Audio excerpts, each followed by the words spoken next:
What is up, YouTube, Facebook, Twitter, Twitch, Apple, Spotify, and everyone tuned in on the Texas Sports Unfiltered app?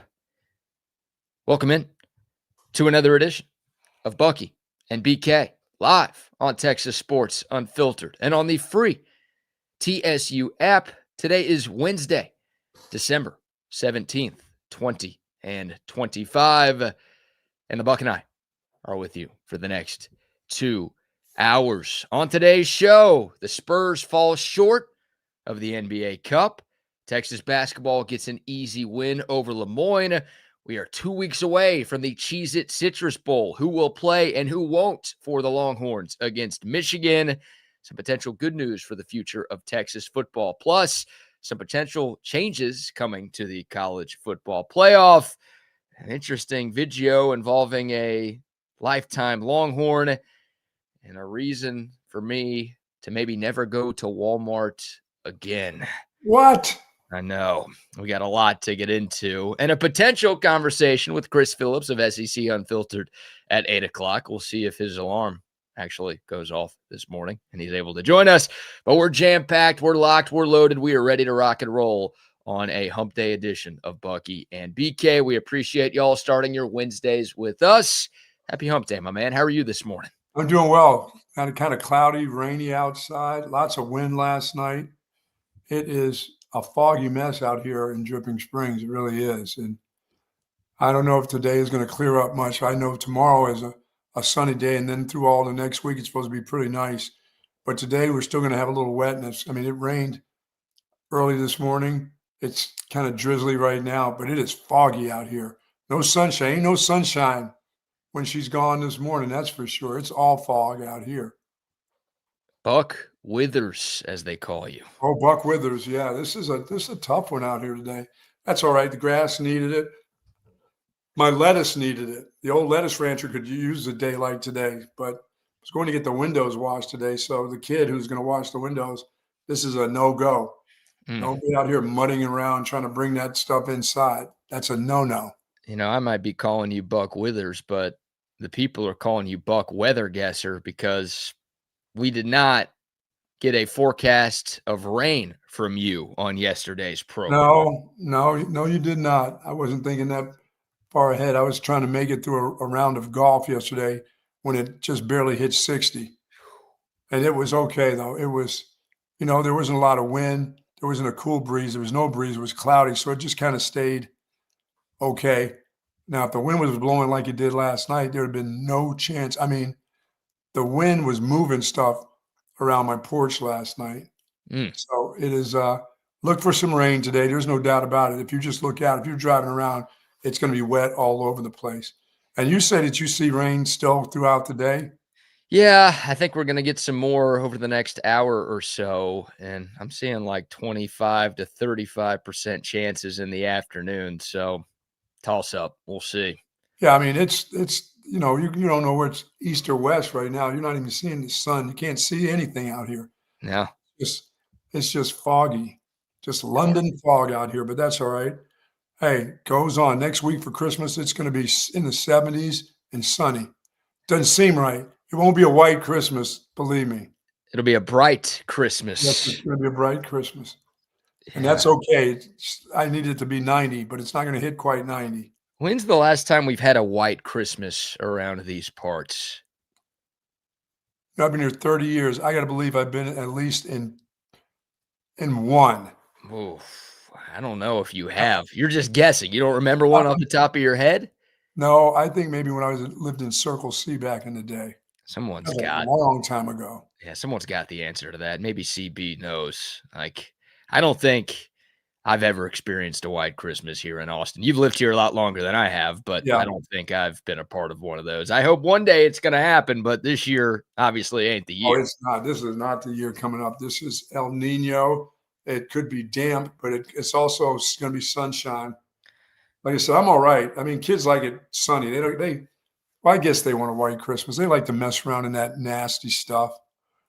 And it doesn't. What do we get? We always get like 3 inches if it happens. Right. Then we get the blistery cold with it, which nobody wants. Even the kids don't want that. Forget El Nino. This is El Calor, which is Oh hot. yeah, That's what we've got going on for Christmas this year. yeah. It's gonna be muggy in the 70s next week with the sun out. With a lot of this moisture hanging around, it'll end up being pretty muggy too. Look at that, 1939. I was Yeah. just a junior in high school. I was gonna say, yeah, you do remember that. According to I, Google yeah, slash CB, yes. 1939, the last white Christmas we've had here in the ATX. No, I was not here yet then. You weren't. I was just a junior in college, probably. You're at BC right there playing Oh in the yeah, leather helmets. I got plenty of white Christmases there, Oh, and believe white me. Easters, and white falls, and everything else in that place for sure. Good morning to soldiers at Fort Hood, Texas, the soldiers in the state of Texas, and all those that fight for us each and every day. Thank you so very much. We do appreciate what you do for us. We appreciate your family sharing you with all of us. And to you and your families, please be safe out there. Yes, indeed. Thanks to But it's a everyone. tough morning, tough commute, so be careful out there. Oh, because of the weather and because of the holiday Oh, traffic and everything else going on. yeah, because all your friends trying to get to Marshalls this morning at 7:30 probably. Yeah, and the kids are still in school. I know Bussy's been back and forth here, so So you still have that traffic in the morning on top of everything else. Yeah, be safe. No one's ever patient this time of year. It's very oh annoying. no, no, no. Everybody's in a rush. It's hectic. They're trying to get the last thing they can. Somebody's still on the list. Oh, I forgot it. I gotta get this. I gotta get this done. Don't worry about it. Mm. Don't worry. Don't let that dampen your spirits. Just take your time. You know, there's a new company, Buck. I'm all about the little man. You know that, right? Oh, you're not about the Amazons of the world? Well, it's a new company called Amazon, Oh, actually. yeah. Oh, I got I it. guess you've heard of it. I didn't realize it Yeah, was already making the rounds, but yeah, it's making the rounds, like, around here, like, at my house about 3 times a day. yeah, you could just go there and order your stuff online and get it delivered to your door. So you don't even have to deal with all of that madness out there, you It's know? cool is they got it in a box, and all you have to do is wrap it from there. That's it. Yeah, that is it. Or, you could go to SuePatrick.com, do some shopping online That's for there. sure. You can call AV Consultations. They'll come by your place. You don't have to drive around to get those TVs. I mean, You're you right see where about we're that. going here? Take care of our Hey, sponsors and you we need to buy get online. Bucky's as a sponsor. Get Bucky's there and head on over to Bucky's. I know you have to go a ways, but there's a Bucky's nearest you I have that you 2 can go. thoughts on that. Number 1, that should be your job because you share a name with them. But number 2, I don't think they need us. You don't think so? I don't think we've reached out to HEB a couple of times to no avail to this point. Bucky's, I mean, you were there over the weekend. You saw what the crowd was like. I don't know how much Yeah, they advertising. kinda got a lot of folks in there Christmas shopping. Yeah, they do. That's pretty funny to me. I'm in there buying giant Texas cheesesteak burritos, and everyone else is buying yard signs and stuffed animals Oh there. my gosh. Big difference right there. You know where the traffic wasn't last night, Buck? Oh, no. At the Mood? At the Mood. Yeah, here is the crowd about 8 minutes before tip-off of last night's game between your Texas Longhorns and the Lemoyne University Dolphins. Dude, that's worse than the last one. I think that is worse than the last one. Yeah, the previous home game against Southern didn't have a great crowd. That was last Monday. This game was last night. They announced attendance over 10,000 at Moody Center for That thing must have filled Texas's. up in a hurry. The next Yeah, in a big hurry. And I guess they had a lot of people dressed as gray seats Wow. yesterday. But an easy win for Texas. They cruise 95-53, the final over the French Culinary University that is Lemoyne. Yeah, dude, that was a practice. That was a practice. It pretty much was. We didn't even talk yesterday about one of the players on Lemoyne's team, maybe the best name in college basketball. I don't know how much of this game anybody out there caught, but Tennessee, Lemoyne has a player named Tennessee Rainwater. Oh my God. Don't believe me? Here's his basketball reference page. That's his name. That's his God-given name. Tennessee Rainwater.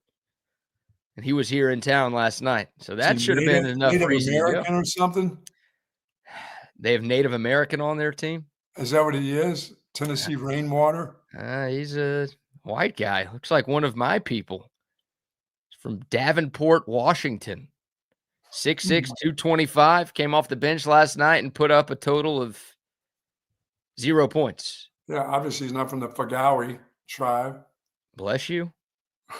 Tennessee Rainwater. It does. It sounds like a Native American name. Somebody named. Who did the Tennessee to him? I wonder if mom or dad. Maybe he's born in the foothills or something. I don't know. That's his God-given name again. And even God was probably shaking his head, though, at that one. Yeah, really. He's looking down, and mom's like, I'm going to name him Tennessee Rainwater. God's probably he's got to be born. He's got to be born in Tennessee, right? Again, it says he's from Washington. Washington. His hometown Tennessee? is Davenport, Washington. That's weird. I know. Even if you are from Tennessee, it's probably worse if you're from Tennessee and your name is Tennessee. How confusing would that be? So, yeah, I don't know. But he was in town. But, yeah, Lemoyne's not very good. Texas cruised. I mean, it was only an 11-point game at halftime, but the Longhorns outscored the Dolphins 54-23 in the second half. The Dolphins. The Lemoyne Dolphins. 6 Longhorns scored in double figures, including all 5 starters. Tremont Mark, your guy, the jerk-off lefty. Herky-jerky lefty, yeah. Sorry, herky-jerky lefty, not a jerk-off. You have 20? 18. Vocatitis, 16 and 10 in just 20 minutes of action. I mean, Texas dominated. They out-rebounded them by 24. They did what they were supposed to do against a really, really bad D1 team. So, the Longhorns now 8-4 on the season. They have one more non-conference game left here in 2025. It's on Monday at the Mood. Buck, it'll be the Longhorns taking on Maryland. Uh-oh. Eastern Shore. Uh-oh. That's still Eastern Shore will be okay. Eastern Shore, you're worried about Maryland Eastern Shore? It'll be better than Lemoyne, that's for sure. I don't know. I haven't It'll be done better any than research. Lenore Rhine. Who? Lenore Rhine. There's another one of those colleges like Lenore. They'll be better than what you just saw. Talking about South Carolina's quarterback, Lenore Sellers. They'll be better. This will be a better game than that one. And you'll have at least 16 to 17 more people. I don't know about that. I mean, winter break will still be going on next Monday. And you've got folks traveling for Christmas next week, too. So we might get even lesser of a crowd at the Mood. Not a lot of folks blessing the Mood last night. No. And it's like late Rick Barnes, Shaka Smart crowds out there right now. Yeah, the concession stands took a hit last night. Yeah, they could have given half those workers the night off, honestly. Sure. You didn't need all the concessions open. You didn't need all of the bathrooms open either. You could have just Maryland Eastern Shore to wrap it up, huh? That's the next game on Monday. And then SEC play will begin on January 3rd, 20 and 26. Obviously, that's when the games start to really, really matter. Look, Texas needs to take care of business against Eastern Shore, and then they've got some work to do in the SEC. They didn't help themselves a whole heck of a lot in the non-con. That win over NC State was nice, but they missed out on a few other resume-boosting opportunities. So we'll obviously spend more time talking Texas hoops once we get to the turn of the new year. But they've got some games that they need to win in league play to be an NCAA tournament team this year. And I'm not quite sure if they are going to be one of those, unfortunately, but we will see what happens. That's your one basketball story, Buck. The other basketball story is last night in Vegas. You a Vegas guy? Can't remember. No, not really. I've been to Vegas twice. You like the lower key casinos back home in PA? Yes, I do. Yes, I like to help. Speaking of Native Americans, I like to help the reservation folks out by giving them my money. Vegas is the kingpins. They've had money, always have money, always will have money. Yeah. Yeah. You like to help. You don't like to help out my people. You like to help out the natives. It's everybody's people in Vegas. I just don't, I don't drink. So, people coming around and asking me for drinks, I sit there and have a tip $1 for another cup of coffee and all that stuff. Vegas is a party place, but you know what? I'll tell you this. I'd rather be in Vegas than New Orleans anytime. Well, there's no peeing on the floor in Vegas. Well, no, they're pretty civil there. I don't know if I'd use that word. They just indulge in other things on the floor. There are other liquids on the floor in Vegas. Oh, Yeah, don't ask any follow-ups. You don't want any part of that. it's okay. I just don't, the one time I was there for way too many days. I was there for 4 days, which is too many probably. Yeah, I think maybe 3 days in Vegas can work. Anything beyond that, and you're going to be hurting. I'm upset that I never went to see a show in Vegas, a concert or a show. That's what I'd like to do. I'd like to go see a show there. Dude, you got to get to the Sphere. I know you were telling me. Yes, I have that. What I see on TV and what I see in pictures is it so far. Oh man, you got to get out there. I think the Eagles are still doing some shows there, and Well, they'll start in the new year. I think they've taken a little bit of a break, but they'll be back in the new year for 6 to 8 months. But yeah, Vegas is fun. I'm a Vegas guy. I enjoy it. And well, anyways, last night in Vegas, the New York Knicks took down the San Antonio Spurs in the NBA Cup final. Buck, stick to football, my friends.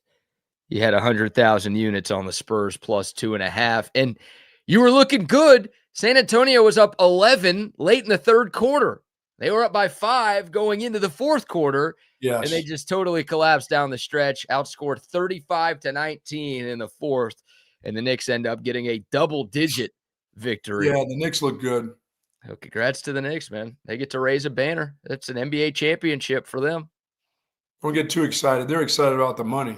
That's the first championship for the Knicks since 1973, Buck. This is about, my graduation time, high school. This is a group that's a pretty good Knicks team. They're high expectations this season for that team. Yeah. And for the Spurs, that's just a pressure game that they played well in. Like you said, they gave up 11 points in a hurry. Yeah, they did. They got killed on the glass. And, yes. I'm not a huge fan of the they wanted it more cliche. No. But just watching that game, I mean, the 50-50 balls, it felt like they were 80-20 for New York down the stretch. Yes. They were dominating on the glass. They were quicker to the loose balls. They were first to the floor. And all those nitty-gritty, dirty plays that you need to do to win a championship, because this is a championship, the Knicks were doing, and the Spurs just weren't last night. This was Christmas present game. Yeah, it was Christmas present. It's pretty funny, like, as the game went final, the starters on the Knicks were like, they were kind of happy, but the guys deep on the bench in their warm-ups, they were going nuts. They like ran on the floor. They were jumping up and down. They were hugging Jalen Brunson. Like that's big money for them. That like doubles their yearly salary. Hell yeah, man. That is big money. That's big money for anybody. That's, like I said, you take care of Christmas, take care of birthdays for the upcoming year. It's good. You just put that away in a separate account and make it a present account, Give me a couple years of buying. Hey, unless you got one that needs lots of jewelry, unless she needs lots or he needs lots of jewelry, that's one of those ones you can go a long way with that money. What are you saying? Some of those baby mamas need something on their wrist or on their neck? NBA housewives need a little bit more. You got to take care of them. And they're going to get a little bit more if they find it and they know you're getting 500. Yeah, don't let them snitch on you, Sharon. Oh, gee, Sharon. You don't need any of that going on. That's one guy that won't be having a nice Christmas, that's for sure. No, I'm not sure he deserves one. No. But yeah, for Karl Anthony Towns and Jalen Brunson and those guys who were making hundreds of millions of dollars, they were just like, oh, nice, we won another game. And then the guys deep on the bench were partying. Oh yeah, that's the night. I'm sure. $500,000, that's nothing to sneeze about. That'll make you excited right there. Yeah. If you're a bench rider and you don't play, but your guys got it done, I'm excited. I'm excited for them and me. Yeah, for sure. $530,933 going to every player on the New York Knicks roster. And the Spurs players still get over $200K, so I'm sure they're not the most upset with their run to the NBA Cup. For a night of ball, my goodness. I'm telling you, congrats to the Knicks, man. First title in 50-plus years. They get some revenge over San Antonio for the 1999 finals. This is a big deal. It's a huge deal. They're champs now, and Now for the Spurs, you wonder if Mitch Johnson, their new coach, you wonder if he can win the big one. Yeah, I mean, it still looks like a young team that's just kind of growing. Wemby's coming off the bench. He's, they're trying to get him back in shape. They're kind of easing him in for this, for this. Well, it's not the stretch run yet, but they're just kind of easing him back in. They're not, whatever they do, they have to be careful with him no matter what. They can't win without him. So you got to get him healthy to a point where he's healthy. And they're okay enough to win a bunch of games. I don't know. Now I wonder if Wemby. Fox is pretty good. Now I wonder if Wemby can win the big one, Just saying. Couldn't get the NBA Cup done. It's a huge deal. It's a trophy on the line last night. That thing is no good. Against the perennial choking New York Knicks. They collapsed. Brutal. I love how they try to be interested in that, how the NBA tries to push that thing. Nobody's buying into it. It's sad that the NBA needs the NBA Cup because players just don't care about the regular season at all. And I think that's kind of why Adam Silver put this thing into place. He sort of realized, all these load management days and players just taking nights off, and it just feels like there's a lack of interest in the league at this time of year. So he's like, okay, what can we do to spice this thing up? And this is what he came up with. And look, the level of competition last night was really good. You could tell there was a little more intensity going on than your traditional run-of-the-mill NBA regular season game. I thought the semifinals on Saturday were pretty intense too. So I guess it's working, but it's pathetic. Like in other sports, you don't really need this because guys actually care every day. And in the NBA, this is what they have to do. Yeah, as time goes on, what they're doing is trying to get the young people more involved in making this thing something really special. Even young players, like this really matters. Guys like Wemby, you get him in on a championship like this. The NBA would love for that guy to think this really matters. Jalen Brunson, they were like those guys. Brunson is like, okay, yeah, had bigger championships at Villanova. Right, he definitely has. And right after the game, some of the players were like, yeah, this is cool. We're glad we won it, but we're focusing on the rest of the season, starting right now. So there you go. There's your NBA Cup final last night. You lost 100,000 units on the game. You were still up 25K since the start of football season. But, man, we're getting close to Christmas. The people could use a little more money. We got some big things happening this weekend. Okay. You got 2 bowl games. Sooner. Ooh, leaning Oklahoma right now? Yes. Yeah, betting on OU in a big game since 2000 has been very profitable for nobody.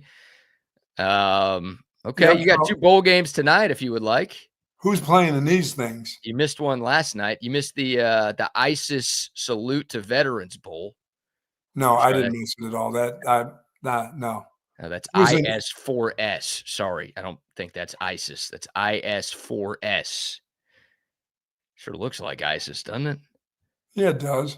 Tonight you've got the Staff DNA Cure Bowl, and you've got the 68 Ventures Bowl. 69 Bowl, and somebody on your staff has staph infection? Yes, bowl? I believe that's it. Old Dominion, South Florida. And then Louisiana and Delaware in the not 6-7, not 6-9 bowl. Oh, any plays on that? Blue Hens of Delaware. Is that your bet? No. Okay, I was like, I don't want to spend any time on these games. No, don't do that. That's no bet for the people. I don't want you people spending your money. Go out, head on over to Marshall's. They're just about open. There you go. It's your Marshall's love. All right, we've got some Texas football to dive into this morning. We are 2 weeks away from the Cheez-It Citrus Bowl. Speaking of bowl games with funny names, against Michigan. We'll try to figure out who's playing, who's not playing for Texas. We know some opt-outs. There may be a few more coming. What is the Longhorns roster going to look like when the Horns take the field for the final time in 2025? We will get into that. But first, Buck, how about our first round of sponsor shout-outs? Folks, Relax the Back embraces a holistic approach for a healthier lifestyle, and my back couldn't be happier. Their motto is Live Wellness, and right now is a great time to head on over to their 2 locations in the Austin area because they have all kinds of accessories, all kinds of Tempur-Pedic mattresses, pillow sets, you name it. They've got a Tempur-Pedic As I said, the Tempur-Pedic mattress, the numbered bed, Humann scale office chairs and desks, and of course, those great recliners, BK, are available to you at Relax the Back. But they also have accessories for your neck, for your shoulders, for your hips. Find something that's going to make you feel good. You definitely don't want to be going through this holiday season with your pain in your neck or pain in your back. I'm sitting in my chair right now, feeling absolutely great. This chair has absolutely been wonderful to me for over 20 years. They got two great locations in the Hill Country Galleria across from Whole Foods and in North Austin at the Gateway Shopping Center across from the Container Store. Live pain-free like the Buck at Relax the Back. Dude, I was up there near that Domain or whatever it is up there the other day driving. Holy cow. They're talking about getting your last minute. You're right. You need to be talking to the Amazon people before you try to get into that place. Just getting into it. Yeah. Well, support our sponsors instead. Yes, do. Go to Relax the Back. And, right at the Galleria, there's a spot right here. They got plenty of parking. Right, they do. Yeah, support them. Also, you can support centextickets.com. What makes for a great holiday gift? How about tickets to a sporting event? Hey, you got the Texas women's basketball team in action all season long. The Texas men's team in action all season long. You've got Home Alone in concert. You've got A Christmas Carol going on at the Zach Theater right now. Concerts, comedy shows, sporting events, you name it. Anything you want to go to, get to centextickets.com. How about gifting an experience this holiday season? You could do that with our friends at Centex. Support local. Plenty of ticket brokers out there, but every time you shop Centex tickets, you are supporting a local Austin area company. You're also supporting your wallet as well because they're giving you 10% off. All you have to do is enter the promo code CENTEX10 when you check out, and you're going to get, seriously, 10% off any ticket purchase, whether you're buying 1 or 2 or 10 off of anything from our great friends over at centextickets.com. You should go see a Christmas store, a Christmas Carol. Is it a Christmas Carol? That's what it is, isn't it? Christmas Carol. Yes, a Christmas Carol. You should go see that, BK. I've seen that at the Zach Theater. It's good. It really is. It's the one, with Scrooge and all that. I mean, they do it well. They sing. People in the audience sing. They really get into it. It's a fun night. It's a fun evening. There you go. The Zach Theater. And Centex tickets, that's the place to get those.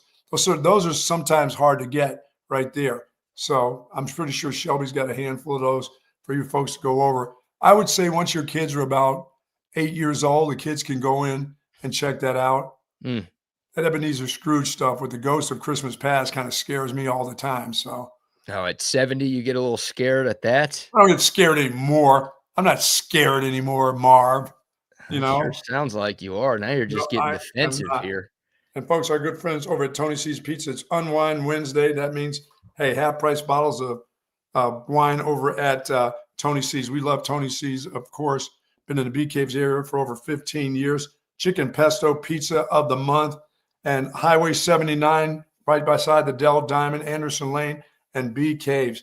It is some of the great Italian food and the great New York-style pizza over at Tony C's Pizza.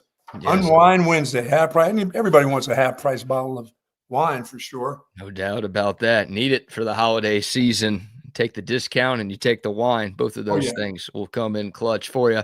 Also, some love to Altstadt Beer. Speaking of coming in clutch for you, the best beer that you can find here in the great state of Texas, and it's all over the state of Texas. Whether you're tuned in from Central Texas, you're up in the Metroplex, you're down in the Houston area, San Antonio, wherever, they've got Altstadt Beer. It makes for the perfect holiday gift for any beer drinker in your life.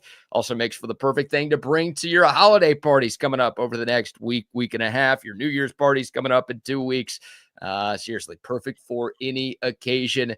The random bowl games, the NBA Cup, the college hoops, the NHL, whatever you're watching, whatever you're doing here in the month of December and into the new year. Your good times are made better with a great beer, and the best beer that is out there is Altstadt. A bunch of different brews, too. Something for every beer drinker out there. Get you some. And, of course, remember to drink Altstadt responsibly. It is the official beer of BK. It should be the official beer of you as well. It's Altstadt Beer. No impurities, no regrets. Sweet. All right, Buck, we are 14 days away from Texas taking on Michigan in the Cheez-It Citrus Bowl on the final day of the year in Orlando. And it feels like a good time to just kind of take an inventory on what the Texas roster is going to look like. Obviously, we've seen some opt-outs. We've seen some guys declare for the NFL draft. We've seen some guys announce their intentions to enter the transfer portal. I'm trying to figure out exactly what version of the Texas Longhorns will be on the field on the final day of the calendar year. You want the good news or do you want the bad news first? I need the bad news first. You want the bad news first? Yes. The Texas defense is going to be very different than the one we saw throughout the regular season. Like, of the 11 regular starters on that side of the football, there might be 4 or 5 who will be participating in this game. Wow. And you're going up against a Michigan team that, again, they're going to have some opt-outs themselves, so we don't know exactly what their roster is going to look like. But it's a Michigan team that is very good at running the football. Not a super high-powered, explosive offense. They do have a freshman quarterback who got better as the year went along, but he's still a true freshman quarterback who hasn't quite fully found his game just yet. But it's a Michigan running attack that is top 20 in the country, and they are going to test this Texas defense here in a few weeks. That'll be very shorthanded. Yeah, I mean, it's, once again, it's that opportunity for some other guys to step up and get and play. Even if you're playing out of position, you get a chance to get out there and show the coaches what you got going on before spring, before you disappear for a couple of weeks, because it's only a couple of weeks before you're right out there winter workouts, 6 a.m. in the morning. They suck, but it's that opportunity that you get some stuff on film for you, and they get a chance to watch you and see you as a potential guy that can be a whether it's a backup or a starter. They get a chance to see you. So I don't know the game. What the meaning of the game is? The meaning of the game is to see some of the younger players most of the time, and as you say, it's those extra practices. So it kind of matters, but it's if you're missing people. I mean, how much does it matter? It's a bowl game. As I said, this is a fun opportunity for a lot of guys right here. Yeah, it is. And a lot of young guys, like you said, will get some opportunities here. I mean, we spent some time earlier this week talking about Leonga Lafau deciding to hit the portal. And that means Texas's top 3 linebackers will all be out for this football game. Anthony Hill, Trey Moore, they're both going pro. They've already said they're not playing. Leonga Lafau is also gone. Those 3 guys have played more snaps, and they've made way more plays than anybody else the Horns have at linebacker right now. So, yeah, you talk about some of those young guys. I mean, Ty-Anthony Smith, I think this is a big opportunity for Ty-Anthony Smith, who, played more than 300 snaps for Texas this year. So he played, and he played in every game, and he played in big spots for this team. But for him to go prove that, okay, he is the future of that linebacker room at Texas. I mean, he's the only sure thing that they have coming back. Right. I mean, it's not like Sark will go out and say, here, you played cornerback, go play linebacker. I mean, you got to have guys that can kind of hold the fort in there a little bit. You're not totally just blowing the game off, but it is. It really, for a guy like that and others who, who haven't really played that much, this is what it's all about. This is your game. Yeah. On national TV. Yeah, it is. And I mean, who's the cheesiest, coach? Whatever. I think a lot of people are going to be watching, right? I mean, it's December 31st. It's right before a playoff game. Obviously, more people will be tuned into the playoff game, but it's 2 monster brands with Texas and Michigan, and everybody's out of work, or at least most people are off of work that day. You're right. Folks are going to be hanging out at home with family and friends and whatever. They'll be at their parties doing their thing. There's going to be a lot of people watching this. And it is the Cheez-It Bowl. Well, yeah. Who is going to wake up feeling the cheesiest? That's right. Will it be Texas or will it be Michigan? And they won't be able to say coach because their coach won't be. Their used to be coach will not be there in attendance unless he's in a jumpsuit. I'm thinking that, I'd like to see Steve Sarkisian get a box of Cheez-Its dumped on his head for winning this bowl game. But I am worried that Michigan interim coach Biff Poggi might eat all of the Cheez-Its. Oh, my goodness. In the entire city of Orlando and that whole metropolitan area. So even if Texas wins, there might not be any left. Oh my goodness, that's right. He's a big one. I was just he likes snacks. I wasn't calling him big or Oh, anything he's a like big that. man. He's not. Well, let's pull up a picture. I guess I'll let you and the people be the judge of if you think Biff Poggi is going to be eating all of the Cheez-Its in the Orlando area. I'm going to go triple X, maybe. Going triple X with that? Sue Patrick's triple X. Triple X bag of Cheez-Its. Yes, he's going to go triple X. Okay.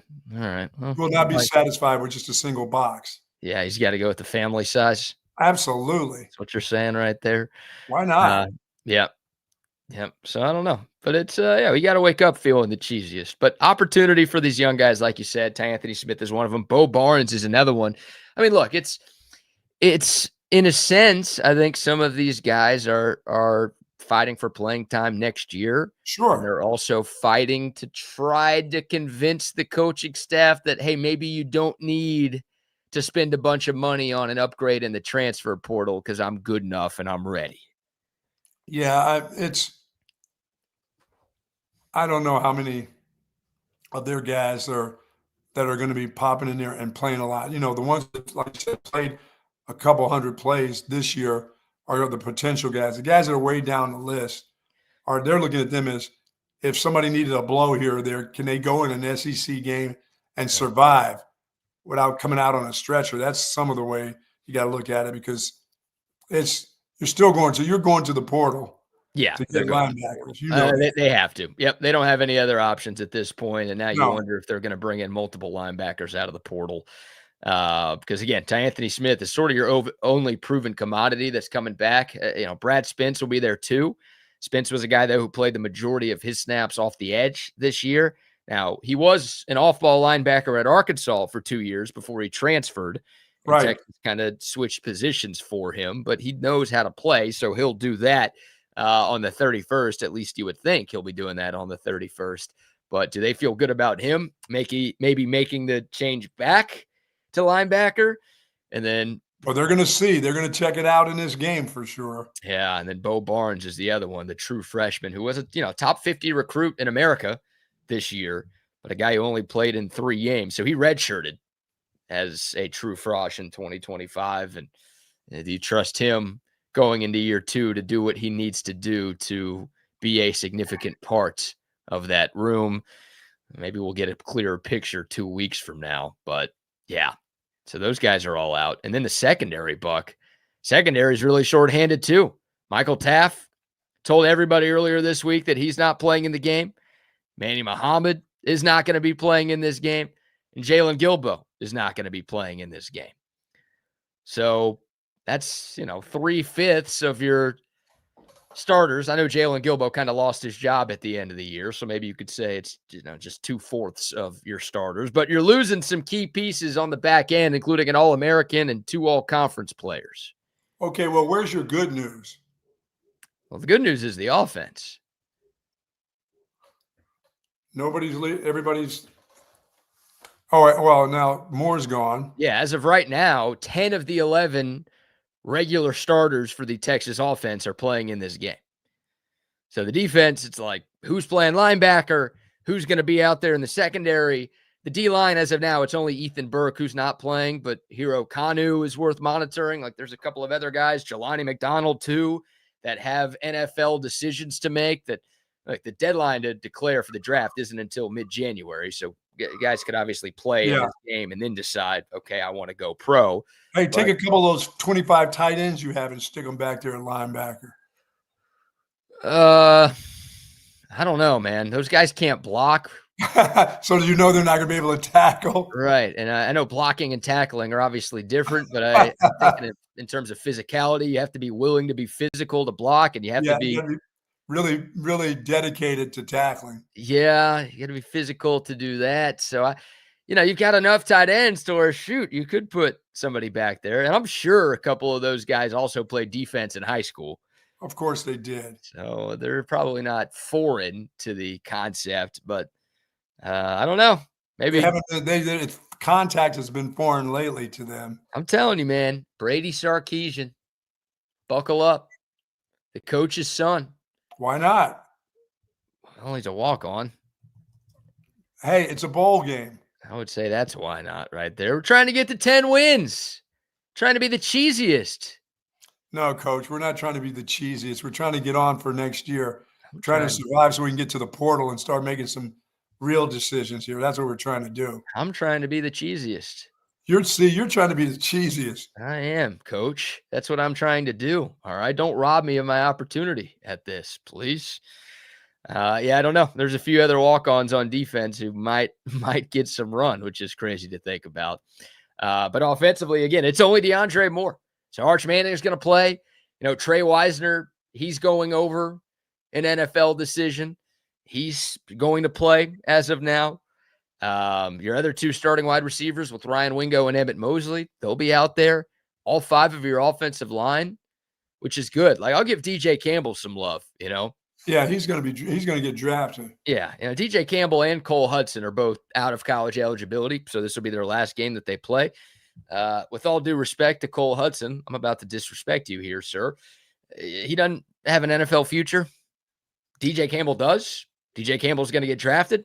And nowadays, way more often than not, you will see guys in DJ Campbell's shoes say, I'm not going to risk it.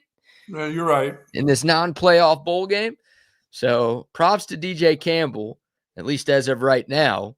He's going to suit up and play in this game one final time down in the burnt orange and white. Love to see it. Yeah, that's good stuff for him. It really is. Cole Hudson will play. Connor Robertson will play. We're not quite sure what his future holds. And then Trevor Gooseby, another guy with a decision to make. He's going to be playing too. So, well, that's awesome. Yeah, this is a big film for him. I almost hope it's not. I almost hope Trevor Gooseby goes out there and stinks. So he has to come back to Texas.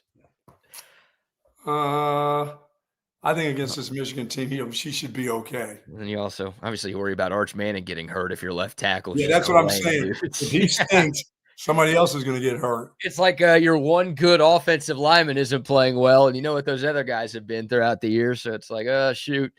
No, I keep hearing that Trevor Gooseby's returning to Austin, which it goes without saying is great news. But I've also seen more than one mock draft that has Gooseby going in the first round if he were to declare right now. So some of these with Trey Wisner, it's like, why would you go? With Trevor Gooseby, it's like, shit. Why would you stay? Right. Well, he would get paid at Texas, and I think he would guarantee himself a first-round pick if he were to come back and have a really good year and Texas were to get back into the playoffs. So I do think there are perks to staying, but yeah, no, to me, it's a tougher decision for a guy like Trevor Gooseby to make than it is for a guy like Trey Wisner to make. Yeah. So, yeah, but again, as of right now, all five of your linemen are playing.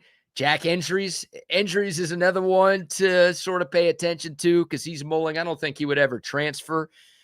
Well, I shouldn't say ever transfer because he transferred here, but I don't think he would transfer away from Texas.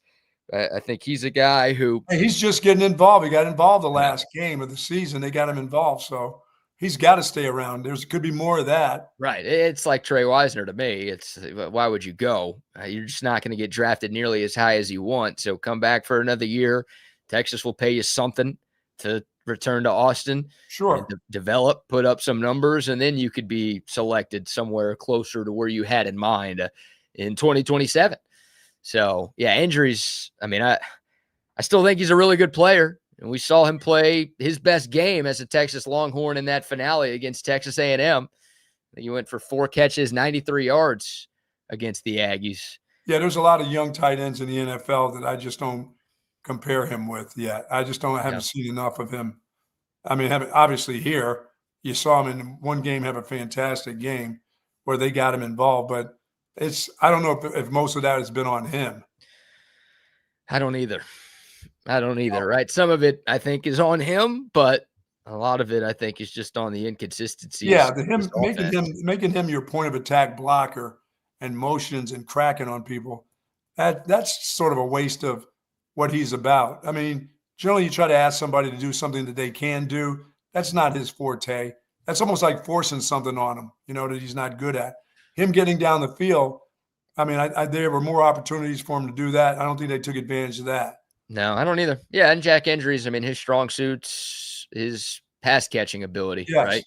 Like you said, he's not known for his blocking. He's an No. okay blocker. He's not like the worst you've ever seen, but No, he's not the worst. no one's going to compare him to George Kittle out there or No. anything like that with his physicality and ability in that frame. So, yeah, I mean, Texas just didn't get enough out of its tight end room this year. It's as simple as that.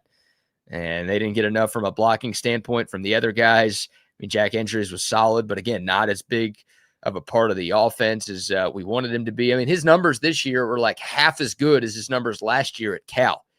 Now, turns out we all thought he was going to upgrade at quarterback going from Cal to Texas. Yes. Turns out his college quarterback last year was pretty damn good. That was Fernando Mendoza, who just won the Heisman Trophy on Saturday night. Yes. But yeah, still injuries, his numbers like basically cut what he did in 2024 and a half. And that's what you got from him in 2025. I was hoping he was going to go the other direction. For sure. And it didn't happen. But yeah, these practices may be good for him to develop more chemistry with Arch Manning. And yeah, and for the team and for the head coach to develop some things with him that they're going to be using throughout the year, not at one particular game, but throughout the year. He's got to be a consistent guy that you go to. Yeah, I think he does. I think he's going to be a big part of the offense. I don't think Texas is going to get a tight end from the portal. And I haven't seen too many fans clamoring for one. No.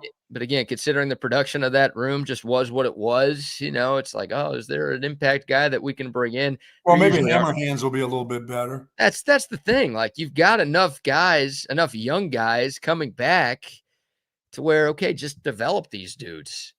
Like Jordan Washington, a.k.a. Hammerhands. Yeah. Clearly the coaches like him because they kept putting him out there, but he can't catch a colt, dude. Like, you got Amari Winston, you got Nick Townsend, who scored that touchdown on the handoff against Texas A&M. That guy was a true freshman. I think he's going to have a much bigger role in 2026. I think he may too. He at least you can see him run. He's got a little bit of ability, right? Although it was a 2-yard run. I mean, it was okay. I think you're doubling. I think it might have been a 1-yard run. Oh, really? I got to double check that. It was a nice creative play call from Steve Sarkisian. And look, in a huge game, rivalry game, last game of the year, a game that you needed to, at the time, you thought you had a shot to keep your college football playoff. Oh, we know he can take a handoff. Right. Yeah, I mean, you gave it to him. Like, that's trust to give it to that guy in that spot. Yes, absolutely. And literally, the coaches trust him some to put him out there in that moment. So, yeah, I think you've got enough guys. You've recruited well enough there. Now, hey, Jeff Banks. I mean, if not for Ryan Niblett, we'd be talking about 2 pretty awful years of special teams in a row. And the tight end play, which is also Jeff Banks' job. Look, last year, I mean, Gunnar Helm was awesome. He's the best tight end in history. At least he had the best year any tight end in Texas history has ever had. But, Jeff Banks, I think he's left some meat on the bone in terms of the coaching job that he's done. He's got a lot of pieces to work with in that tight end room. Yes, he does. They just got to get developed now. They just need to be better. Simple as that. So that's, hopefully this sort of spring ball that you have, these 15 practices between now, and they've already started, but between the start of these bowl practices to the game on the 31st, you'd like to see some of those dudes take some steps. Oh, yeah. I mean, I'd be working the hell out of them. Yeah, I think so too. Yeah, How much? I wish I could tell you what to do at linebacker, Bucky. I just said there'll be some bigger players, some players that haven't seen a lot of that. They're just going to have to play the linebacker position. Yeah, they'll figure it out. Again, it's not a great matchup. It's a bowl game. You never know how many people care.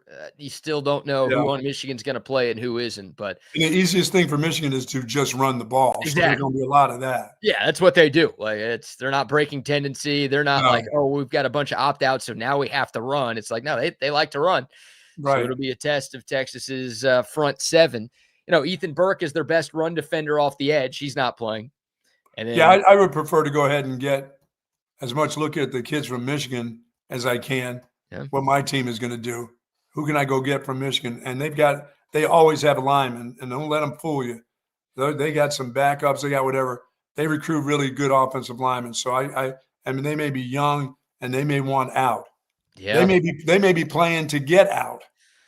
They may be playing to get out. Yeah. And we'll see what happens. Michigan still looking for a head coach. I keep hearing Kalin DeBoer's name linked to that opening. And obviously Alabama's playing in the playoff, their first game Friday night against Oklahoma. If they get hammered by Oklahoma, he may want to pack up, and it just seems like running to me. If they get hammered by Oklahoma, they might tell him to pack up. Yeah. If they lose to OU and it's like a close game, I mean, they're not going to be happy. It's Bama fans, and that'll be 3 straight losses to OU, which yes. How do you keep losing to OU? But if they lose close, then maybe they'll bring him back. If they get blown out, they might be packing his bags for him. Oh, so you think it's more them getting rid of him than him saying, I'm out of here? No. He's a Midwest guy. In Michigan, their expectations for the next couple of years won't be as high as Alabama's is every day. Yeah. I mean, look, I don't expect Alabama to get blown out on Friday. Oklahoma's offense isn't good enough to blow anybody out right now. No, Alabama's offense isn't good enough to blow anybody out. So I think it's going to be a very close. I mean, it's going to be a rock fight. Friday. Oh, it is. So if Bama loses close, which I think is what's going to happen, then no, Bama's not going to fire him. But Kalin DeBoer, and if he checks Twitter Friday night after a loss, oh yeah, and he looks at what Alabama fans are saying about that, it's Twitter. I get it. He should probably be more rational than searching his name on Twitter right after a game. But players do that, coaches do that. It's a real thing. He's not going to like what he sees if he does that. And if he's like, dude, I can go to Michigan, get a very nice payday, not have to deal with this madness, go somewhere closer to home. His offensive coordinator, Ryan Grubb, has some ties to Michigan. I think he's coached around there. I think his wife went to Michigan. Like, people are trying to connect dots. Okay, what would lure him to Ann Arbor? Maybe that's one of those things. I don't know. I mean, it's until. And it just may be too much pressure for him at Alabama. I mean, that thing, busting pipes, that's probably that. There's not a day that goes by that he doesn't feel the pressure of being at Bama. Of course. But I just don't see him as a run and hide. I mean, those are the jobs you wait to get, and you want to try to finish them out. But I don't know. Is it better to just leave than to have somebody boot you out? Well, it's funny. Kalin DeBoer was linked to the Michigan job when Harbaugh left. He was their top target before they stayed in-house with Sharon Moore.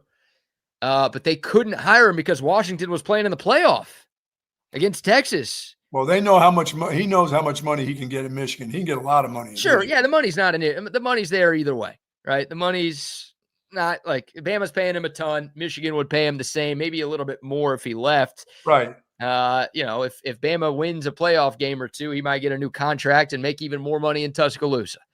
So the money is not a part of this thing. I think it's just where he's comfortable. Yeah, this will have to be played out. You're right. If he wins a couple games, he's going to think, I'm pretty good here, despite what they think. Yeah.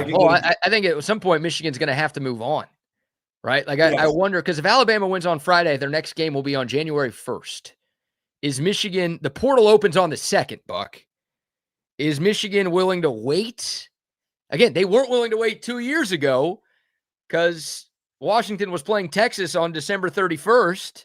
They weren't willing to wait that long, and DeBoer wasn't going to leave a playoff team. He wasn't pulling a Lane Kiffin. Only Lane Kiffin would pull a Lane Kiffin.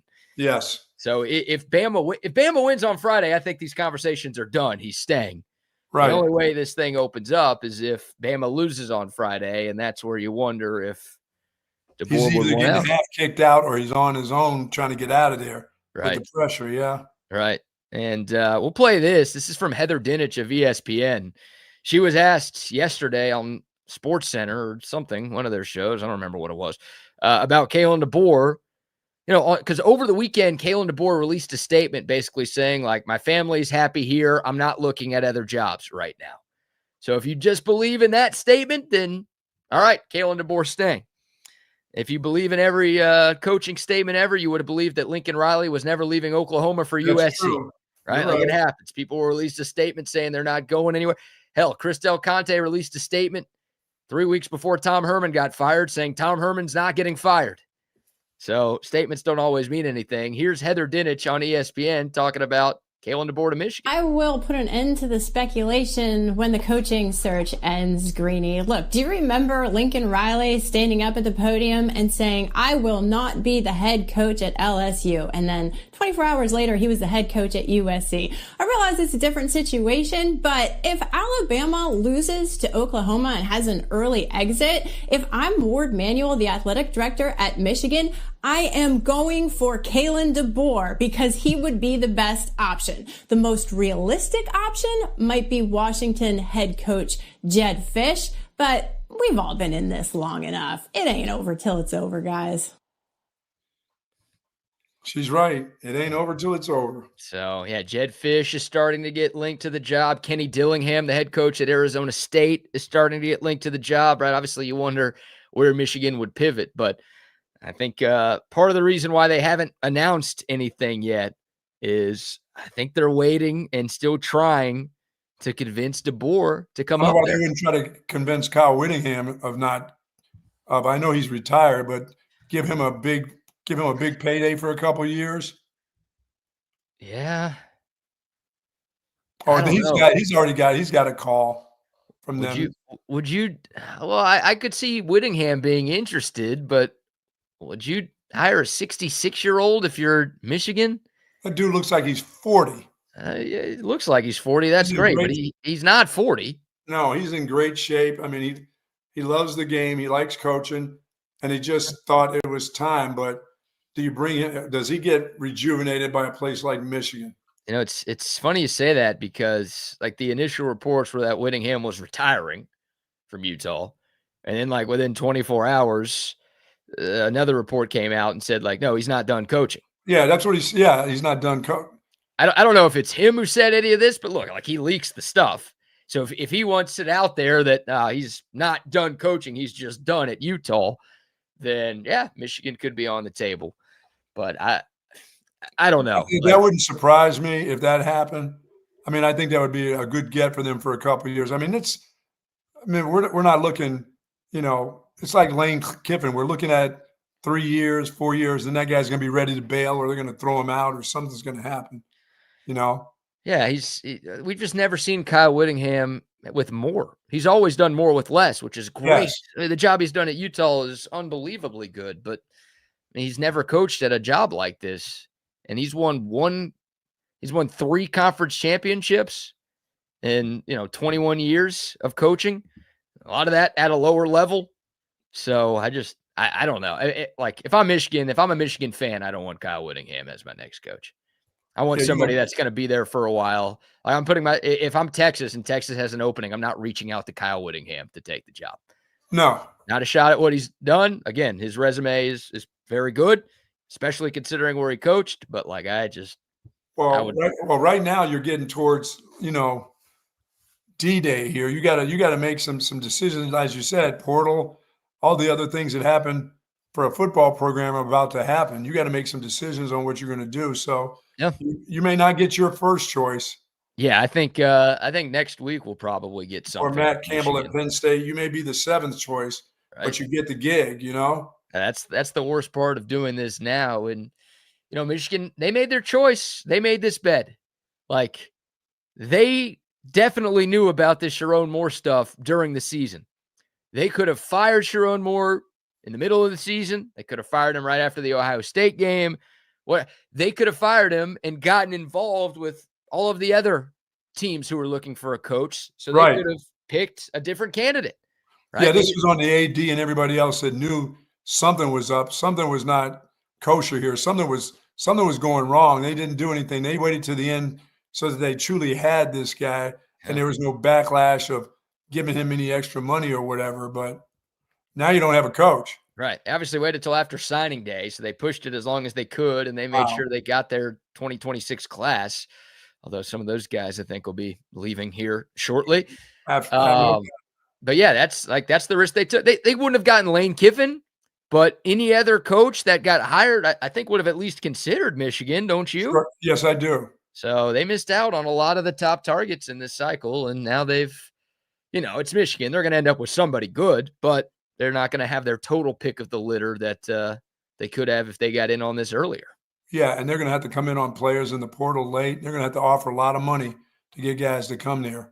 Yeah. Not knowing what the structure is there. How is this going to work?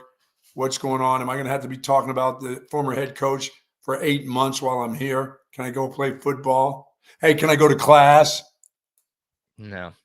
No? Got to quit the class. We got to stop acting like class matters when it comes to all these transfer portal windows and decisions made with the college football calendar. It's a business. It ain't about school. It's a business. It's always about school. It's always about learning.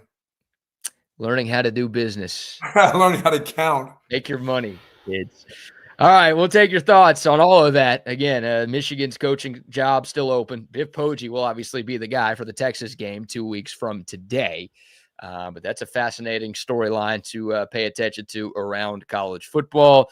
Sure, we'll be talking about that more moving forward. We've got some interesting thoughts from Joe Klatt on the college football playoff to get to. I got an interesting Ryan Wingo comparison, too, that maybe, Buck, will give you some more confidence that Ryan Wingo is going to bounce back in 2026 from a very drop-filled 2025.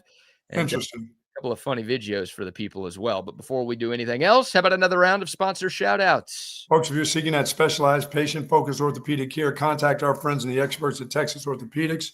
Their physicians offer comprehensive surgical and non-surgical orthopedic care for children and adults, spinal care, sports medicine, trauma care, joint replacement, and more. Dr. Danny, Dr. Stockton are dedicated orthopedic surgeons there, and their goal is to get you right back into good health and the great quality of life that you deserve. Texas Orthopedics is the largest independent orthopedic practice in the state of Texas. For more information, go to txortho.com. Yes, sir. Yes, sir. And some love to audio-visual consultations as well. I know our guy Tom McKay is tuned in this morning. Talk about a great holiday gift. Oh, yes. This is like the best holiday gift you can give because you can frame it as if it's for your kids, for your wife, for your husband, for a girlfriend, boyfriend, whatever. You can frame it. It's also for you. You get that custom TV setup in your home. Yeah, of course, everyone else is going to get to enjoy it as well. The whole family is going to love you, but you're going to love yourself because you're going to be enjoying the sports and the shows and the movies in ways that you never have before. If you want to be like me, get 4 screens on one wall. I've got 4 65-inch TVs in a box. You think I miss sports? No, I don't miss sports. Be like the Buck with the giant 85-incher. Yeah, Buck was watching John Wayne and Maria O'Hara in Rio Grande last night on the big You think screen. the Buck misses his Westerns? No, he doesn't. TV shows, movies, sports, whatever you like to watch, AV consultations, all the TVs you can ask for. The surround sound speakers. They can do a home theater room, right? The projection screen with the badass surround sound speakers so the whole house is going to shake whenever you're watching something. They got that. They do whole home lighting as well. Everything can be controlled by your phone. Kids not waking up on time for school, let's turn on the lights and blast a bunch of music in their room so they get out of bed. They do surveillance cameras. They do heated floors. They do everything. It's the perfect holiday gift. Seriously, make the call to Tom McKay and his crew at AV Consultations. 512-255-8678. It's 255-8678. Or you can find out more information online at avconsultations.com. And, of course, our friends over at Sue Patrick, since 1975, Jay and the gang over there, they've got an incredible selection of Longhorn apparel, collectibles, all the gifts that you're looking for during the holiday season, right there at 5222 Burnett Road. Orders are $59 or more, free shipping just for you. Plenty of jelly cats available, luggage available. Hey, Tyler Campbell, you got the detergent, it's great. I went by and had a couple of them, got a couple all picked up, for folks that I know. Smells good, BK. That stuff smells good. That store smells good for all the good stuff that they have in when you go in, by the way. 5222 Burnett Road, folks. Everything that you're looking for. I got the Texas Cheaters. I have ornaments for the tree. El Arroyo, the sayings from El Arroyo. I've got ornaments for the Texas Cheaters. Like I said, they have all kinds of items for Christmas gifts. And hopefully we'll be there next week and see all you folks over there for a couple days before Christmas. 5222 Burnett Road or SuePatrick.com. Yeah, we'll be there on Monday, and so will Chaos Theory. Oh, what? Yeah. The store is looking for some chaos? We are letting those dudes out in public. Nice. Uh-oh. Maybe not so nice. That's scary right there. We'll be there Monday. Come by and see us and get your last-minute holiday shopping done at Sue Patrick. By the way, I will have something for Rodney on Monday because the electric stove was not acceptable, Jay, here at the home. Another holiday gift. We don't want Juan or somebody to take it. So, why does it have to be a Hispanic who's taking it? Because Juan took the George Foreman grill, the big one, the mighty one. Same Juan or different Juan? Same Juan. Same one. Same one. Yes. Okay. So the other one did not make it. It's still in the garage, but it's the giant like 2-burner. Yeah, the 2-burner stove. Wow. You know, Rodney liked to have that on his trips, put in the back of the truck, plug it in somewhere. You better call his wife and apologize because she's never going to see him again.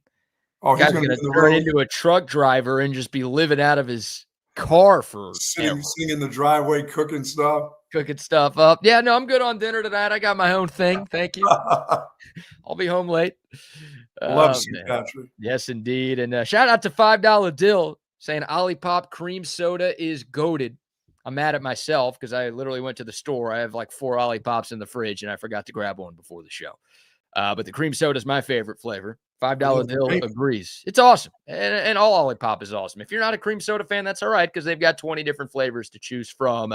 Great tasting soda that's actually good for you. 9 grams of fiber in every can. There's hardly any calories. There's very little sugar. I'm telling you, this stuff supports your digestive health every time you drink it. You're going to enjoy it. You're going to support your taste buds because it tastes great. But again, you're also supporting your gut health. Everyone, we're going to be eating like crap. You don't need to be drinking like crap, too. No. You can drink better with OLIPOP. Pick it up wherever you buy your groceries. Seriously, H-E-B, Costco, Whole Foods, Target, Walmart, wherever you shop. Make sure you shop OLIPOP. Buck, I want to get to this video here unless you have a thought. No, I'm good. What do you got, buddy? We've got the Nutcracker. You familiar with the Nutcracker? Yes, I am.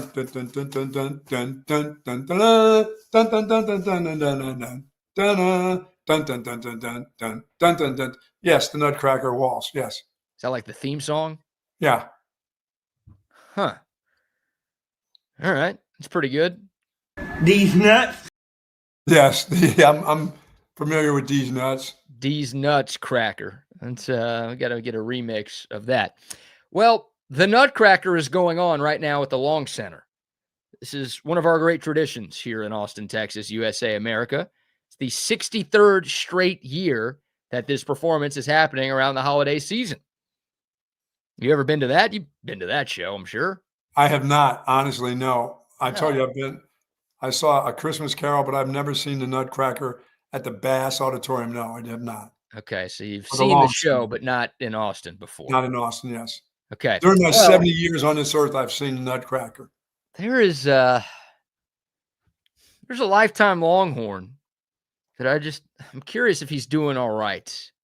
Somebody sent me this yesterday. Apparently there's a character. I've never seen the Nutcracker. I don't know anything about the Nutcracker, all right? I don't swing that way, if you will.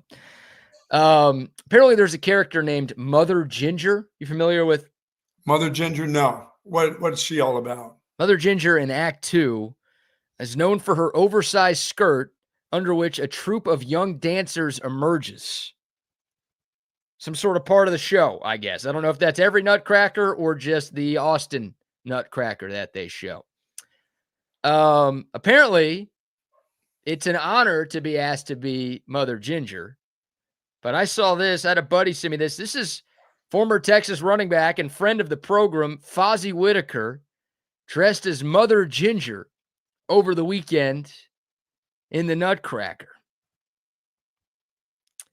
Look what he's wearing. The giant oversized skirt is what it's called. It looks like the wardrobe of the head coach of the University of Illinois when he's on the sideline. Brad Bielema? Yeah.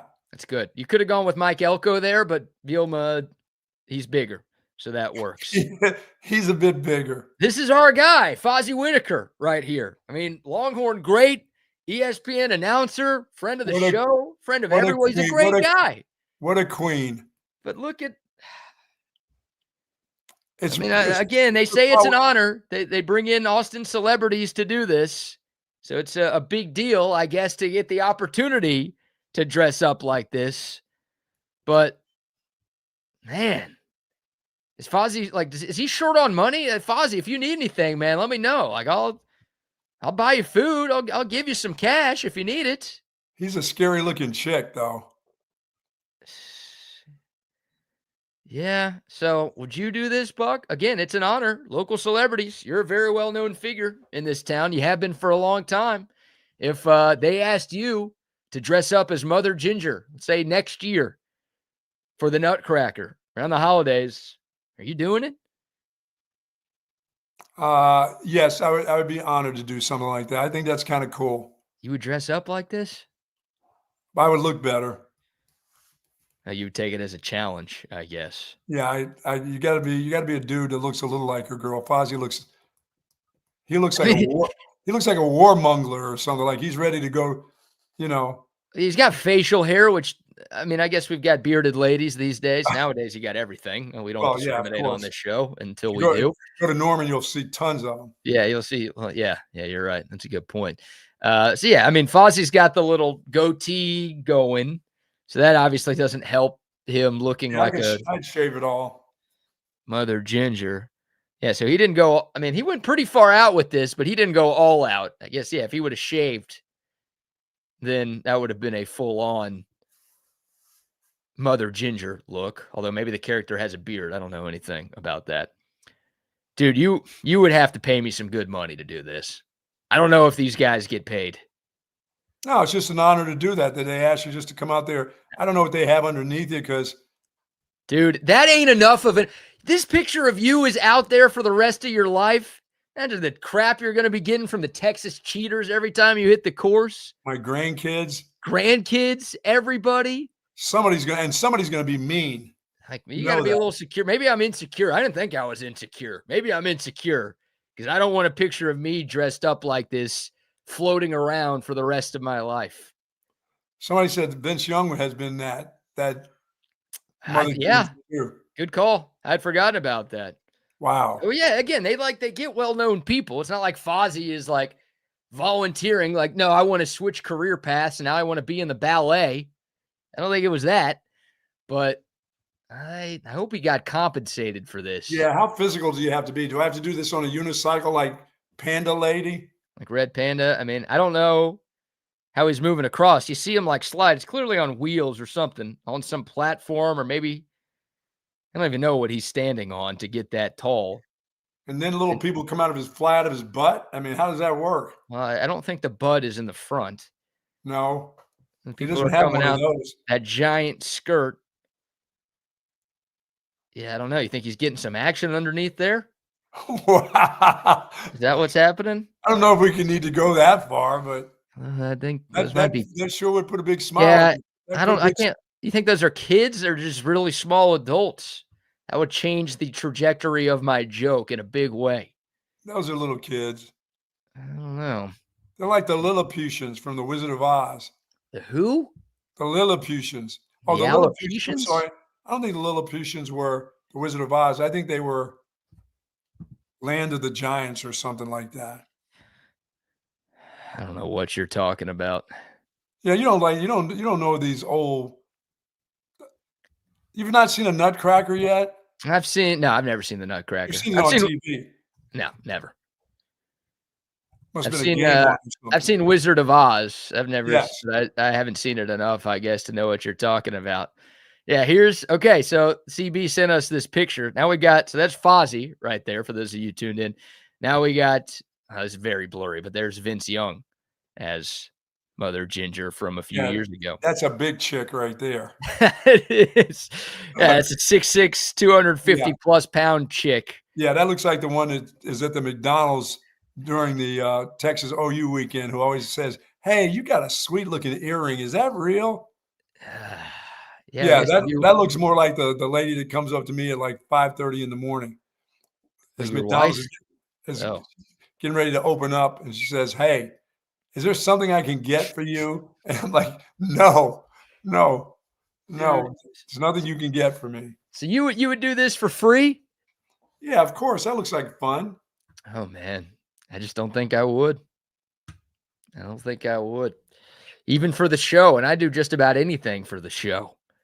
I think that would be pretty cool. Oh, God. All right. Well, I would try to call somebody, but again, I think it's just you're chosen. I don't think you get to sign up for anything or request No, anything. this is sort of like the Women in Radio Awards that I would never get. It's been going on for 5,000 years here.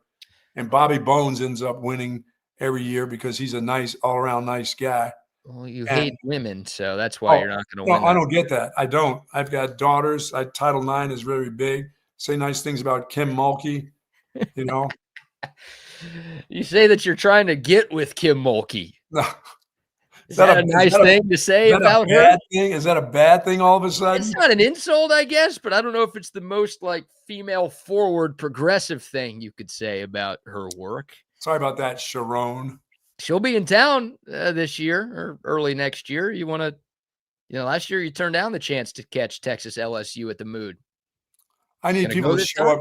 They do show up to women's basketball games, though, right? Oh, yeah. More people are going to the women's games than what we saw last night against oh my God. the French culinary powerhouse that is Lemoyne. That's even embarrassing for Texas right there. That's what you brought to that game. Not great. Just friends of family. Is that all that was? Family of the basketball team at the game?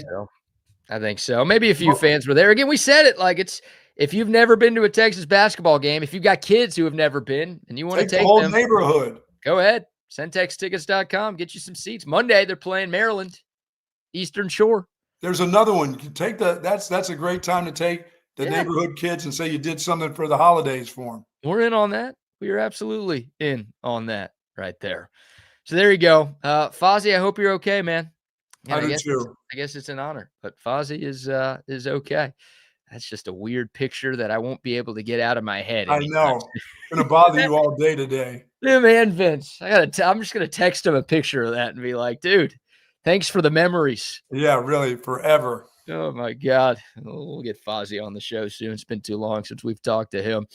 All right. I do want to bring it back to the current Texas football team, Buck. I mentioned a moment ago, I'm trying to, we're all looking for reasons to be optimistic for 2026 with the Longhorns, with sports, with life, with anything, Ryan Wingo he's an interesting case study. I think Ryan Wingo was the most frustrating player on this Texas football team this year because we know how good he is. We saw at times how good he is, but we also saw the issues with drops all season long. He had a 57.5% catch rate this year. 50 catches coming on 87 targets. Now, those other 37 weren't drops, but he did have 7 dropped passes this year, which was second most in the SEC amongst wide receivers. I mean, anybody who watched the Longhorns play this season knows that that was an issue for Ryan Wingo all season long. But he still led Texas in receptions. Sure. Led Texas in receiving yards, led Texas in touchdown receptions, and he was named as a second-team All-SEC wide receiver last week. So that's the frustration, right? He's so good. If he just figures out the dropsies. If he just figures out that he's a receiver and he has to catch the ball, that's what you do? Yeah. They do call them pass catchers, boss. Yes. It's in the job title. Yeah, not pass droppers. No. The job description says pass catchers. That's what we need you to do right there. Ryan Wingo, here's the positive thing. Here's what I hope gives you some confidence that he can turn it around next year. Xavier Worthy, now a really good player with the Kansas City Chiefs, one of the best receivers in Texas Longhorn history. His sophomore season back in 2022, he also led Texas in receptions and receiving yards and touchdowns. And he also had 7 drops that year.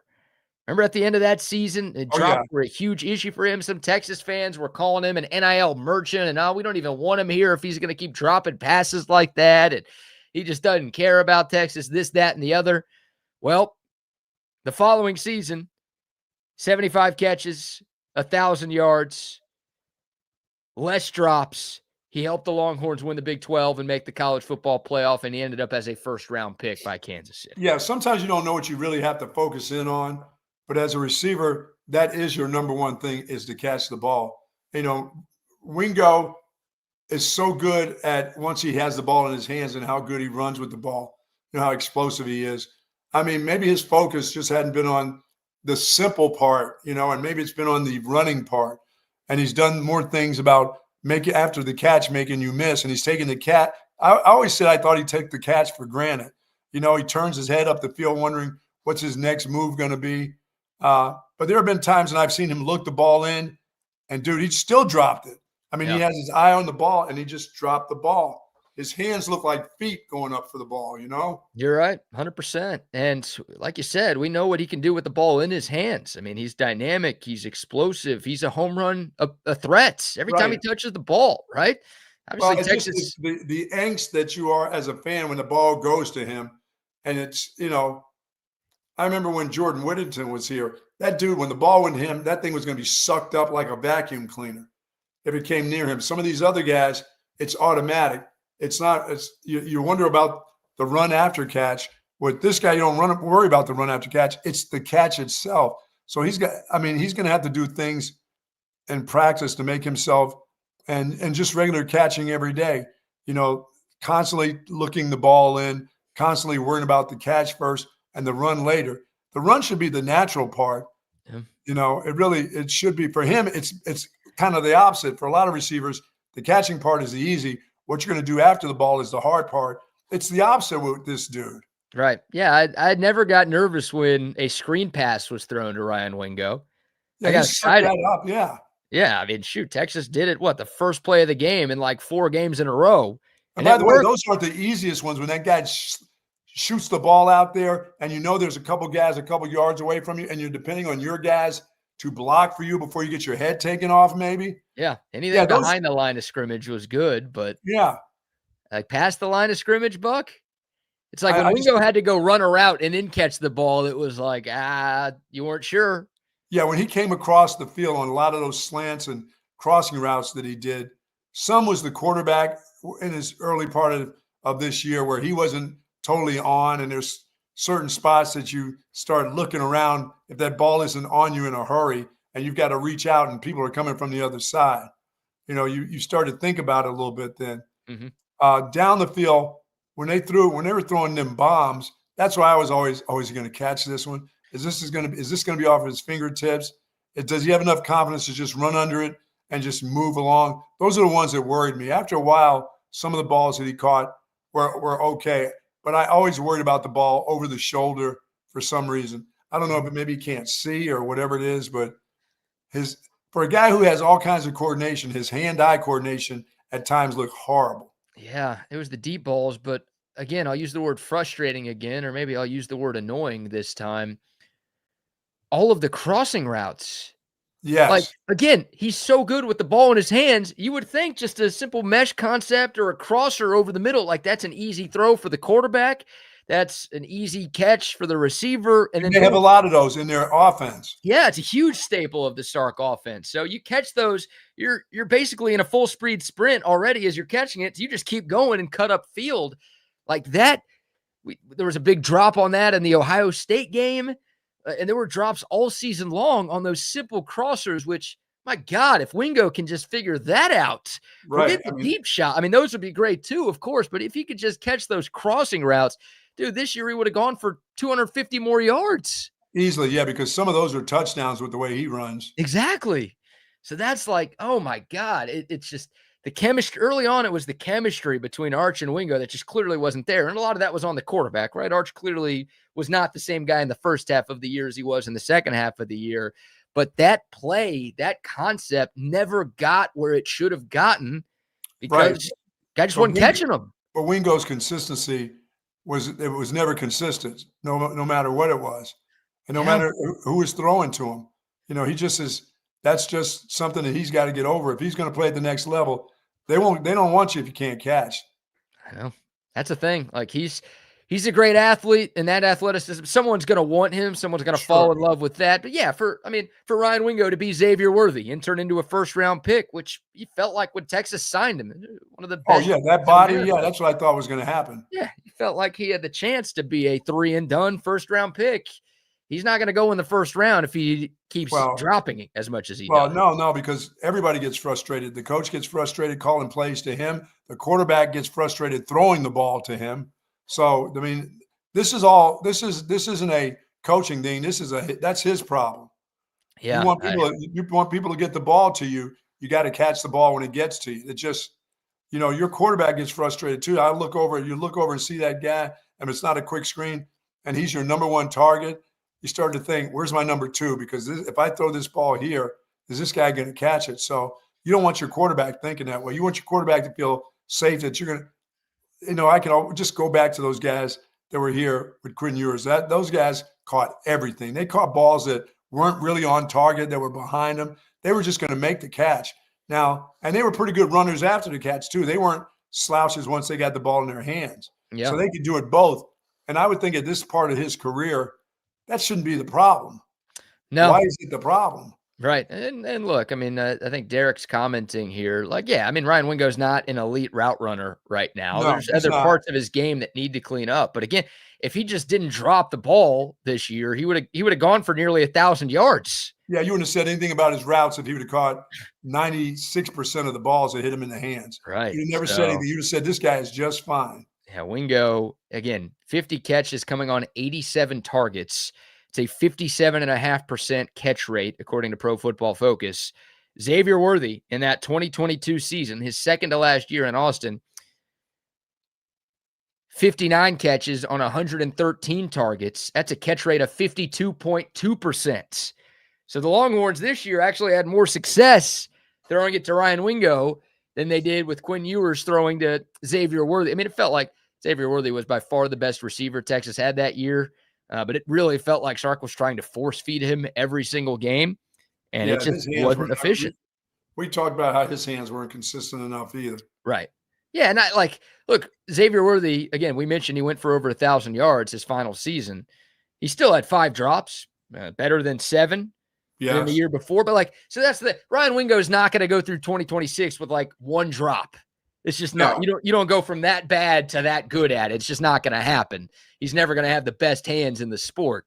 But can the drop number go down a little bit, and just can the efficiency when Texas throws the ball his way go up a lot? If it can, this offense has a really good chance to be a hell of a lot. By the way, we all know what a good play is on defense and what a drop is. Because, we've seen him. These aren't good plays that somebody's making. They're hitting him in the hands, both hands. Yeah. Well, I'm not making up. Pro Football Focus is generally pretty lenient, too, on their drop stats. Sure. So you could probably argue that Wingo had 9 or 10 instead of 7 this year. But I'm looking at their numbers. So this is not my opinion on how many drops he had. These are the drops that he is credited with having this year. Too many. Yeah, it's too many. It's just too many. And again, it's frustrating because you know how good he is. You can't take him off the field. If you're if you're me out there and you're dropping a bunch of passes, hey, park your ass on the bench. We don't need you. But because you know how good Wingo is, Sark, you'd be silly to not make him a big part of your game plan. Oh no, you have to. There's no doubt you have to. But there's, that exit meeting right there. You got a lot to talk about. He and Chris Jackson have a lot of work to do. There's a lot of catch. There's a lot of catchy catch about to go on. Yeah. Jugs machine goes home with him. He stays on campus. He and Arch are throwing the ball a lot. They're not going to camps, or they're getting together and catching the ball. And it doesn't matter who throws it to you. You just got to catch. You got to be consistent with the catch. You can get the neighborhood kid to fire a couple balls at you. Just got to, your hand-eye coordination just has to be there. Right. I was hoping with the LASIK surgery that would help Ryan Wingo with the hand-eye stuff. Not really the case. I was also, when Arch Manning, the picture that went viral with Arch Manning going up to St. Louis, Ryan Wingo's hometown, and hanging out in the hood, being a part of Ryan Wingo's camp and just hanging out there for a couple of days. These guys. throwing Nerf balls at him or something. Maybe. I was like, the chemistry between these two is about to be through the roof. Yeah, I mean, I would expect that for folks, he's not going to catch less balls going into his junior year. They're going to fire this ball to him. He's going to be a big part of it. So he has to be consistent. I mean, if he wants to go to the next level, like I said, the next level, if you can't catch, you don't get to play. You know, it's like Jaden Blue. Dude, if you're not the runner with the speed, they're not going to mess around with you unless you're catching them bombs out there just going past people. They're not going to keep handing it off to you if you fumble. Jaden Blue, I don't know what that guy's going to do. We'll see if he's even on the Cowboys next year. Well, that guy's too valuable of an athlete. Now, I don't know what it is mentally. Just the one run I saw him run looked like a guy who was frozen in time. That looked scary. He looked scared to me. And you can't be scared in the NFL. No, that's not going to go too well for you. No. If you are. So, yeah, look, I mean, I don't know if Texas is going to go to the portal for a receiver. Like, I get why people want that to happen. Of course, if you can go get a Cam Coleman type, then, yeah, you take a chance on it. But a couple of things. Number one, any elite receiver is going to be courted by a bunch of teams. For sure. And number two, you've got a lot of other needs on your roster. So you got to spend more on the offensive line than some other teams do. You got to spend more on running back than some other teams do. Now you need some linebacker help. Like, wide receiver is not your biggest need. No, it's not. You got too many players here. You just recruited the best class in college football a year ago. Right. Are you willing to say that, we made some mistakes? Well, that's a lot of mistakes for that class if they're not ready to go by next year. That definitely is on a lot of people who thought that class was, I was waiting to see some of those guys emerge. Not just one of them, but a couple of them push guys at times, or just at least get in games for certain plays. We didn't see that. So have they made a mistake on some of these, on some of these freshmen that they thought 5-star, they fell into the 5-star deal and they just didn't turn out? I mean, I'm calling Chris Jackson over the last couple of years a really good coach, or did that dude just have some really good talent? And he did have some really good talent. I don't know if Chris Jackson will be back next year. Again, his contract expires in January. So whether it's his decision or Texas's decision, doesn't that seem like one that should have been signed and let's move along here? I don't know. I didn't think the play of the wide receivers was amazing this year. No, I think Chris Jackson's a good coach. I think most of what he's done at Texas has been very positive, but I don't know. Maybe Steve Sarkisian doesn't feel that way. And I think if he was coming back, a deal would have been signed already. Yeah, I mean, right after the season, you go into the head coach, and if that guy thinks you're a great coach, you just get signed. Right. And let's move along. Let's work with guys. Let's make them better. But you don't have this waiting around. What the hell are you waiting for? Does he have other offers, or is he thinking about something else? That's the only thing that makes me think that thing hasn't gotten signed. I don't think it's because he's not a good coach. They could have done it last year too, right? Last offseason, they could have given him an extension without having him going into this kind of lame duck final year of his deal. So I don't know. Yeah, there could be changes made with the coaching staff at wide receiver. And I don't know. Maybe I'm telling Longhorn Nation to brace themselves a little bit in case Texas doesn't bring in that elite receiver that a bunch of you want, because they have a lot invested in that room. Yes. And I think they believe that Ryan Wingo can be the elite receiver that you're looking for. Of course, it doesn't hurt to have two. I'm not going to sit here and complain if Texas brings in a beast on the outside. Well, I'll be excited about it, but I think brace yourself that they're going to be looking in other directions because they feel good enough about what they have. Well, I think the other kid's going to be the leading receiver anyway. So who's the other kid? They got a lot Mosley. I think he's going to be the guy that they, once he has a full year, and he's healed up pretty well, I think he will get, his hand-eye coordination are pretty good. I think he'll be a guy that Arch will trust to throw the ball to. Wingo will still be a big play guy, but if he's inconsistent with his catching, it ain't going to him first unless it's a quick screen, and it's got to get out there to him. Right. Yeah, I'm a big Emmett Mosley fan too. I still think Ryan Wingo, if he stays healthy, knock on wood, he's the leading receiver. He's your number one guy next year. But Emmett Mosley is going to play a ton. He's going to be a huge part of the offense. You would love those guys. We're making a Xavier Worthy comparison. You would love Ryan Wingo to be Xavier Worthy and Emmett Mosley to be Adonai Mitchell. Yeah. Something like that you had in 2023. A really good 1-2 punch that helped you win a conference and get you to the playoff, and both of those guys were drafted in the top 50. Like, that'd be fun. You know, they all have good enough speed. Even Dartmouth has pretty good speed once he catches the ball. Yeah. I mean, they all have good speed. None of those guys are slow dudes. No, I don't think so. No. I'm trying to think. I shouldn't be. Yeah, I don't think any of those guys are slow dudes. Most of those guys are like track stars in high school too. Yeah, they're pretty good athletes that can catch, but you got to catch it first. Got to catch it first. All right. There's your very optimistic Ryan Wingo comparison right there. Can Ryan Wingo in 2026 be what Xavier Worthy was in 2023? Yeah, because he wants it to be his last year, you know? Yeah. Man, I kind of do too. You know, I want to have my cake and eat it too, I guess. I'd love Wingo to go for 1,000 yards and then say, I like Texas so much, I'm coming back. Sure. But I'd rather him be really good and go pro than him not be good and come back for his senior season. That's true, because by that time, boy, oh boy, if he's still inconsistent, as I said, the pros don't like guys that drop balls because that's what they get paid for, is to catch the ball. At that time, yeah, he might get surpassed on the depth charts if we're having these conversations next offseason. But once this group has a liking for you at a position, you're pretty much in with them. Yeah. Well, if there's a new wide receivers coach, though, maybe that changes things. That's true. We'll but Sark won't let that happen with that big body and looking at that film of that guy catching quick screens. You're right. You're right. All right, we'll take your thoughts. The Coda text line, 512-222-9328. The YouTube, Facebook, Twitter, and Twitch live chats are rocking and rolling as well. Would love to get y'all's thoughts on everything we're talking about all show long.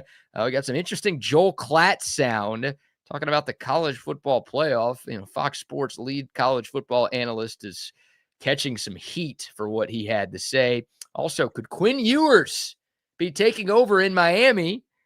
Get to those stories in a moment. But first, Buck, how about a few more sponsor shout-outs? Say hello to our friends over at Hat Creek Burger Company. You need that burger? You got to have that burger for lunch today? This is the place. Hat Creek Burger Company, folks. Double with cheese, banana pudding shake. It's all about the burger. It's all about the shake and the fries. Whether you want sweet potato fries or regular fries, they've got it at Hat Creek Burger. They also make a good chicken sandwich, BK. They do. They do. They have a really nice chicken sandwich at Hat Creek Burger. So check that out, folks. Some locations have breakfast available to you starting at 7 a.m. And mom and dad, if you want to hit that margarita machine, they've got it at Hat Creek Burger while the kittens are running around on their wonderful playscapes there. Love Hat Creek Burger. Yes, indeed. And they've got their queso menu back for a limited time. Nice. Queso fries, queso tots. They load them up with queso and bacon. Does it get better than that? You said bacon? I said bacon. Love bacon. Those may be the two best food groups in the world, queso and bacon. Yes. Get you some at Hat Creek. Plus, they've got chili, and they've got the seasonal candy cane crunch shake. Yeah, I got to have some chili. See, you people ruined me on my Wendy's chili. Now I won't have that. I got too many of those people tell me with the chilies, the leftover meat and all that. That's not true. Please try to tell me something good about Wendy's chili that I can still go there and have. Don't go to Wendy's. Get Hat Creek. You don't have to worry about someone's thumb being in your chili. Oh, see, there you go, too. Okay. I'm not making that up. That's a real thing that happened. Like a real thumb? A real thumb. Oh, my. We're going to have to rehash this story. I don't think I don't think I could have the chili if that were truly something that happened. With the nail in it and all. A full human finger. Yeah, don't worry about that at Hat Creek Burger. Dude, I would rather have the lady in the window shoot at me than find a thumb in my chili. Yeah, I think I would too. I would too. Shout out to them. Shout out to McCall Custom Homes. Hey, if you're looking to upgrade your home in the new year, maybe a New Year's resolution for you. A new kitchen, new bathroom. Want to add some new life to your outdoor space. Maybe you've been traveling this holiday season and you're tired of it. You want people to come to your place instead. Well, upgrade your home with McCall Custom Homes. They do everything, and they've been doing everything for a long time here in Central Texas. Father-son duo with more than 40 years of experience. And all of that experience, again, has happened right here in our own backyard. They're A+ rated by the Better Business Bureau. Tons of 5-star reviews online. The The Buck and Rodney have both had work done at their places by McCall. We trust them. We think you should too. McCall Custom Homes, ATX.com. They're offering free estimates right now to TSU listeners. McCall Custom Homes, ATX.com, or you can reach out to Mike McCall directly, 512-633-9580. Now, what about your Walmart? What's happened at Walmart? I'll get to that story here. Yeah, I need that story. All right. Well, look, I've done some Walmart shopping in my life. Yes, you have, and you don't like it. I didn't say I don't like it. You feel bad about yourself once you go in? Well, that's the place where I go when I am feeling bad about myself, because it makes me feel good about myself. Oh my God. If I'm having a bad day, if things aren't going my way, what do you say? I'll go to Walmart and You I'll go to look the around. grocery. Do you buy groceries in there? I know they have a grocery department. Yeah, I do buy groceries in there. Oh, Produce, I'm a little skeptical of, yeah, I am too. but I'll buy groceries in there. Yeah, prepackaged stuff. Why not? Come on. Yeah, I guess that, but I don't buy their bananas or tomatoes. I don't buy that produce there. I've done it before. I'll probably do it again. Oh, yeah. I got to be really down on my luck if I'm doing stuff like that.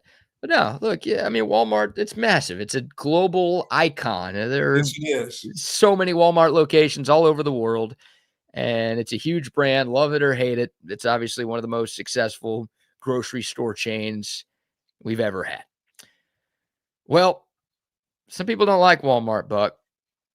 Some people have their reasons to not go to Walmart. That's why they shop elsewhere. I might have my reason to not go to Walmart. Uh-oh. We go to Mississippi for this story, but unfortunately, we also go to Texas for this story because this is a Texas woman committing the crime in the state of Mississippi. So we do have some ties to the Lone Star State with this one. Buck, I'm going to pull up a picture of this woman. This is 33-year-old Camille Benson on your screen in front of you if you're watching us. Buck, would you, for the folks tuned in on the app, would you like to describe exactly what this 33-year-old woman, Camille Benson, looks like? She's got a lot of dye in her hair. She's got curly hair that's been dyed blonde. I'm going to say she's either Hispanic or African-American, and maybe part of a mixer, but Okay. Okay. How about a couple of tattoos on her face? You're going to leave those out? That feels like a big detail here when describing who this woman is. I really can't see the tattoos on my screen. Are there? Oh, a little bit. Over the eyebrow, over her right eyebrow there. Yeah. Over the right eyebrow. She also has some little stars under her left eye. Not the teardrops, but little stars. Does she have something across her nose? I can't tell if that's like just or is that from being punched in the face? Is that a bruise? I don't know exactly what that is there. Well, 33-year-old Camille Benson was arrested earlier this week and charged with attempted mayhem. Attempted mayhem. I realized like the Allstate. Like the commercial, like the guy on the commercials? Yeah, I didn't realize that was like an actual charge. She was charged with mayhem after customers at a Walmart in Biloxi, Mississippi reported finding razor blades in loaves of bread at the store. This woman was arrested for allegedly shoving razor blades into loaves of bread at 2 Mississippi Walmart locations, according to authorities. Walmart employees told cops that a customer first reported finding a blade stashed in a loaf purchased from Walmart on December 5th. A second customer also reported finding a razor blade on December 8th. Yeah, she's the lady that puts razor blades in apples at Halloween, probably. Yeah. Is that a thing? That was a thing at one time. People putting straight, razor blades in, sticking them down in apples. Oh. Kids taking a bite. I mean, yeah, that's a sicko. It's a bad bit right there. That's a bad bit. There's a bad bit sticking that even in the bread too. Yeah, the police department, I don't know why it took so long, but the police department was alerted of this stunt on Monday, and there's some surveillance images, easy for me to say, that she never got to come back a second time, huh? Yeah, I guess so. And here is, I don't know if she did this on one trip or two, but again, multiple customers who purchased loaves of bread on different days found the razor blades in the bread. So she could have done this all in one swing, right? She could have just brought 10 razor blades in there and just boom, opened up 10 loaves of bread and stuck them in there. I don't know how you get away with that. I feel like the bread's going to open, but maybe she covered it up to the point where just customers, you're not investigating your products too much. You're not really looking for razor blades when you're buying bread at the store. No, I haven't. The last time I went to HEB, I've not done that.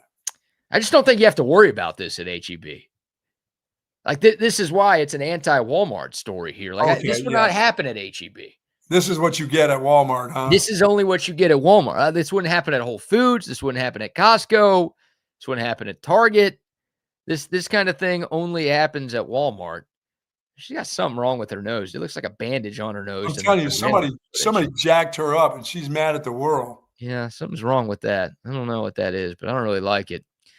But yeah, she was arrested, and the police say they do not believe any other stores have been targeted. But again, it's 2.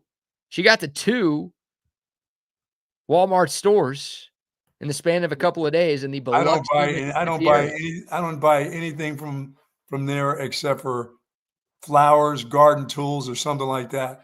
I don't buy stuff that I can consume into my body. So you don't buy razor blades? Some Walmarts have like Mickey D's in there. I ain't eating in that. You don't? Do you eat at Mickey D's anywhere these days? Not really. I'm not with them. I did get a 6-piece McNugget a couple weeks ago. Okay, and it was probably delicious with some fries.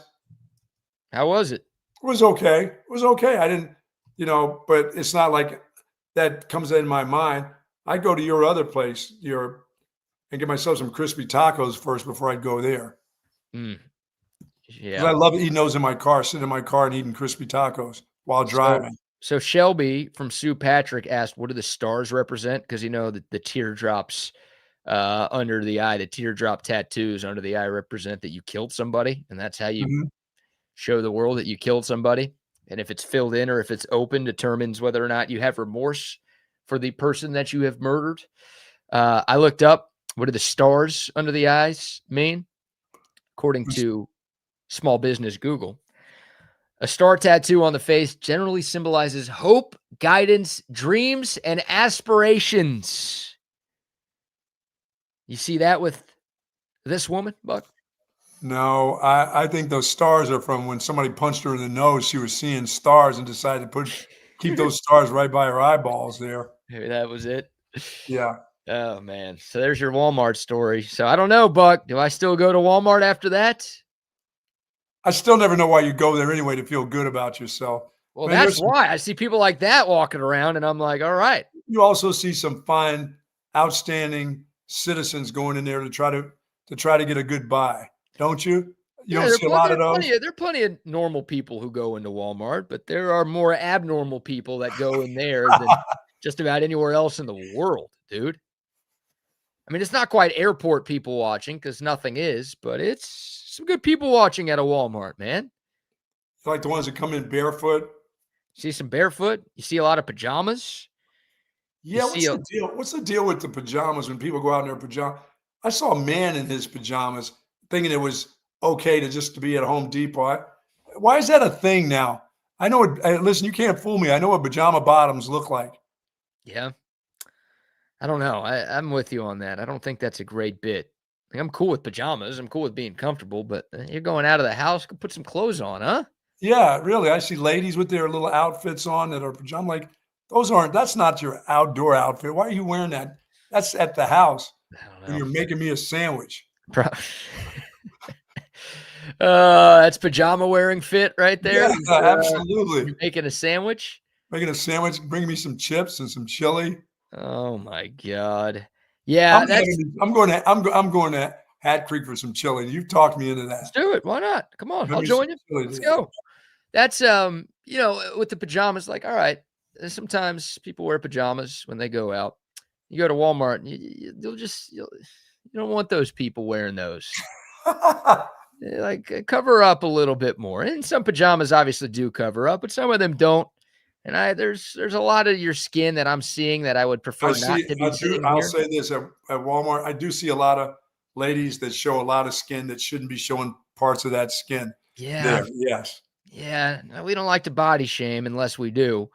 Yeah, just, cover A up. lot of You're out of Fozzy public. Whitaker looking chicks I see at Walmart. Fozzy Whitaker's better looking than some of the chicks you see at Walmart, Wow. All right, so there you go. There's a Walmart story. I'll be there tomorrow, Walmart. I can never Sure, of quit course. you. I can never quit you. Wow. Till we get a grocery store sponsor on this show. Man. I'll keep going back. Well, it doesn't matter. Wherever you go, folks, it's going to be packed. Yeah, how it After goes. about 10 o'clock now, they're all packed. Hey, if you want to be, if you're going to be driving around, but you want to be doing it in comfort and style, head out to Covert Bee Cave. How about that? Sure. Get you a new whip this holiday season. Speaking of great holiday gifts, you can give for a loved one or you can gift yourself. Covert Bee Cave has the best selection of new and pre-owned cars, trucks, and SUVs. And look, they also have everything in their inventory online at covertbeecave.com. So if you just want to do some online shopping before you make the drive out there to make your purchase, of course, you can do that. But they've got fantastic people. They've got unmatched service. And what do they say about those Covert prices, Buck? Nobody beats a Covert deal. Not now, not ever. Somebody says that, hey, only thing at Walmart's are $4 black T-shirts. There you go. You can get some great deals. They got those rollback prices. That little smiley face guy. He's still out there? The only thing I see at Walmart's are those commercials I see on TV that you can get at your nearest Walmart, that you don't have to go to Amazon. You can actually go to Walmart and pick those up. Yeah, well, a lot of places are doing the curbside pickup these days. Walmart's one of them. I think, a lot of the grocery stores do delivery these days too. Oh, yeah. So if you don't want to leave, you don't have to leave your house. You don't have to leave your house at all in this world. I want to I got to meet the people. Oh, yeah. I mean, you should. It feels like it'd be depressing if you're just staying at home 24/7, 365. But you could get everything brought to you nowadays. Your groceries, your food, your TVs, your everything. Can come right to your place. Yeah, I went to the fresh market, and that to me is central. I actually went to Central Market last week at Westgate. I hadn't been there in a long time. That used to be the place I'd go, but they got a little pricey. And then, of course, now HEB is straight up my place. But I'll go to Whole Foods. But I hadn't gone to Central Market. When I go into their fresh produce area, I always feel good. It makes me feel good when I walk in there. There you go. It's like being at the farmers market there at the Burger Center on Saturday mornings.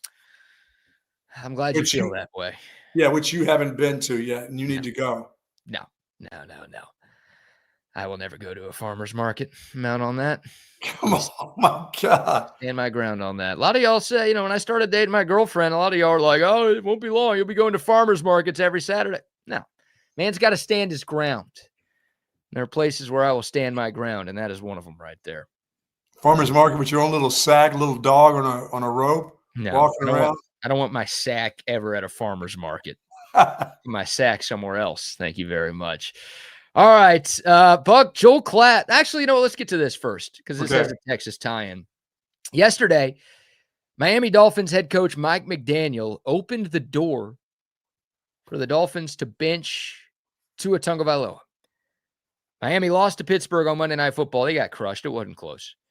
In the post-game interview, McDaniel was asked about potentially making a quarterback change, and he said, nah, I don't want to make any rash or short-sighted decisions. So it sounded like, all right, Tua's still going to be their guy.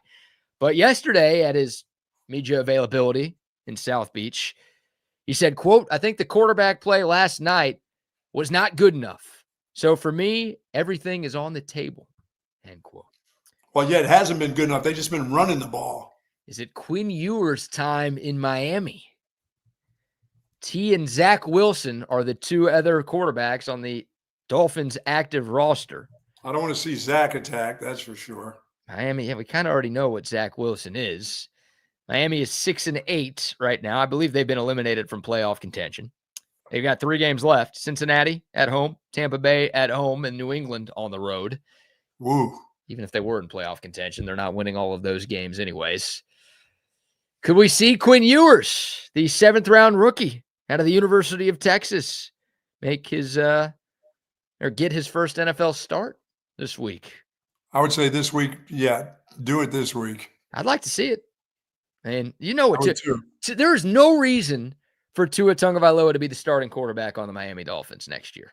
Well, dude, first of all, the temperatures in Pittsburgh, he's 0 for 1,000 when it's 40 or below, and it was like 18 degrees. You should have known before kickoff, why are we putting this guy in here? It's a great point. You know, they kind of had to because, like, they were still in the playoff hunt, technically. Yeah, I guess. So you got to stick with your starting quarterback in that spot. But, yeah, Tua didn't play well, and he was caught on camera after the game, like, laughing with Steelers players. And for some, that doesn't matter, right? The game's over, whatever. Right. You could shake hands, you could smile and take pictures. But when you play like that and it's the game that eliminates your team from playoff contention, that's obviously not something that's going to sit too well with the other guys in that locker room and with that fan base. So I just don't know. I mean, I know Tua's under contract, but that guy, he's good enough to be a starter in this league, but he's not good enough to win you a Super Bowl. I think that's been proven. So if I'm Miami, I am seeing what I have with Quinn Ewers in these last 3 games. Why not? And, you know, it's 3-game sample size. I get it. We're talking about a 7th-round pick, so the odds are stacked against Quinn. But if he plays really well in 3 games, then all right, maybe we'll see what he's got next year. And if he sucks, then we're going to have a super high draft pick in 2027 and take a quarterback. For sure. The Dolphins, you're not going to be good enough to win anything of note with Tua, and you're not going to be bad enough to get like a top 3 draft pick. No, because they run the ball too well with A-Chain. Right. So you're sort of in purgatory right now.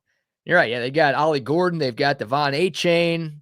They've got some good running backs. I mean, it's a pretty good roster that they have. Waddle's on that team. They're still missing Tyreek Hill. I mean, they're missing that dude. So and who knows when he's coming back or what he's like when he does come back or what he does, you know? Yeah. Tyreek Hill obviously out for the year, and I don't know if Miami wants him. I don't know if he wants Miami there. That whole situation is a mess. But yes, it is. I don't know. I mean, if I'm the Dolphins, look, of course I'm a little biased. I want to see Quinn Ewers play, but even if it wasn't Quinn Ewers, if I'm like running that team, I'm like, all right, I know the guy that we have isn't good enough. It's like what Arizona did with Kyler Murray. It's like, this guy's not the answer. We're not going to play him anymore. And they're putting Jacoby Brissett out there, who we know he's not the answer. We knew that before he started playing. But they're like, Jacoby Brissett gives us a better chance of losing than Kyler Murray does. So we know we don't have our franchise guy, and we know we're not going to win games that we probably should win. That's a bad team, man. Yeah, it's worked out. I think it's worked out well for the Cardinals because they've lost 6 games in a row. Like, and they beat the Dallas Cowboys? They did beat the Dallas Cowboys. Wow. Yeah. Well, the Dallas Cowboys are not a very good football team either. But, you know, right now Arizona's got the 6th pick in the draft, and they could creep in. I mean, they're 1 game back of first place or last place, depending on how you spin it. So if they lose out, they could end up with a top 3 pick, and then you could maybe get your quarterback to turn your team around. Yeah, you get Mendoza and send Kyler Murray packing. Yeah, the tank for Mendoza is going to be interesting. Right now, the Giants have the 1st pick. I don't think they're taking a quarterback because of Jackson Dart. Raiders have the number 2 pick. That's where Mendoza would likely go. But again, 3 weeks left in the season. There's a lot that can change. I mean, you've got Tennessee. Tennessee's not taking a quarterback. Cleveland's picking 4th. They're going to take another QB in the draft. No, they're not going to do that. They did draft 2 last year. They're not going to do that. No. Have you seen enough from Shador? But you can count on them to do something stupid. Yeah. Just like you can count on the Dallas Cowboys to take an offensive lineman in the 1st round. Yeah, that'll happen. The Cowboys, by the way, if the season ended today, they would have the 14th and the 23rd picks in the 1st round. Oh, they're definitely taking they're definitely getting an old lineman somewhere out of that. Or you should say they should take everybody on defense. They're going to take an offensive lineman. You know, they feel like that's going to be safe for them. It has been relatively safe for them. They'll get a guy from Georgia or Alabama, you know, and say, okay, we had to have this guy. They just don't, though. They really have to have guys on defense, don't they? Yes, they need to have all their guys on defense. That would be nice right there. Yeah, Cowboys going down. Texans trending in the right direction. They'd have the 22nd pick in the draft. But again, I think the Texans have a shot. I know Chip's been saying he thinks the Texans are going to make the Super Bowl out of the AFC this year. And that conference feeling as wide open as it is, I don't think that's out of the question. The Texans are that defense. They are, I guess Denver's the hottest team in football. They've won 11 in a row, but the Texans have the second longest active win streak at 6 right now. That defense is great. CJ Stroud's back and healthy. And again, I just, Denver's good. They're playing great. New England's good. They're playing great. I don't know if I'm like super sold on either of those teams. Yeah, I like the way the Texans are pushing the ball down the field now with all their receivers. Those kids from Iowa State starting to play a big role. The one kid, there's the punt returner. He's doing a great job punt returning for them, changing field positions. The tall kid is playing well. They're all playing well. Yeah, they are. And, man, I think of Buffalo too. And Jake says it. If the Bills don't get to the Super Bowl this year, like Josh Allen is not going to have to deal with Patrick Mahomes, who's been his nemesis, and he's not going to have to deal with Joe Burrow, who's also been a problem for him.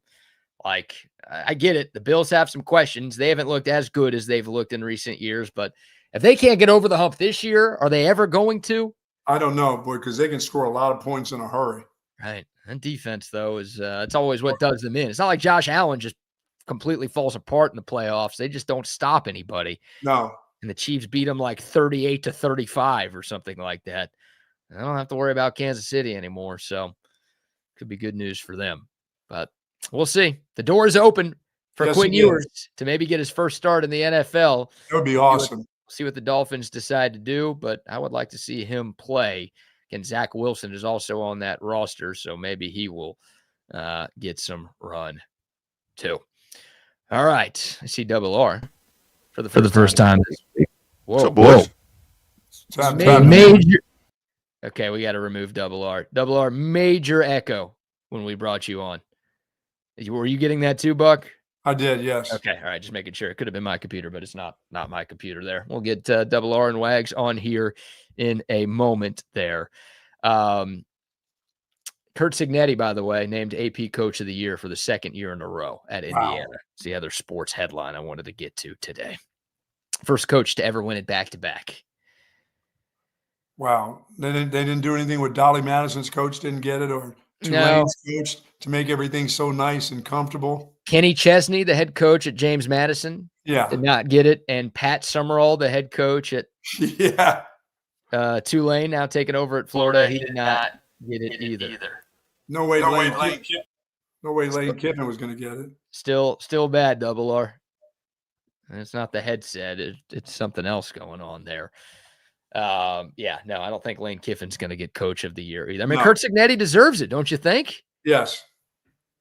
I know it's 2 years in a row, but everyone sort of thought Indiana was going to be a one-year wonder.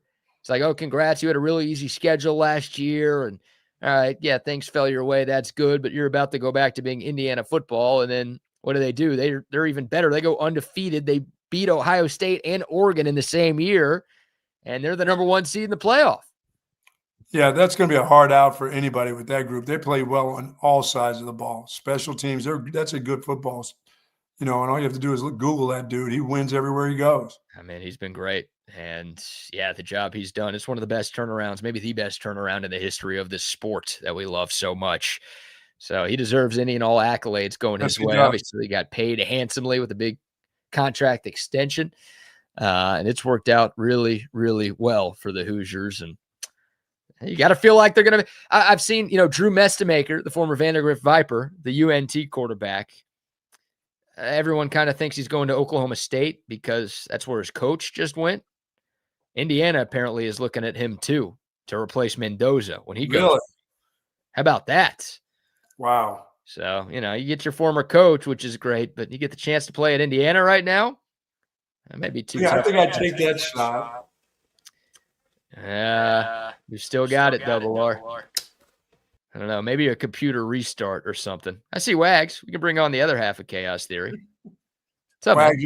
What's up? I saw Double R just a second ago. Where'd he go? He's got the echo chamber. Yeah, his computer's echoing a bunch every time we bring him on, so get that fixed. Wags, your thoughts on this picture right here, sir? Oh, no. Oh, no. No. That's the queen of the ball. That is lifetime Longhorn and friend of the network, Fozzy Whitaker. Yeah, no, Fozzy. Yeah, tote the rock, buddy. Tote the rock. Well, he can't tote the rock anymore. His playing days are done. He's got to switch careers. What's he toting in that? He's the queen of the ball. He something. Here's Fozzy Whitaker playing the role of Mother Holy Ginger shit. at the Nutcracker. He's got that giant dress, and look, he's hiding some kids under there. There he goes. Well, the Bills, I know times are tough, but the Bills can't be that high, Fozzy. He bows to the crowd, and then a bunch of kids come out from underneath his dress. That's kind of scary. Yeah, he lets a bunch of kids out from his gooch onto the stage. Interesting bit. It's an honor. Everyone says it's an honor. They ask Austin celebrities every year to play the role as Mother Ginger in the Nutcracker. So, yeah, I'll probably pass if that offer ever comes. I mean, it was hard to pass on that Jardiance offer down in Brazil. Right. Well, you don't have to go to Brazil for this one. This one's right down the road at the Long Center. And I don't have to buy my own plane ticket. Like, who in the hell would want to buy their own plane ticket to go to Rio de Janeiro to be an extra in a Jardiance? Hey, here's to your career, buddy. Big guy. Keep it up. I don't know. I feel like Rio's pretty nice. Yeah, it's surrounded with AIDS. He's got AIDS. Well, we've got some AIDS here too, don't we? Not per capita, I think Rio de Janeiro, I think this is actually a correct stat. Per capita, I think Rio de Janeiro is one of the highest cities in terms of AIDS. At AIDS. Is that Magic's favorite place to vacation? Sure. I've never gone there. Never going to go. There's got the echo going. Uh-oh. Still. Yeah. Yeah. Wish we would have worked on some audio before we came on the show. There's only so much you could do. There's only so much. Yeah, I know. I might stick around until Double R gets that all figured out. All good, man. But no, I don't think I could put a red bow tie on. It's the tie. It's the bow. It's the little bow on It's the makeup. It's the lips. I mean, there's no. Oh no, I'm fine with the makeup. I'm fine with that. I'm not fine with a bearded man with a bow. Yeah, hang on. The bow tie is what bothers y'all. Like you could wear a tux with that bow tie. Be a little weird. The makeup, it's just all. It's just not working for me, Mother Goose. And plus he's got that, 70s Smokey Robinson, the Miracles hairdo right there. Oh man. You know who died yesterday, Buck? Speaking of the 70s? Who's that? Carl Carlton. Oh, what was his song? She's a bad mamma jamma. He passed away? Passed away yesterday. 70 what? 75? 73. Ooh. Hotel. A couple years from him. Everlasting Love, too, another classic. Oh, yeah. All right, boys, I got to go. I'd like to play in the echo chamber, but I got to get going. Play in the echo chamber. There he goes. Is it Bucky that has the echo, or is it me that has the echo? No, you're good. I mean, when you're fine right now, there's no echo when you're Usually talking. whoever's running the app has the echo. No, I think it's just because he's traveling. He doesn't have his home set up. That's causing the issues. Yeah, Bucky said he would do this for free, Wags. I don't think so, man. I don't think not a tip of fame, not like any type of check. I don't think I would do it. No amount of money in the world would get you to do this? Nah, man. Really? Nah. What about optics for everything? And the kids coming out of the dress, that's just creepy. You're acting. It's a role in a play. Yeah, nah, I'm all right. Okay. I guess I'm just not that progressive. That any better, guys? Yes. A little bit, yeah, actually. Yeah. I don't think there's anything progressive about taking $100,000 to dress up like this. No, it was tongue in cheek, buddy. I know, but nope. That's just it's in one. It looks you're on. How long do you have to be out there to do that? How long is your? Whoa! That's it. Is this just it? The extent of it, maybe 2 minutes. Yeah, this whole clip is 10 seconds. I think Fozzy was probably on stage for a little longer than that, but I can't imagine it's more than 1 or 2 minutes. That's like a big deal to get to do that in Austin, though, isn't it? That they bring in like celebrities and so forth to do that. Yes, that's what they say. So it's an honor for this. Oh. Okay, I'm going to remove myself. Maybe. Yeah, now you have the echo, buddy. Maybe me being on is causing the echo. So let's see. Rodney, can you hear me? Yeah, I got you. How do I sound? Am I good? We got an echo. Damn, this worked at 7 o'clock this morning. It's all good, man. But of course, I didn't have you guys on, so that's the other part. I think it's better. I'm hearing an echo coming out from your end, so your outsource has 2 So, feet. I think what it is, because I think it's my speaker. I think it's my speaker that's going on, but I have to have some sort of speaker on to be able to hear you. Your outsource has 2 feeds, so kill the outsource to your speaker and then just have it coming through your headset. No echo on you. Let's roll with. How's that? Is that better? Yep, we're good. Where you want to go, man? Perfect. How you been, buddy? You got to turn the mic down. Okay, there we go. All right, that better? A little bit. Okay. Now the echo. Jesus Christ! I gotta come back. It's as bad as it was at the start. Double R. I don't know what you want to talk about. Sorry, bud. What do you want to get into? I don't know. No. We got Lou Gehrig joining us today. The luckiest man. When you come back, Double R, make sure that you're down just a little bit. You came in a little bit too hot and heavy there. So. Yeah, I don't know what is causing that. Double R broadcasting from, what do we think? The Best Western, the Motel 6, the Super 8. Where do we think he is today? He's going to have to talk to his other people and put him up in a better spot or something. So yeah, maybe. What I watched some Texas hoops last night, and I watched the Capitals get shellacked. Gustafson last night just absolutely lights out on his head in the pipes for a team that was struggling inside of or just looking for their starting goaltender. It looks like they figured it out. The Wild were absolutely on fire last night, blanking the I guess you could say surging Caps. They started out of the gate pretty hot, then they went into some valleys, man, peaks and valleys, and now they're, they were surging for the road win, and now they're kind of stumbling a little bit. So a 5-0 outing, that's never a good thing. So we'll see how it works. Yeah, I don't have too many Capitals hot takes for the people right now, but it's all on Logan Thompson. That's they're playing as good as he's allowing it. So yeah, I mean, I know you guys are in a playoff spot right now in the Eastern Conference, so. It ain't good. I don't think it's going to stick, but let's go on house money. So yeah, you're trying to catch up to the Dallas Stars. That's okay. Everybody else besides Colorado is right now, so it's all right. Get there. A lot of season left to be played. Last non-conference game last night. Second to last. Second. Thank you. Penultimate. Thank you. They've got your guys from Maryland on Monday. Did you see Kansas versus Towson? I did. I was going to ask you if you knew where Towson was at. The Towson Tigers? It was the 3. It was, I think it's 3-to-1 ratio. Of 3-to-1 ratio, girl to guy ratio. Whoa, hang on. Yeah. Was your son looking at that? Hold on. 20 seconds now. Let's pump the brakes. Let's make sure you're clearing corners before you go into the room. All right. You got a lot of STDs at that school too, buddy. All right. Well, that's a trade I'm willing to make. I guess that's the hypothetical for you. Would you go to a school with a 3-to-1 girl to guy ratio, but the guarantee is that you're probably going to with chlamydia? No, not good. 3-to-1. I mean, it depends on what the girls look like. Like I could be at a place with a 3-to-1 ratio and the girls are all ugly, so I don't want any part of that. Well, I think very true. I mean, I didn't even take that into.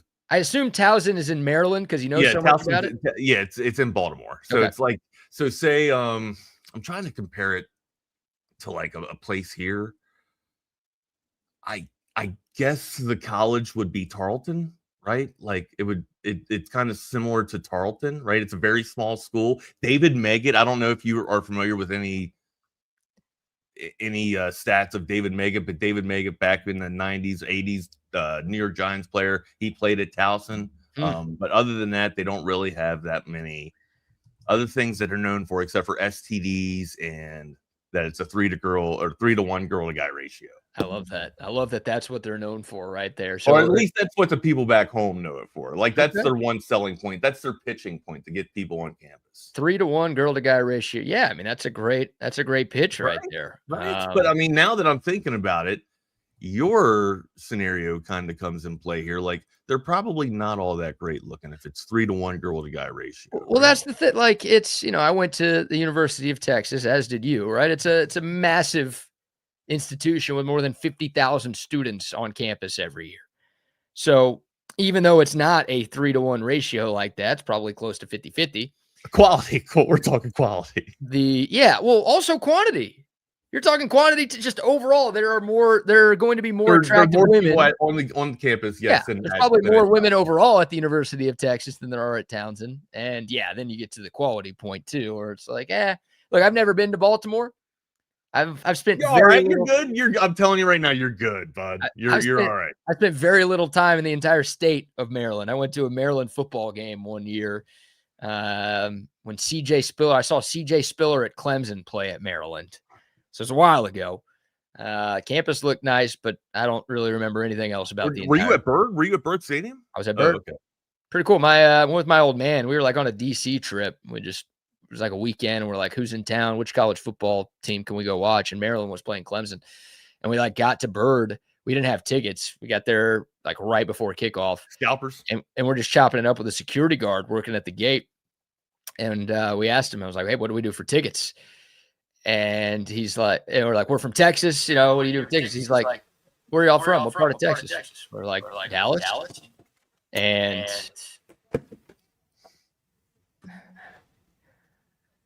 I don't know, Double R.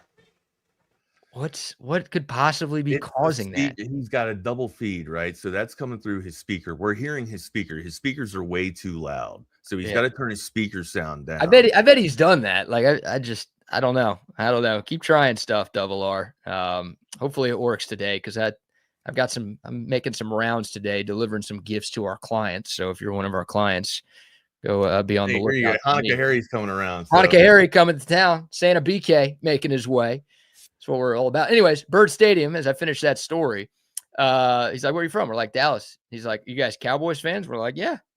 And he literally is like, I got 2 tickets for it. He gives us 50-yard line seats. What? Like we're basically sitting 2 rows in front of the governor of the state of Maryland or around like all the big money donors for the school. It was just the luckiest thing ever. Literally just for being a Cowboys fan in Commanders at the time. Right, in Commanders territory. Territory. It was great. So it was a cool experience. But that's the end of my Bird Stadium story. And I'd go to Townsend for a visit. I wouldn't go there for school. Probably the best Bird Stadium story that I ever had, right, was my dad. I don't get to hang out too much with my real dad, but we were checking out the Maryland. Florida State was in town, and we were checking out the Florida State and Miami, or Florida State Maryland scene. And this guy, and of course, you got to sneak. You got to wear like loose boots. And if this is a time where they don't allow you, of course, they don't allow you to bring hard booze in, right? And everybody's sneaking pints into their boots, right, to get in. So you can pour it into your Coke and have the rum, right? My dad is absolutely lathered up, right? And we sit on the visitor side underneath the awning. So there's some high-end visitors in this section that are very dedicated to the Florida State Seminoles. And there's this guy just spouting off with the mouth. And he looks up at my dad. My dad's probably 20 to 25 rows up. He's chomping at the bit, and my dad is just loaded. And my dad stands up finally. He goes, buddy, I've been waiting for an asshole like you for 10 years to come around here. In just like one fluid motion, my dad gets like, and my dad's my dad looks like Ralph Regent. My dad looks like Ralph Regent, right? Big, or not as big now, but he used to be back then.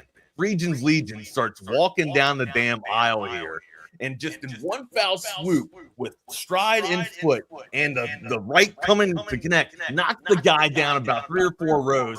The dude didn't even get up. My dad didn't even wait a second, turned right back around, came up, took another drink from his pint, and that was it.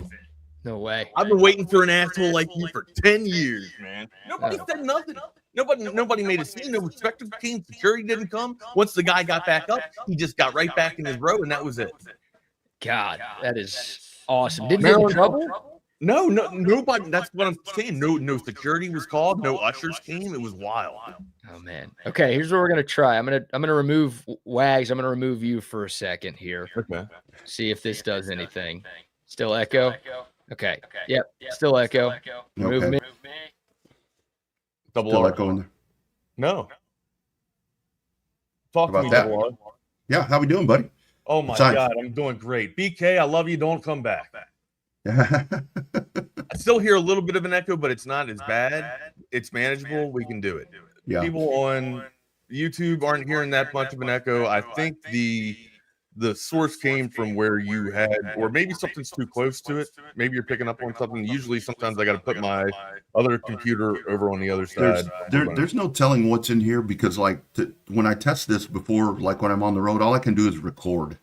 It's like, so like recording this morning, everything was totally fine. All right. Well, And- you going out is fine. So it's coming from your end, right? So when we hear it, you have a double source audio, right? A Yeah. double out source. So. Yeah, all the system sounds, everything is turned off. All good. It's manageable. We're gonna have a conversation. We're gonna catch up. We're gonna find out what's going on in Double R's life, buddy. Yeah, besides echo, you know. Yeah, it's, there's a secret mic in there. there's something going on. Somebody's recording you, buddy. There's Somebody's something. recording you. I'll Anyway, tell- so how's road life with There's- Double R? There's a old school handset phone sitting here. I bet it's tapped. It's tapped. Could be. Gotta How's be road mine. life, man? What's up? It's cold up here, dude. It was, well, it's not cold this morning. When I got here on Sunday, no, when did I get here? Sunday, 7 degrees. Get the hell out of here, man. 7 degrees. I'm like, It's dude, I can't do it. a little bit of rain in the forecast on your way home. Make sure you're going a little bit slow on your way back to it, buddy. But what do you want to get into first, dude? I was actually going to call you on Sunday to get your thoughts because I wouldn't be able to get these from you on Monday. Phillip Rivers, dude. I tell you, the old man was. Look, they didn't get the dub, but they got pretty damn close, right? Or I guess they got into a fighter's chance, right? A puncher's chance. But just my first take from Phil Rivers, he's out of shape, of course, right? It's not going to look great when you're playing for 5 years, right? Or you don't play for 5 years and you come back and, all of a sudden you just got to do some type of makeshift type of play to get some type of win for the Indianapolis Colts.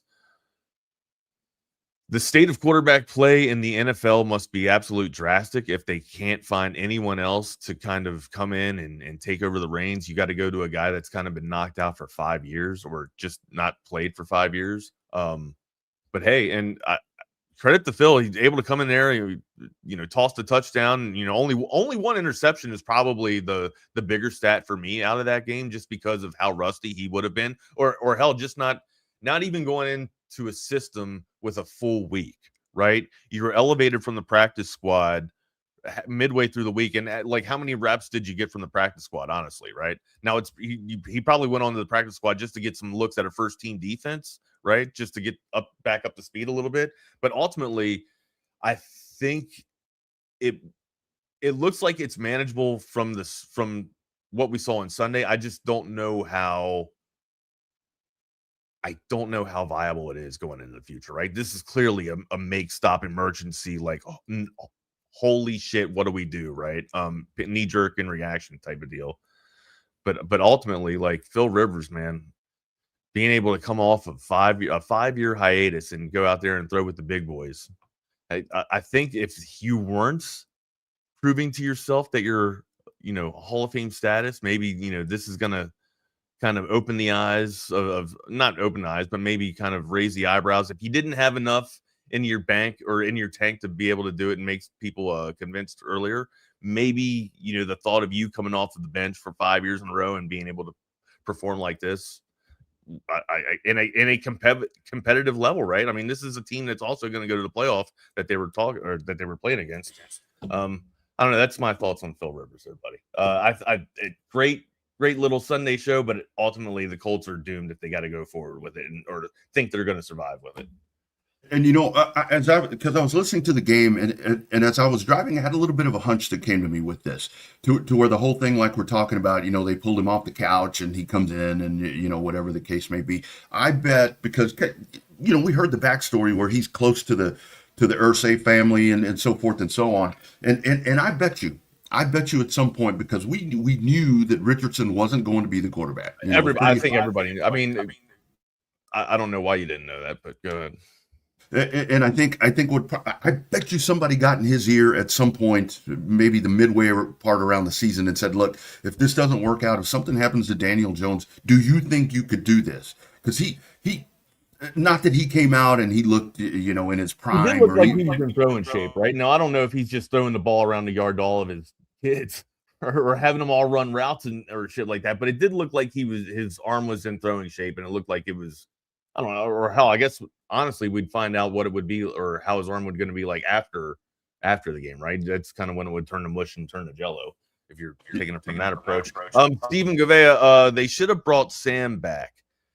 Well, Sam's been elevated. Sam's third string quarterback to the Denver Broncos right now. So at the beginning of the year, Sam was on the practice squad, but I think Sam having the good foresight there, like, hey man, Denver is a team that's going to competing. You got Sean Payton there, a pretty savvy, quarterback guru. If things happen with Bo Nix, and of course, who the hell is backing up Bo Nix? As a matter of fact, I don't even know who Bo Nix's backup. I know the third string is Ehlinger, but I don't know the backup for Denver. But anyways, like if anything happens to where it just goes completely haywire, kind of like what happened with Indianapolis, then Sam Ehlinger is primed to take over a team that is competing for a championship right here. And Wags, I heard multiple times leading up to that Ehlinger didn't want to go back. That he was very happy in that situation with the tutelage. And that's why he had a chance to not be on the practice squad from the Colts, right? Like he was going to be either second string or third string on the Colts roster, but wanted to be elected to go the practice route with the Broncos because that's where he felt the organization. I guess he just felt the Broncos organization was in a better spot than Indianapolis, or maybe better ran than Indianapolis. I mean, I don't know. Yeah, I heard that a lot of it was, for the tutelage, and that he really felt that he was getting, the work that he was getting and kind of the experience in that system, that he was very happy with that and didn't want to go. And you have to applaud that. But like you're saying, the thing about it is you're obviously you're playing for a better organization. You're playing in a better scenario. But I think with this Rivers thing, I think, and he is a football coach. He is a football coach, and you've been at those high school practices. So those coaches, for the most part, are pretty active. They're out there running plays. Usually, the coach is thrown to the defense, right? Thrown to the first team defense, or running. Sometimes, they'll take over for the second string quarterback, and if the plays that the defense need to get out there that the scouting team isn't running right, head coach will get out there and run the shit. So. There are times that I've been at high school practices, and maybe it's a team that's not one of the best teams in a district or whatever, right. and I'm like, if the team worked as hard as the coach is doing in practice, they might be better because the coach is out there running sprints or out there running routes or whatever. But what coach are you talking about? Anthony Wood? What are you talking about? But the other part of that, what I was really curious to see was how is he going to take a hit. Because it's like the arm, all that's still going to work. I actually wasn't worried about that because of how big he was. You know what I mean? Like I'm not trying to make a big old boy. He's a big old boy. He's healthy. Phil Rivers is healthy. All right. Phil Rivers is a healthy man right now. Well, and you said something a while ago. It's kind of funny where you said, out there, the dude's got a whole football team at home, so he can field. Hell, he can have the wife as I guess we could say the wife as the tight end for crying out loud. Yeah, exactly. And then take the white to center. Let's get up underneath gun there. There it is. Yeah, you're the center. But look, I thought it was really cool to see him. Like you said, the whole thing with the Hall of Fame thing. Shit, put him in today. I don't even think he cares, honestly. Like, I'm sure he wants to get into the Hall, but I get what I'm hitting on is I don't think he cares that it got reset. You know what I mean? Like the 5 years gets reset when you take a snap or you get elevated to the to the actual first string squad or the actual team. I don't think for Phil Rivers gives two shits. He knows he's going to be in the Hall of Fame, right? Like if That's a good question though, because Eli's got hardware. Both came in the same class, right? Matter of fact, the draft debacle there, where Phil Rivers and Eli were kind of traded for each other after being drafted. Is Phil Rivers a Hall of Fame quarterback? I think he doesn't have a championship unless he gets one this year, but he's got better stats than the Eli, right? Yeah, absolutely. And here's the other part about it that I heard somebody mention this again on the drive on Sunday, to where it's like the whole thing with Phillip Rivers in the Hall of Fame. So think about that. Think about this. So if his Hall of Fame clock is going to reset, now he has to wait another 5 years. Look who's eligible right now and who's going to become eligible. It may be easier for him to get in the Hall of Fame. Yeah, he might have 6 years later. Right. Yeah. So that was, and I heard that, and I'm like, man, that makes a lot of, not that factors into anything at all, but I mean, the dude looks like, to me, he can finish out the season. I mean, are they going to win a lot of games? I don't know. That's a tight ass AFC South race that they're now, behind in. But yeah, I mean, it was. I really wasn't surprised. I didn't think that he was going to come out and light the world on fire. But shit, they almost won that game.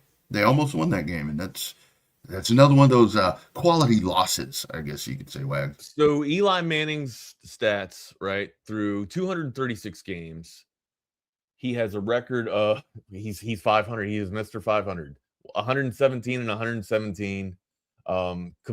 Completion percentage of 60.3, yardage 57,023, touchdowns 366 to damn, that's a bad one. 244 interceptions. So the TD interception ratio isn't exactly the greatest. Now to Phillip Rivers, all right? And Phillip Rivers clearly has the better stats, in my opinion. Phillip Rivers, out of 245 games, 134 wins to 107 losses. Okay, that takes the cake right there. 64.9% completion. All right, 63,560 yards, 422 touchdowns to 210 interceptions, 2-to-1 ratio. They threw the ball a lot. I think if you're going to put Eli Manning in, I think Phil Rivers has to be in, right? I feel like that's kind of a no-brainer, right? If you're going off the precedent of Eli getting in, Mr. 500, then I get it. He's got 2 Super Bowl MVPs, understandably, right? Like in both MVPs, both Super Bowls, he beat the best of the best, which are the Patriots. All right, so I guess that is the one tipping point for Eli. But I think if you're giving Eli the nod, Phillip Rivers has to have the nod as well. And that's where I've always thought you can't leave Eli out, just for that reason right there. The 2 Super Bowls, that's really hard to. And the way that they did it, like you talked about, and some of those runs, where the Giants were damn near down and out, one of those times, and they came in and won the Super Bowl. But thinking about with Phillip Rivers, I mean, he played on some really good. Those San Diego teams were really good, really good. Rivers didn't he go to Didn't he have Tomlinson the one year, or was that Drew Brees? To where they lost to the Patriots. They went to the AFC Championship and lost to the Patriots. It was like Tomlinson's year where he had 35 touchdowns or some shit like that. Yeah, there were a couple of times. Where San Diego was like, okay, they're going to be that team to win the AFC, but then they just couldn't get over the hump. Kind of like we see right now with Buffalo. At one point, they were very much like Buffalo, where it's like they're right there, but they just and then they ran their course. Strong tight end play, but I remember Keenan Allen and Phillip Rivers connecting a lot, though. Yeah. Well, he had Antonio Gates, didn't he? Yeah, for a long time. Yeah. He and then, like you said, that they could run the ball. I mean, their defense was pretty stout. They just couldn't get over the hump. I do compare a lot of those San Diego to Buffalo now, but because it's like, okay, it's there. This is their time. Here is the window. The Chiefs were down this year. Here's Buffalo's chance, and here they are. Struggling, although they didn't. I thought they were down and out the other day, dude, and that was a hell of a game right there. But producer TV chimes in. Yes, I think the 2007 LT and Rivers were hurt in the AFC Championship, but LT got hurt didn't play while Rivers played hurt. Yeah, he had like a torn. His knee was all. Yeah, I remember LT going. I don't know if LT finished, but I remember him playing in the game because he was bitched. He was upset about something at the. I forget what went down at the end of the. Somebody didn't shake hands or some shit at the end of the game or whatever, and he got really pissed or something like that. The way that game started for the Colts the other day, I mean, they did, and it helps when you have the running back that you have there. When we talk about lean on the running game, and you've got that dude in the backfield, because that's exactly what they did. They came out and they just pound. Even Steve Sarkisian, when the run wasn't working, they continued to try to run the ball until it came back around, and then he got comfortable. And I think he got back adjusted to the speed of the game. But that's just a savvy veteran right there. When you have a resume like that, dude, you know that it's going to come. I would like to see how he feels this week. All right, I would have liked to have heard from Phil Rivers. So I guess we should have got some sounder based on the bumps and bruises that he took on Sunday and that how Monday felt or whatever. But I would like to see how he's going to move around or what his ability is going to be like, his mobility is going to be like this Sunday when they play. So and the thing about it is too, to me, where it's even more impressive for him was the fact that you came out and you took that defense. That's a damn good defense across the way there. So I think that's even more impressive. That's a better defense. That's why I was saying, like, to only throw one interception against Seattle, like that's in Seattle too. Like that's pretty tough place to play and a pretty hellacious defense to go up against. And yeah, you're right, man. Decent again, pedestrian or mediocre performance, if you want to call it that. 1-1, but and I don't even think he had 200 yards of passing. But actually, let me pull it up. That was like the folks that were saying, I'm worried that he's going to. Yeah, he only had 120 yards of pass, but it's kind of pedestrian, right? But still, one touchdown, one interception. To only throw one interception after 5 years of not playing ball, I think you're right. Where they were saying, he's going to get carted out of the game. I'm like, no, he's not stupid. He's not going to put himself in a position where they're going to have to put this dude in a wheelchair and wheel his ass out of the stadium. But it was cool to watch. But that just fits in line with this season because it's shit like that we've seen with teams being so susceptible. And here we go. This was. Quinn Ewers will be the starter for the Miami Dolphins. So boom, there you go. Hey man, you never know when your opportunity is going to come to you, right? You're only one play away. Didn't they always say that? You're only one play away from getting that starting rep. And I think this is an opportunity there for Quinn. I mean, I know that Tua Tagovailoa is owed a lot of money, and you're going to have to figure out what you're going to do with all of that. But that obviously isn't working. One of the guys that's here with me on this work trip, he's a Dolphins fan, and he's like, this system is not working. He doesn't like the coach. He doesn't like it, none of it. So I think this is what you do. You're out of playoff contention right now. Go figure out what you have and figure out what's going to be the next move. Address the future. What do you want to get into a little bit of college basketball and I guess we should first talk about our sponsors and our friends all around this place, right? Get into college basketball if you want to do that for a little bit. First and foremost, let's tell you about our friends at Hecht Law Firm. He is Ryan Hurricane Hecht, your personal injury attorney right here in our Fairburg of Austin, Texas. Sporting and rocking that burnt orange suit. Call him up and ask him about it.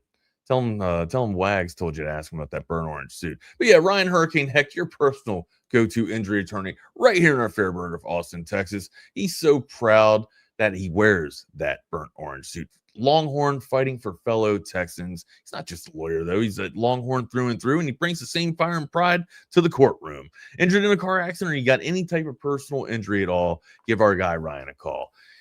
He knows what you're going through, and he's going to fight like hell to make it right. He's Austin-based, Texas proud, supporting local sports, local businesses, local families. Don't let insurance companies push you around. Let them blow the case wide open. Give them a call today, 512-938-8929. Again, 512-938-8929. Email Ryan at hechtlawfirm.com. That email is Ryan at hechtlawfirm.com, HECHT lawfirm.com. Tell them the crew from TSU sent you. Wags, I might have to get on the Twitter machine later when all of Quinn's detractors from his time here are saying how great he is at Miami, going to be the great quarterback for the Dolphins. I might have to say, how soon you forget. How soon you forget. You didn't like him here. Might have to call some people out. But Covert BK, if you're looking for that new or pre-owned car, truck, or SUV, there's one place to go, friends, and it's our friends at Covert BK. You see Covert everywhere. It's that personal level of just feeling like it's a personal family interaction. The customer service, it's impeccable. It's unlike anything I've ever experienced buying a car. Over the 30 years that I've been buying cars from them, I feel like I know them and they know me. Covert's done an amazing job of making me feel valued. If you purchase a vehicle and you want to feel like you're part of a family, join the Covert family. Come and experience it for yourself. Covert, born and raised in Austin. That's right. Nobody beats Covert deal. Not now, not ever. Check them out today online at covertbcave.com. Also ready to tell you about my man, Mike McCall, and the great folks at McCall Custom Homes. You're looking for that indoor or outdoor home renovation. You're looking for a new home, whatever you're looking for. If it's construction based or something, improving your property, you need to call Mike McCall and McCall Custom Homes. And the time to do it is right now. During this holiday time period, this best time of the year, free estimates for TSU listeners, but you have to be sure and mention Texas Sports Unfiltered. 512-633-9580. Get that call or text into our man Mike, and you're going to talk to Mike. You're not going to talk to anybody else. And get that reality going for you. Looking to do something in your kitchen, your living space. You've got extra bedrooms now that, like I've said, that's going to be the next projects at our house. Let's change the look up of those things and kind of make the house a little modern is what we're looking to do there. We're going to call 512-633-9580 right out of the box. McCall Custom Homes, ATX.com. For over 40 years, a father-son team in Central Texas doing it the right way, and they're ready to take care of you as well. Check them out at McCall Custom Homes, ATX.com, 512-633-9580. Like they say, we build value into your home. Christmas time next week, guys. Next week, I was looking at my calendar, talking about something. I'm supposed to be doing something next Wednesday, and I'm like, holy smoke, that's Christmas Eve. I hope your house or your commercial space is holiday ready. If it's not, you still have time to call our friends at Humbug Holiday Lighting, full-service holiday lighting company specializing in custom design, installation, maintenance. Holiday season's done. They come, they take it down, they store it. They store it for you. Next year when you get into the holiday season again, you get back in touch with them, they come back and they put it back up and they take care of it for you. It's custom holiday lighting, guys. It's the installation is professional. You don't have cords and wires everywhere. It's commercial grade LED lighting. It looks amazing. I'm going to be getting home tonight. It's going to be dark when I get home, and I'm going to roll up in front of my house, and there is going to be my great candy cane display sitting there at my house. Check them out online at humbuglights.com. 8334-HUMBUG. 512-222-1820 is the text. Also, be sure and use that promo code. I think it's gone, but I think it's expired. Try TSU20. You never know. You never know. Humbug Holiday Lighting. Hey guys, just like they say, all the magic without the hassle. It is Humbug Holiday Lighting. Check them out today and be sure that you mention that you heard about them right here on Texas Sports Unfiltered. And also, Tom McKay, AV Consultations. The holidays are upon us. Let's get in the holiday spirit. Hi, this is Tom McKay, owner of Audiovisual Consultations, and all of us at Audiovisual would like to wish you and your family a happy holiday season. This time of year can get a little hectic, so we want to remind you to relax, enjoy the season with your family and friends, and give us a call at 512-255-8678 for all of your home entertainment needs. This is my favorite time of the year. I love the holidays, the music, the decorations, the presents, the whole darn thing. So this year I'm asking all you listeners to help make this a special holiday for everyone. Smiles are contagious and free, so let's give them away like the government gives away your money. Let's high-five strangers on the street, hold the door for people behind us, tip your servers more than they've ever been tipped before. Give to a charity, or hell, give to a bunch of charities. If someone does a good job, tell them they did a good job. Pat someone on the butt. Sing in public places just because it feels good. And as always, hug your kids until they beg you to stop. Watch some games with your friends and make love to your wife or your husband. I know there's some women listening too. You can still give us a call at 512-255-8678 if you'd like to get some cool electronics, but more importantly, have a great holiday season and a fucking awesome next year. Absolutely. Hit up Audiovisual Consultations, 255-8678. Absolutely. Double R. I think I just figured out. You have an internal microphone in your computer that's picking all that up. That's actually what I'm using right now. That's why I'm muting, because what it's doing, it's picking up the volume, but I have to have the volume up to be able to hear you. Gotcha. All right. So anyway, so that's why I'm muting. But all right. Anyway, So you have your Do you have your headset still connected? I took all that down. So if you have any other it would be the in source. Yeah, if you have any other in sources, that's the stuff that needs to get killed, because that's why we're getting 2 audios. I kind of figured it out while we were hearing that commercial. All right. Yeah. Where do you want to go first, amigo? Let's talk college basketball. Yeah. I don't know if that's the type of outing that we're going to get night in and night out, but when you can come out and start hitting from the perimeter like that and feel good, having your 3-point assassins start to knock it down, that's great. Also, battling in the paint. And when you can win the margin of rebounds, by 20 rebounds or so, usually that ends up in a very great night and victorious performance for you guys. Yeah, absolutely. I mean, that, and again, you take into consideration the opponent. So yeah, that's my question is, what do you know about LeMay? I don't even know where that is. Where is that? LeMay? Or not LeMay. I guess Lemoyne, but when you have trouble pronouncing a school's name, that pretty much tells you. What do I know about them? Not a damn thing. Honestly, I never heard of them till last night. I know they're first in the NEC. I know that. Yeah. Well, my question: where's the support for this Texas basketball team? This is a new regime here. You're playing a beautiful building. In the words of Blazing Saddles, where are the white women at? The white men, the Hispanics, the blacks. Where are they? Nobody there. I think people are just reluctant to buy in still, right? Just because it's the new team. You mentioned support, and absolutely in the inaugural season, like that's when the support should be the strongest. When you're building something, right? That's the support. And when you've arrived and you have all your fandom and all your supporters are already there, that's called, just celebration of your support. Like support is happening when you're on the come up, not when you're actually there, not when you've made it. All right. That's just called the celebration. Right. So yeah, I'm kind of with you. It sucks. The mood's been empty, right? The mood has not been filled up. It's been kind of like when you'd go to the mood earlier and or a couple of years ago with the shitty audio adjustments, and you just have you'd try and go see a concert there, and you'd look around halfway through the venue or halfway through the performance, and they'd bring the lights up a little bit and it's just gone, just empty, just like, where the hell's everybody at, man? That's kind of what it's given me vibes of, the past couple of weeks, how it was the past couple of years. I think the great example is the women. Jake brings up a good point too. Win a break as well. So I think a great the women's program, I think, is a great example. Remember, not too distant past, nobody going to those games. Right now, where they quite possibly are going to win a national championship, that place looks pretty healthy now. You've got, I think the women are probably outdrawing the men, to be honest with you. But, big expectation. And it's a new regime, so you got to let it play itself out a little bit. But still, though, I think that in a new regime, that the diehard basketball fans would be all, fired up and want to see what's going on here. But I don't know how much support they're going to need for the next opponent. They got one more game left in non-conference play until they get into the SEC play, and they play Maryland Eastern Shore. Right. So, where's that?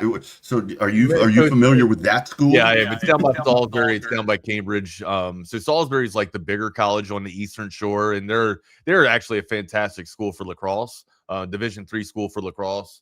But the Shorehawks, they're not really known for much sports. So I think Texas should handle them emphatically. Like they shouldn't really pose that much of a threat. It should be another outing like you saw against Lemoyne. So, and I think the other part of that is it's kind of a double-edged sword for them, because let's say that non-con schedule was tougher and you had firmer opponents that were coming to the mood. Hold on.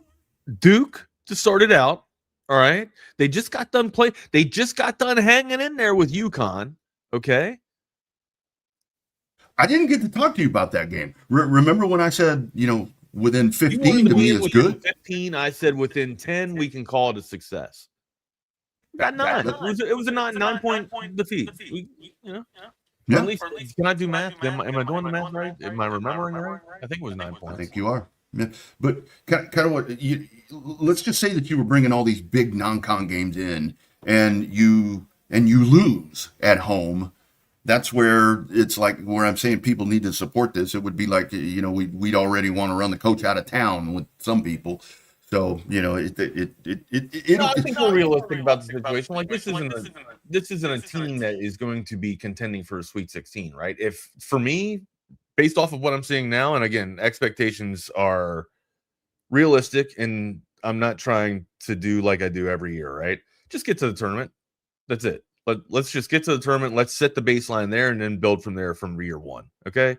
Other than that, like if you start touting out goals that just aren't achievable, like Sweet 16 appearances, come on. That's just not going to happen. One, you don't have shooters. You don't have the shooters to get there. You don't have the guard to get you there, right? Like Pope's been, I guess what Pope has been doing this season is working, but it's still not enough to get you over the hump and not even contend for an SEC championship, let alone, you know, make a run deep into March Madness. Like you just have to have that type of exceptional guard play. And I'm just being real. We don't have it.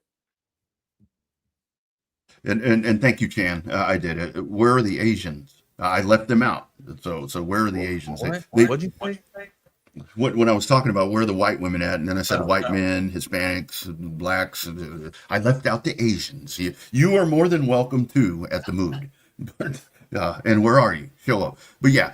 You know, like we're talking about, be competitive in the SEC. Stay middle to lower part of the top tier of the SEC. You're going to get yourself in the tournament. What are your realistic expectations for Texas? Like I've said, if they're 8th or 9th in the SEC, to me that hits my expectation. Get in the tournament. Get in the tournament is my expectation, because you know we say 68 teams. Well, hell, how can you not get in the tournament? Well, they've not gotten in the tournament before. It's a little harder than just saying, oh, you know, so many teams get in the tournament. They're better than Mississippi State. They're better than South Carolina. I can't say they're better than A&M yet. I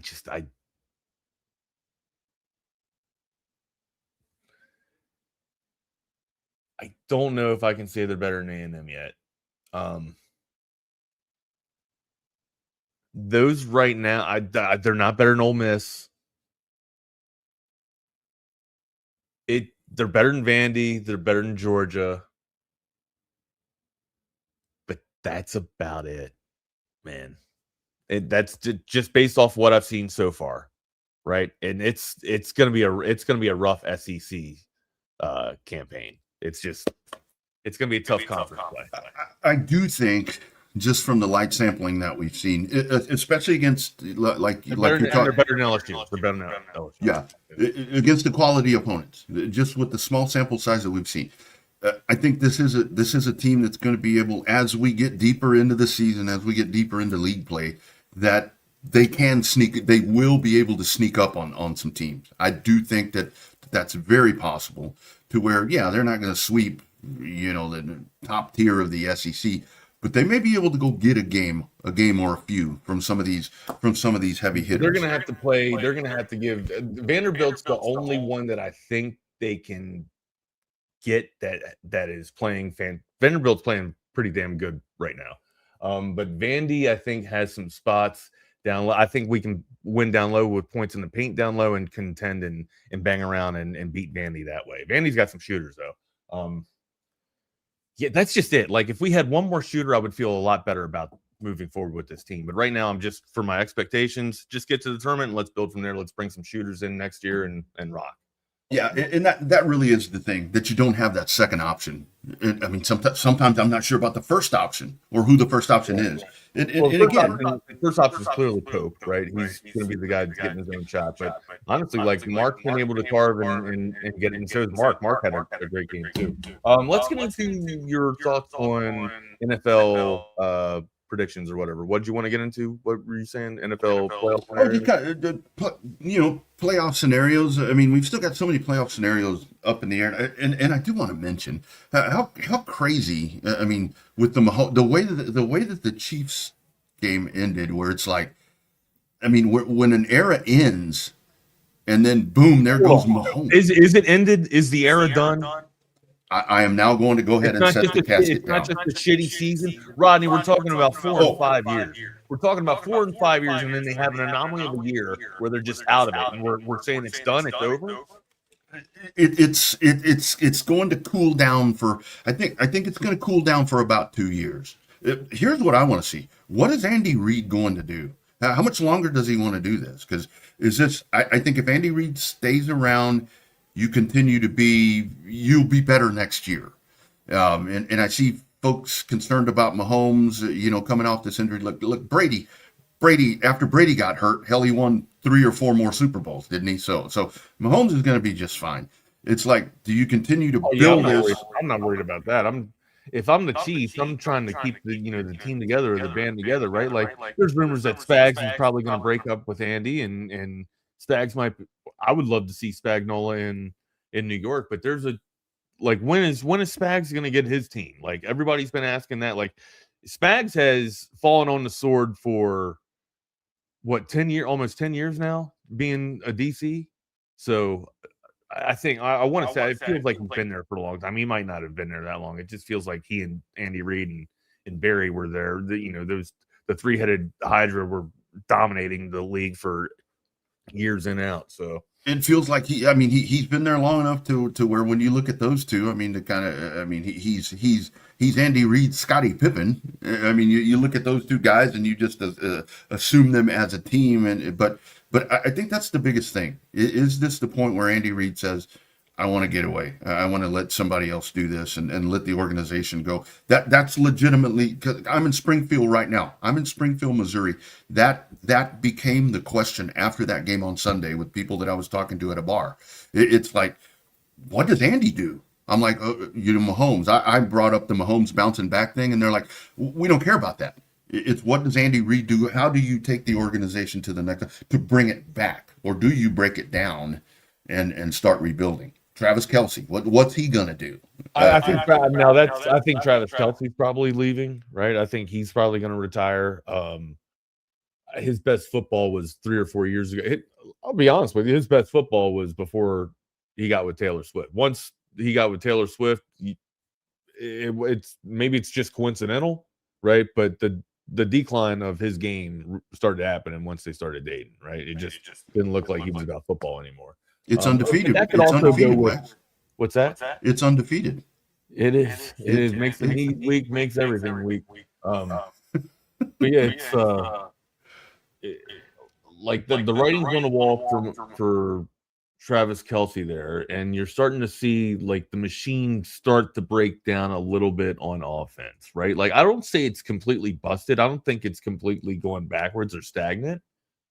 But you're starting to see it sputter a lot more, right? Like when Rashee Rice came back, you started to see the engines fire up a little bit. But Xavier Worthy, it can't be all on the back of Zay Worthy, right? Like, he just can't do it. And Hunt and Pacheco toting the rock, that doesn't seem to be getting it done as much either. So something's got to change. I don't think everybody just all of a sudden got into the locker room of the Chiefs and just figured out, how to make their playbook just kind of be neutralized or whatever. I think it's just kind of an anomaly season where the Chiefs aren't firing on all cylinders. I don't know. I say that though. Let me walk that back. I say that though. Remember, they struggled mightily last year too on offense, but somehow they had good luck last year. Right. The luck ran out. The luck ran out. I mean, the other day, the luck ran out, and it's ironic the way that happened. And like Jacob's talking about right here, see, to me, here's the problem Pittsburgh has had for so long, that they've been good enough that they haven't been able to go get that quarterback. Is Pittsburgh still a victim of doing the same shit, right? Like they're still good enough. Injuries where they're just good enough. They're almost in purgatory now, right? Like they're contending for a division title, but they're not going to make anything. I don't think they're going to make a run in the AFC Championship or the AFC playoff. No, the Steelers and the Panthers, if they get in the Super Bowl, if they get in the playoffs, they're going to be bounced as soon as they take the field the first game. I almost feel that way about the Chargers. Yeah, I kind of do too. I really do too with the Chargers, but that's the thing with that legitimately is the question here. It's like what does Andy Reid do? Like I think Tampa Bay, with Evans coming back and them trying to get back, beating the battle of attrition. I think Tampa Bay's actually got a legitimate shot, right? Like we're not seeing their best football because they've been riddled by injuries, right? But Mike Evans coming, they're getting their 1,000-yard wide receiver back that they haven't had all season long, right? Not just that, he's a huge red zone threat as well. So that coupled with Mbuka, I think that's going to and he'll sprinkle a little bit of Godwin in there, right? And then you got I guess you could call it a dynamic backfield between White and honestly, it's led by Bucky Irvin. But yeah, the Bucs can make a ruckus, man. They can actually get after it. I don't think the Panthers are there just yet. I like what they're doing with Tet and Bryce, but still, and also like you want to talk about a tandem, right? Like their running back tandem's pretty good right now too with Rico and Chuba. So, which is weird. Like you wouldn't think that Chuba and Rico would be a dynamic tandem, but looks like they're figuring something out down there in the Panther pit. Carolina has overachieved. I mean, I can sit here and tell you, and again, the division has helped them a lot, but I can sit here and say they're going to get bounced as soon as they take the field. It's a miracle to me we're even having this conversation about the Carolina. I thought this was a 2 to 3 year thing where they were going in the right direction despite their ownership, and they're definitely going in the right direction. Well, that was the Chiefs. Do we have a scenario? Did you want to talk about the playoffs or whatever? As I sit here and pick my teeth, sorry about that. No, that's okay. That's okay. But no, that's the biggest thing to me where the Chiefs are no longer. But now the way that's the AFC South. I mean, there's so many that are still in the air. I think the NFC East is kind of Jacksonville, dude. I know, and that's the same thing. What do you get with them? I think Jacksonville can make a little noise. I think, but then the Texans. Sunshine played like this. Didn't Sunshine play his best game that he's ever played this past Sunday? He finally looked like what we thought he was going to be way back then. One game. I know. One game. Exactly. One game. But Wags, that Texas defense, Houston, hot dang, man. That's a tough draw. Yeah. And the offense is slowly getting itself back on track, but this is where I'm like, man, Stroud, please stay upright. If you're a Texans fan and something happens there and you're leaning solely on the defense, that's not a good here's scenario. The thing, and I guess I'm asking this to most Texans fans out there other than just you, right? Like, what can they build off of other than just the Nico connection, right? Like, clearly that rapport is there between Stroud and Nico Collins there, but what else can they get out of that bag? Like, I was expecting at least something to be able to happen with Chubb. Like, I wasn't expecting him to be back to the glory days, but with modern day medicine, usually people can come off of an injury like that and still kind of have somewhat of success. You can clearly see that just the explosion and the quickness that Chubb used to have isn't there, but he still has that strength, right? Like you might get 2 or 3 bursts from Chubb each game, but he's still got that strength to where if he's hitting the backfield, he's able to fall forward or give you maybe 2 yards and get back to the line of scrimmage. It's just not enough on the ground and pound is what I'm saying, right? Like they've got the connection there through the air, but it's just one guy, and it's Tank. If they had Tank, at back, and then also just their offense fired on all cylinders throughout the air, I think it would open up a little bit more on the ground for him. And if is a big word. If my aunt had a ball, she'd be my uncle. But Joe Mixon, if Joe Mixon was playing, I think that would solidify your running. Those two guys, Tank Dell and Joe Mixon, they'd be damn near unstoppable, I think, at this point. But they'd be stoppable. I'm not that big on Joe Mixon. Yeah, well, but I think he would solidify the backfield for them. I don't know if he'd lead the NFL in rushing or anything like that, but good quality running back, I think, and that's what you need back there. But that's going to be interesting to watch. The North, with the Thursday night game that's coming up tomorrow, man, I think that's going to start setting off a chain of events right here in the last couple of weeks. It's going to make a tremendous run to the playoff. Tank Dell. I know Tank Dell and CJ Stroud are best friends, but I guess this is 2 this is 2 years in a row now. Tank has gone down, or Tank has had a season, and one's, he came back from the gunshot wound. But that's the one I thought would get him. Yeah. Right, exactly. Tank, he and Ricky, right? Tank has got a long career ahead of him. Okay. If you're the Texans, you know what you've got with Nico right now.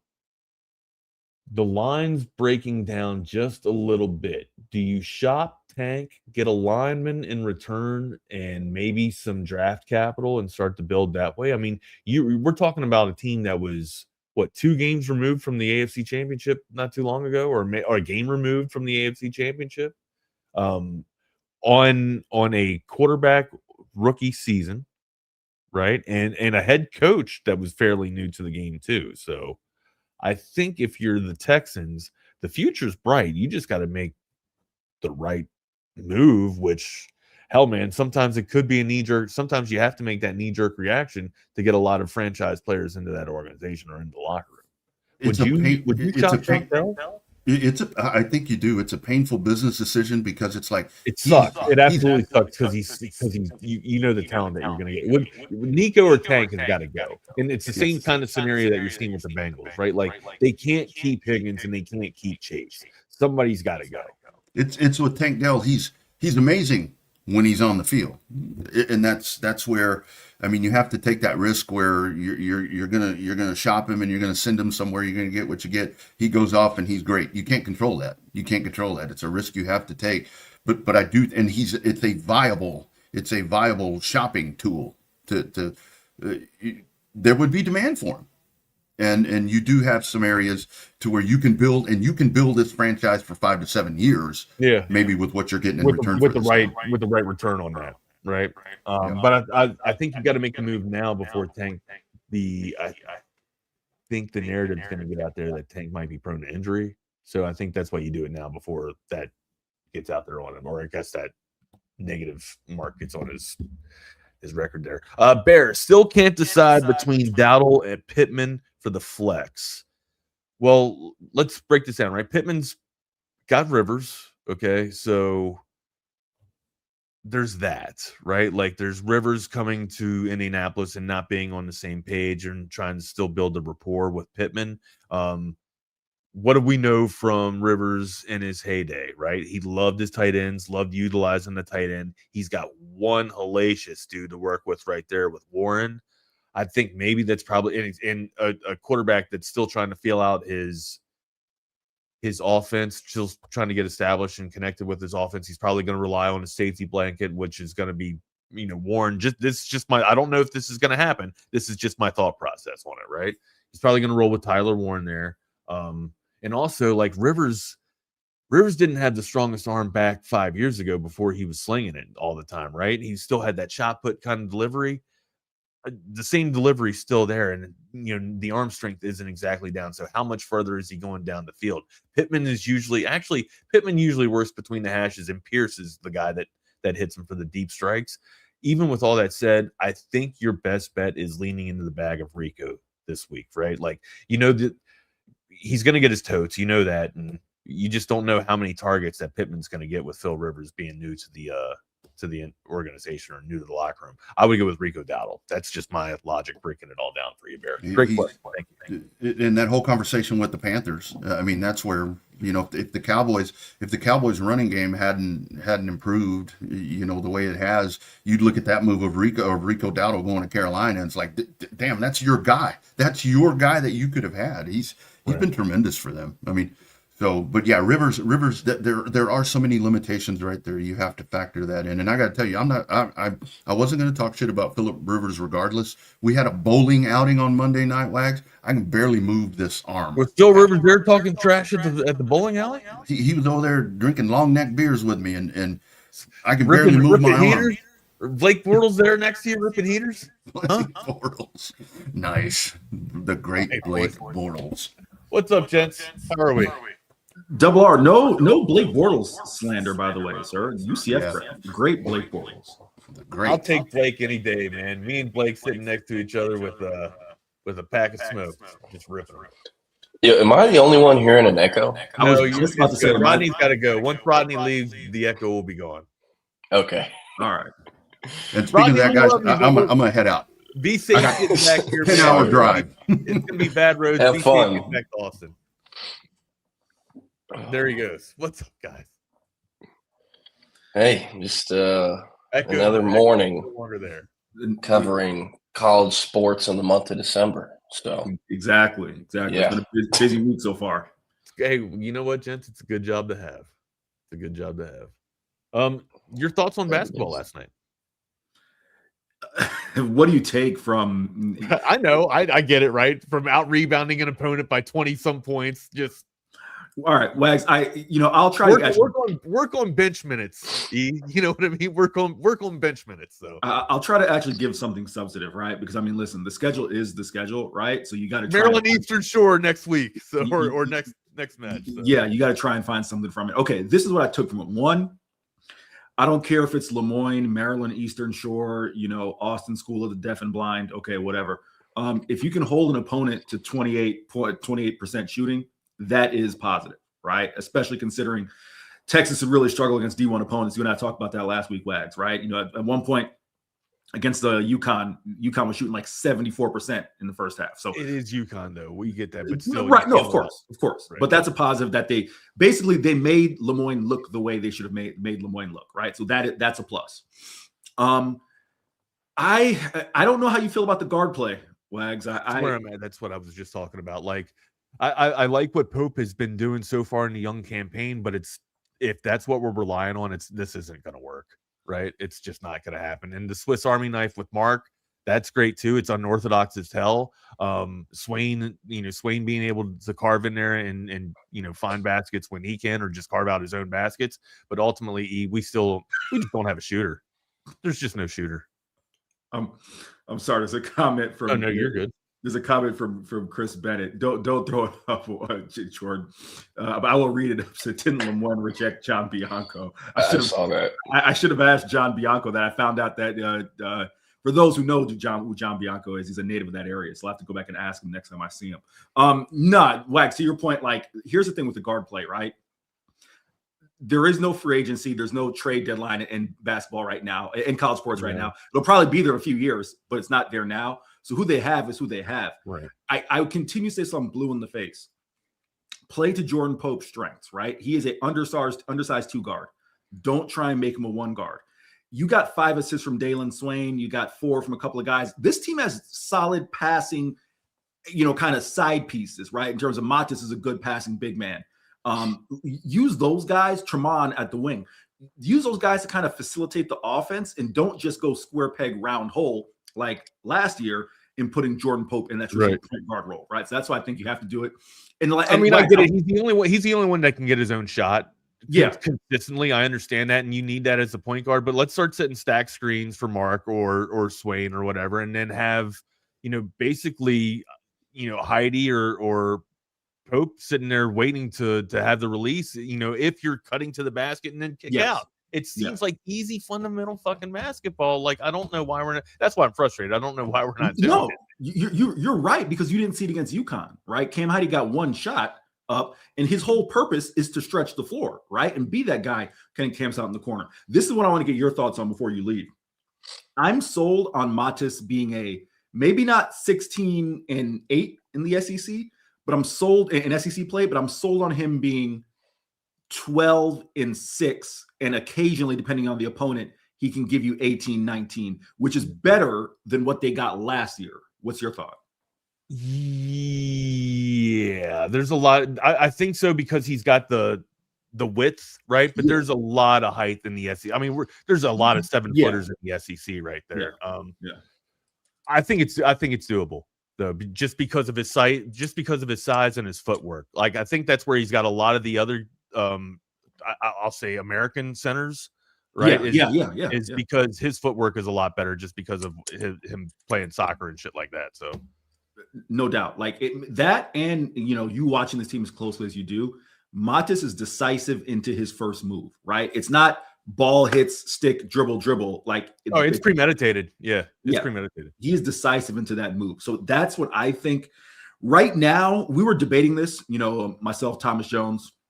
And also, too, like, not to cut you off, but like when the double team comes over, he can find a way to pass out of it. He knows how to pass out, right? As opposed to, no disrespect Forcing a shot or forcing a bad, making a turnover happen or getting trapped in the death spot. So yeah. I was saying, me and Thomas Jones, two guys who primarily cover the team day in and day out, we're debating, Wags, and this is kind of where we land.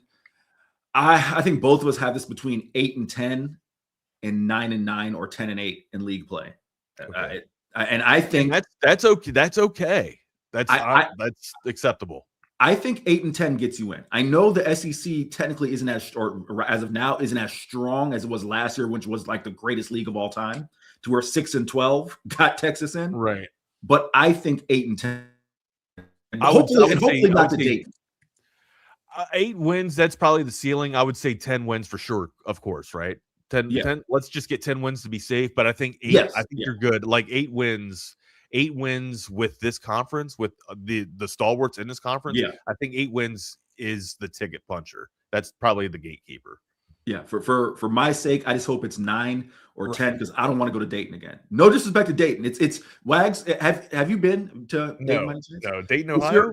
If you're a college basketball, sincerely, if you're a college basketball like junkie, like a passionate, you don't like the old school college basketball fan, the first 4 is for you. Like, truly, it's a city where like all they have is basketball. Dayton football is like, I think it's FCS, so it's not a big thing. It is traditional old school college basketball, but it's something you only want to do once. Right. Just a grinder. It's a grinder, and from like this perspective, Wags, what sucks is the next day you have to be on the flight to the next venue, right? Yeah. So I would much rather be at a lot of up tempo, just never resting. Gotcha. Yeah, I'd much rather be at a first round side because you got to pack. Dayton, Wags. If you go to Dayton, you got to pack for 7 days. Yeah, because you're not coming. I mean, you go to Dayton, you're leaving from Dayton, right? You go to Dayton, you're leaving from Dayton to the first round site, and then possibly there for 5-6 days. So hopefully 9-10 wins gets them in. So, well, hey man, reach out to your dude. I'll be your traveling companion. I got you, man.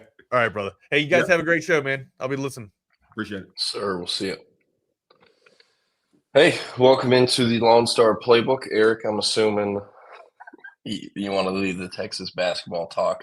Yeah, that's just for Wags and those who care. But it's Lemoyne, so we can keep it moving.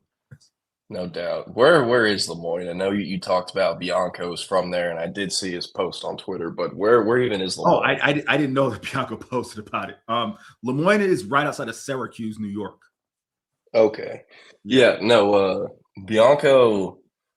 I don't know if it was for like a master's program or him applying there out of high school, but he posted basically his rejection letter, and it was old school. He's an older guy. It was a physical copy of paper and not an email. So yeah.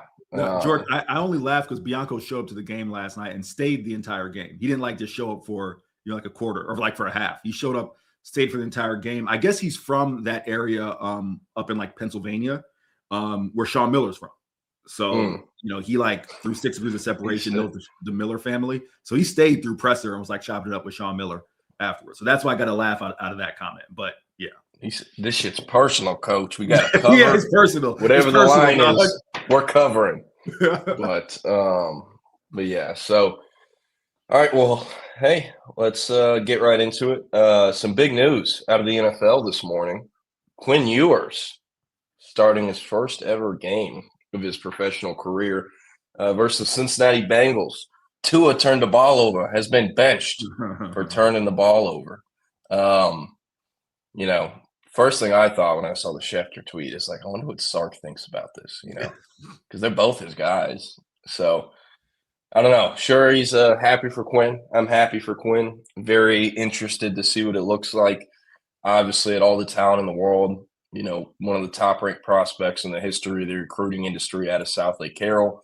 Only spent 3 years at South Lake Carroll and really only played in about 2.5 seasons due to injuries. So I'm very curious to see what it'll look like. The Bengals are one of the worst teams defensively in the league, but the Dolphins kind of look like it's a dead man walking situation with their head coach as well. So He said in the press conference after the game on Sunday, when asked, could you make a move with the quarterback? He said anything's on the table. We need to improve. We'll see if they improve with Quinn Ewers at quarterback. So, going to be very interested and curious to see how he ends up playing there. But yeah, I'll be honest. I did not watch a single minute of the game last night. I don't even know if it was on TV. What do you think the capacity was in the stands and in the press box? Oh, and like I said, in the press box for games like that, it's literally me and Thomas Jones. It was me, Thomas Jones. You know what? I'll shout out Jalen Brown. Does a good job covering for OB. Jalen's good dude. And yeah, that was it. And Dave Eckert also came. But like that's 4 people out of a press area that seats like 30, right? The attendance at tip-off, it was less than 1,000 people. Like by far. But if you know anything about Austin, obviously Jordan knows, but about Austin, know anything about getting to Moody Center, it's a late arriving crowd. The way they block off traffic for basketball games really annoys me because they shut off Robert Dedman. So you got they didn't need to block it off last night. It sounds yeah. I don't know why to do that. They closed off Robert Dedman, so you got to kind of go around Dean Keaton to get back up. I ran a light. I got a ticket coming in the mail. I know it's coming out because I ran a light. I was running late to try to get over from like Red River to cross over to Dean Keaton. But I'm saying all that to say, you get like maybe an additional 1,000 people that will come by the time the first time out happens. So yeah, I'd say attendance is probably about 2,500 tops out of an arena that seats 11,000 for basketball. Yeah. Hey, we're not going to go back to Texas Longhorns, but yeah, they got one more ball game on the 22nd versus Maryland Eastern Shore, as Wags talked about. Yeah. And then they roll into conference play. How are you feeling right now? Is this a tournament team? Is this a first 4 in, first 4 out team? Where's kind of your confidence level for where Texas could be in the postseason? Can you throw up a B-ball Coach Richards comment about Miller's sets? Yeah, let me find this. Okay. Listen, I am no basketball expert, all right? I will say this, having covered basketball for the past 5-6 years at various levels. You can say what you want about Sean sets. If Sean Miller's sets are from the 1990s and Rodney Terry's sets are from the 1940s, it's plain and simple, because that was everyone clear out, give the ball to Trey. That was the, Jordan's a little too young for this reference. That was the, hey, everyone pass the ball to Will, okay, from the Fresh Prince. Like everyone clear out, pass the ball to Will, let him shoot. So I hear what you're saying, and I understand that you could look at that offense. I disagree to an extent. And maybe I'm just biased because I've looked at what basketball was last year under Rodney Terry. I think they do a solid job of getting Matis, the lane of leaving the lane clear for Matis. I think it was very silly, and that's why it only lasted 4 minutes to try and play Matis and Lacina Traore together. Like there's that. But to answer your question, Jordan, to go back to your question, right now, like I said with Wags, I think this is a team that is going to hover between 8 and 10 in conference play, and ideally 10 and 8. For those who aren't familiar, if you're 500 in the SEC or a big time league, that can usually get you in. Anything less than that, you're kind of like on the bubble, right? As he pulls up the schedule here, yes, we can kind of run this thing down. Mississippi, the SEC, man, damn near every game is going to be a toss up. Mississippi State. Texas should win that, but it's a toss-up. That 3-game stretch, Jordan, is brutal, right? You got going to Tennessee, almost at UT. Apologies. You're going to Tennessee. You're going to Bama. You're going to Vandy. Or Vandy comes to Austin. You got to hope to get one of those. Texas A&M is a cluster right now with Buzz leaving. I think you got to beat A&M twice. Kentucky, not looking like the Kentucky like Mark.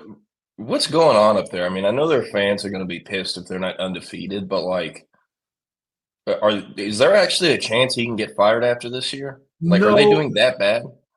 I don't think after this year, because Mark Pope's a really good coach, right? And they haven't had any issues recruiting. They just can't play worth a damn right now. That's really what it is. Like they just look out of sorts, especially in non-conference play, right? That's the thing that's so kind of boggling for UK fans. I may actually go to this Georgia game on the 24th, just because Georgia's playing really good basketball right now, and it's not a hard place to get to, relatively speaking, for SEC venues as Georgia knows. So you hope to get that one. Auburn, I think that's a toss-up game. I'm not sold on Bruce Pearl's kid. I'm not even really sold on that team. They lost a couple guys. OU, South Carolina need to be wins. You got the Chris Beard return game. That'd be, circle your calendar there, right? The rest of these games, Mizzou, Dennis Gates, they're going to be solid. That's a toss-up game. LSU, you have to win. Matt McMahon could be fired at the end of this year. Georgia, Florida, again, you hope to split. So, yeah, I mean, if you count them, I think I counted off about 8 games just there that I think Texas, either you hope to win or they should win. So I see them more or less about 8-10 or 9-9, ideally in conference play. 9-9 will get you in. 8-10 will have you on the bubble / me headed to Dayton again, Jordan. Yeah. Hey, I'm looking at that January 24th game versus Georgia. The last 2 years, Texas has held their junior day.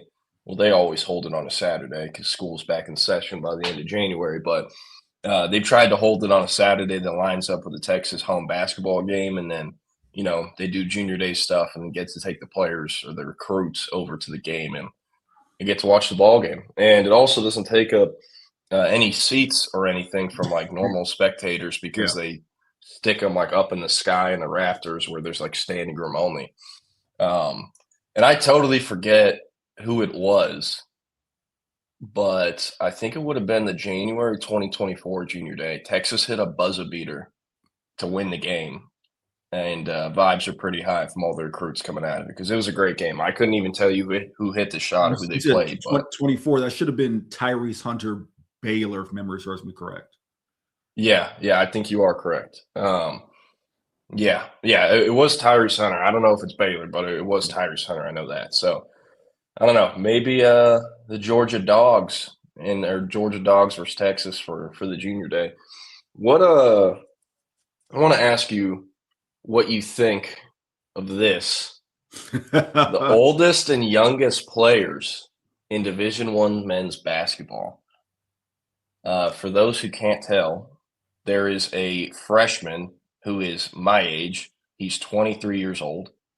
There is a sophomore who is 29, 28, somewhere around there. 29. Yeah. Got an FIU Panther on there from 99. He's not related to Akeem, is he? No Okay. relation. No relation. I figured not. We got a South Florida Bull, Devin Hade, another 99 kid, and then a 5th year from Oakland, a 98 kid. Saw a video of what's his name? Arkansas's coach used to be at Kentucky. Calipari, yeah. This talking about like, hey, no one's recruiting freshmen anymore. It's all transfers.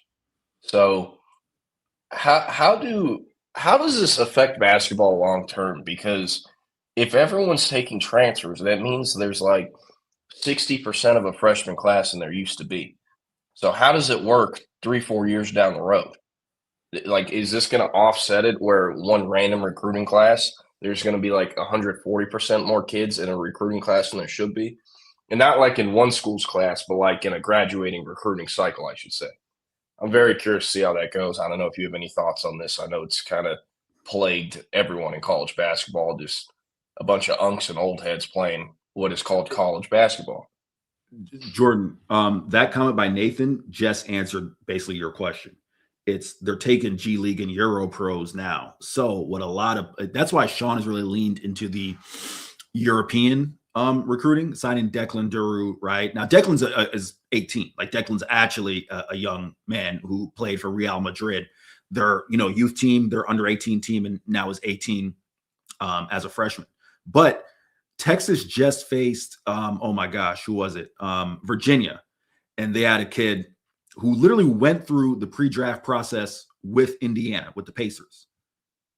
Decided to, instead of going pro, go to college. He's a 22-year-old freshman. Probably one of the better freshmen in the ACC, right? That's how they're going to offset it. You may sign 1 or 2 from high school, but you just offset it with guys from the G League or offset it with guys from Euro League, and then you'll pump up your class to get, 4, 5, 6 guys, and then hit the portal. But this is insane. Like, I look at the dude who's the oldest 5th-year player, right? And Brett White, who is born 2/17/98. All right. So let's do the math.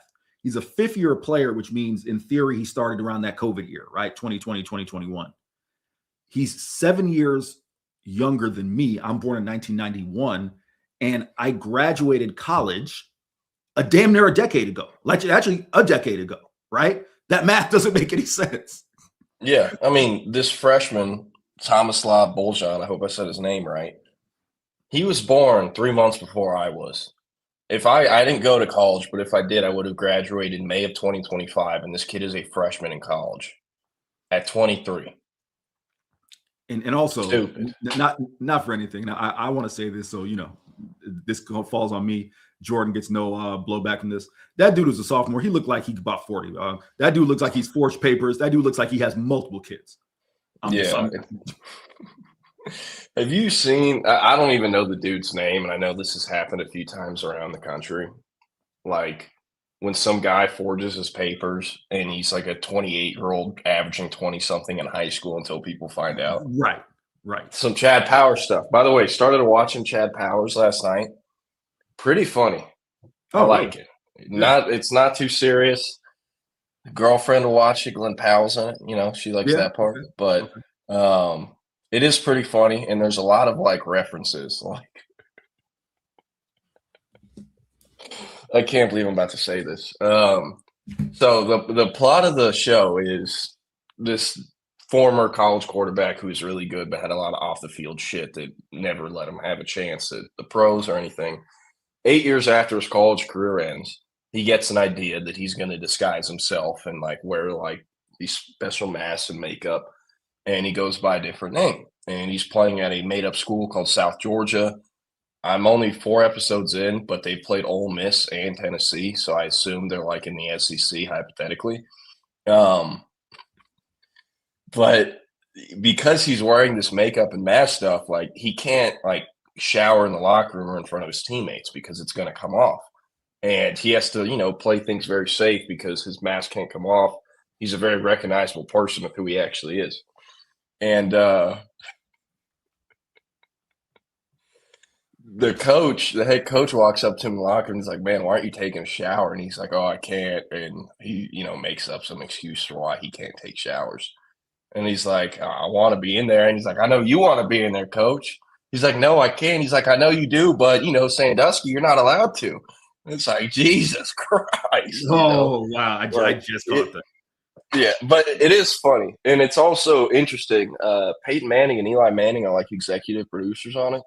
Eli Manning has a cameo. Whenever they play Ole Miss, he's like an Ole Miss coach. But apparently the idea of the show or plot of the show came from, I think it was Eli's thing called I know Peyton's ESPN series is like Peyton's Places, but Eli's is something similar like that. But he pretty much dressed up and disguised himself and went to a practice, and they're like, "Hey, it's this walk-on tryout." And it's Eli Manning, so he's throwing, heaters and zingers and some good passes, and everyone's like, "Who is this?" And he eventually takes off his disguise. And years later, they turn that idea into a full-fledged TV show, and that's what Chad Powers is. But I like it. It's not serious at all. You can, look on your phone for 20 minutes and not pay attention and still know what's going on. And it's on Hulu. So, I enjoyed it. But Jordan, you might be a little too young. Some people know us might get this. I need to check it out because I'm hoping it's kind of like Blue Mountain State vibes. Maybe not like as over the top, but when you made it's not nearly as over the top. Okay. Because when you made the reference to that former Penn State defensive coordinator, I was like, oh, okay, that's that's in that realm. No, I never liked Blue Mountain State. I mean, I haven't tried to watch it in years, but I got in like 1.5 episodes. I'm like, this shit is so stupid. I'm not watching this. Now, granted, to be clear, right? This is like when I'm in college. It's just peak 2 a.m. coming back from the bar. Like, you're little you're not in your right mind. I'll put you that way. Yeah. It's classic entertainment for that. Oh yeah. All right, we're going to hit on some of these comments. Antoine said, patience needs to be given to young pass catchers, DeAndre Moore, JT Sanders, Gunnar Helm, and Justin Jefferson at 0 catches as true freshmen. This is a good point. But on the flip side of this, DeAndre Moore is the only one of these guys that was really a freshman in the NIL era. It's different. Roster churn is a real thing. Go look at Texas's 2023 class. It was a top 5 class, I think the number 3 class in the nation. The one with Arch Manning, Anthony Hill, Jonte Cook, Baxter. Half those guys are gone. And, I mean, you look at the position units of some of the first classes of the Sark era. Alex January is the only D lineman Bo Davis signed that is going to finish his career at Texas. The only one. And he signed like 11. You look at the linebacker class. Texas signed 5 linebackers in 2023. The only one who's going to finish his career at Texas is Anthony Hill. Leonga Lafau, portal. Samaje Burrell, portal. Cecilia Kana, portal. Darian Gillette, portal. Like, I mean, you know, a lot of these guys going in the portal from Texas are expected. The only one that wasn't was Leonga Lafau. I explained it yesterday. It was a money situation. BYU came in with an offer. He said, hey, Texas, can you match exceeded? They said, no, that's too much for a linebacker. We like you. You started 23 games in a row, played in all 42 since the start of the 2023 season. But at the end of the day, we can't pay you this. It doesn't make sense. And that's part of the game. Texas has been on the opposite end of this situation and been BYU in this situation 10 times an off season. That's how it works, right? But roster churn is a real thing. You have to understand, like, the way this works in recruiting, stars and rankings is what determines the floor of negotiations.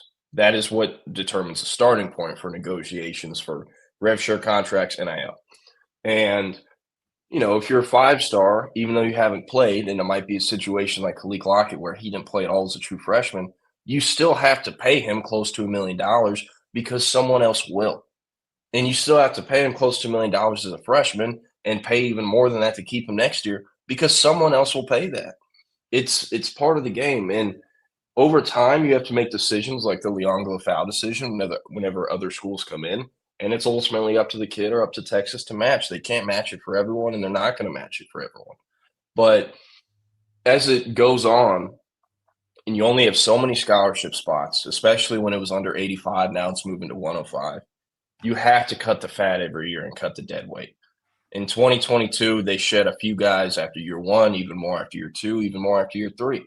And I do think of the 22 class, so it's somewhere between like only 8 and 10 of them are finishing their career as Texas Longhorns. And it's because, like, for what you're paying those guys, if they're there and still can't contribute by year 3 or year 4, you're wasting money. And yeah, you're wasting money with the freshman class that sits on the bench, but you still have to pay those guys. So everyone all in college football is always talking about how young the rosters are. And the rosters are young because all the old guys that don't play are getting cut because they're wasting money. So, like, Texas going forward, until there's a CBA or something in effect that there's more regulation with college football, every top program is going to have the bulk of their roster in year 1 and year 2 because the only guys in year 3 or 4 and year 5 that are left on the team are guys in the 2 deep. Because if they're not, then you're wasting money. So, I don't know. I think that's interesting. You make a great point, Antoine. I do think all 4 of the receivers they signed in 25, Khalil Lockett, Jamie French, Dale McCutcheon, Michael Terry, can all be successful, and patience is required. But, you know, I do think a few of those guys are making more than the players that had a higher snap count at the position in front of them. And I don't know how that gets managed in the locker room. I mean, I think Texas is pretty successful with keeping everyone on the same page and keeping the numbers out of conversations in the locker room. But it's part of the game. You have to pay a premium for talent out of high school. And if you don't, and those guys go somewhere else, they're almost twice as expensive to tamper with and get them out of their situation into the portal and on your team. So, Jordan, can I ask you a quick question? Can you throw up Antoine? Yeah, throw up Antoine's comment just real quick. I 1,000% agree with Antoine. It's a great point, right? I'm asking Jordan because he's probably more equipped to know this specifically than I am. DeAndre Moore, JT Sanders, Gunnar Helm. I mean, maybe you won't know Justin Jefferson, but speak to the best of your knowledge. The players, the true freshmen on this year's roster, all of them are making more than those 4 players listed, correct? Like made what these guys made as freshmen or their final years of college? So, no. What they made, I'll rephrase the question. These true freshmen that are on the roster now, their first year NIL package is more than what those guys had as first year players. Yeah, no doubt. Okay. I mean, how does that affect patience? I think that's I agree 1,000% agree with Antoine, but I think that's the variable that you can't like account for is like, yo, you almost can't have patience when financially it was a different investment then, you know? Yeah. So patience from the front office and boosters, you know, big money donors, it is important. And I think it definitely is still there. Now, the more and more you pay these guys, the less patience there's going to be because you're paying them more. And, you know, the next year you have to pay a bunch of guys who won't play even more. Like, the market is ridiculous. I brought this up before. When Colin Simmons committed to Texas in August of 2023, I talked to someone in his camp that helped negotiate with Texas, SMU, LSU, and Miami. SMU actually offered more money than anyone else did, but he didn't want to go to SMU. Texas offered the second most. Texas's deal for him as a freshman, when he committed, they were going to pay him $375,000 as a freshman, which was a shit ton back then. Number one edge in the country, you got to pay a big penny for it, and they did. That was in the 2024 class. And don't get it twisted. I do think that 375 number probably went up to about 400 or 450 by the time he actually got on campus. But you got a true freshman, Sean Alexander, you know, of the year award winner out of him. You got however many sacks he had as a freshman out of him. He made a bigger impact than almost any freshman defensive player in the country that year. But in 2025, the following recruiting cycle, like, I know of like at least 4 or 5 guys that were getting 7 figures year one this season that didn't even combine to make half the impact Colin Simmons did in year one. But that's the market. That's the way it's gone. It's gone like this. It continues to go like this. So it's so hard to manage it, you know, and you have to have a dialed in front office and personnel staff that can take shots and hit on these shots. You look at Texas's class, and a lot of schools are starting to do this too. There are pretty much 2 groups in every top-tier blue blood recruiting class. It's the pay close to 7 figures. They can make an impact year one and have legitimate day 1 or day 2 NFL upside. And those guys all probably go at least $400K a pop, at least. After that, you have the 3 stars, the low end of the class, the developmental upside guys, where you're not paying them more than $150, $200, and if you are, you're dumb as hell. Because most of those guys are a year away from being a year away, and they can't even contribute on special teams until year 2, and in the 2 deep or 3 deep till year 3. And the good thing is you're not paying them that much. So if they don't develop or hit or pan out, you can cut them and put them in the portal after a year or 2. And if they do hit, guess what? You have tremendous value because the starting negotiation, what they made as a freshman, as a sophomore, pales in comparison to what you had to pay, you know, a 5-star at that position. So the game has changed. It's ever changing, and it'll continue to change. But the craziest thing I just think about is how Colin Simmons made around $400K year one. And nowadays, like, I mean, you can't get a 5-star edge rusher unless you're going to pay him like 1.4 year one. It's nuts. It's nuts how it's gone. I don't know how boosters, big money donors, GMs, front office people deal with this because it drives me crazy as someone that covers it. So, I mean, yeah, that's kind of what I got there. Antoine with another one. What do you I assume you mean what do you think about the 2026 running back Jack Pitchford from Liberty Hill who committed to TCU? Yeah, I hit up someone at TCU about this. He's a PWO. I don't know how much he'll play, but he was getting offers from like Air Force and Colorado School of Mines. So he is a PWO, but was the district MVP. So shout out to him.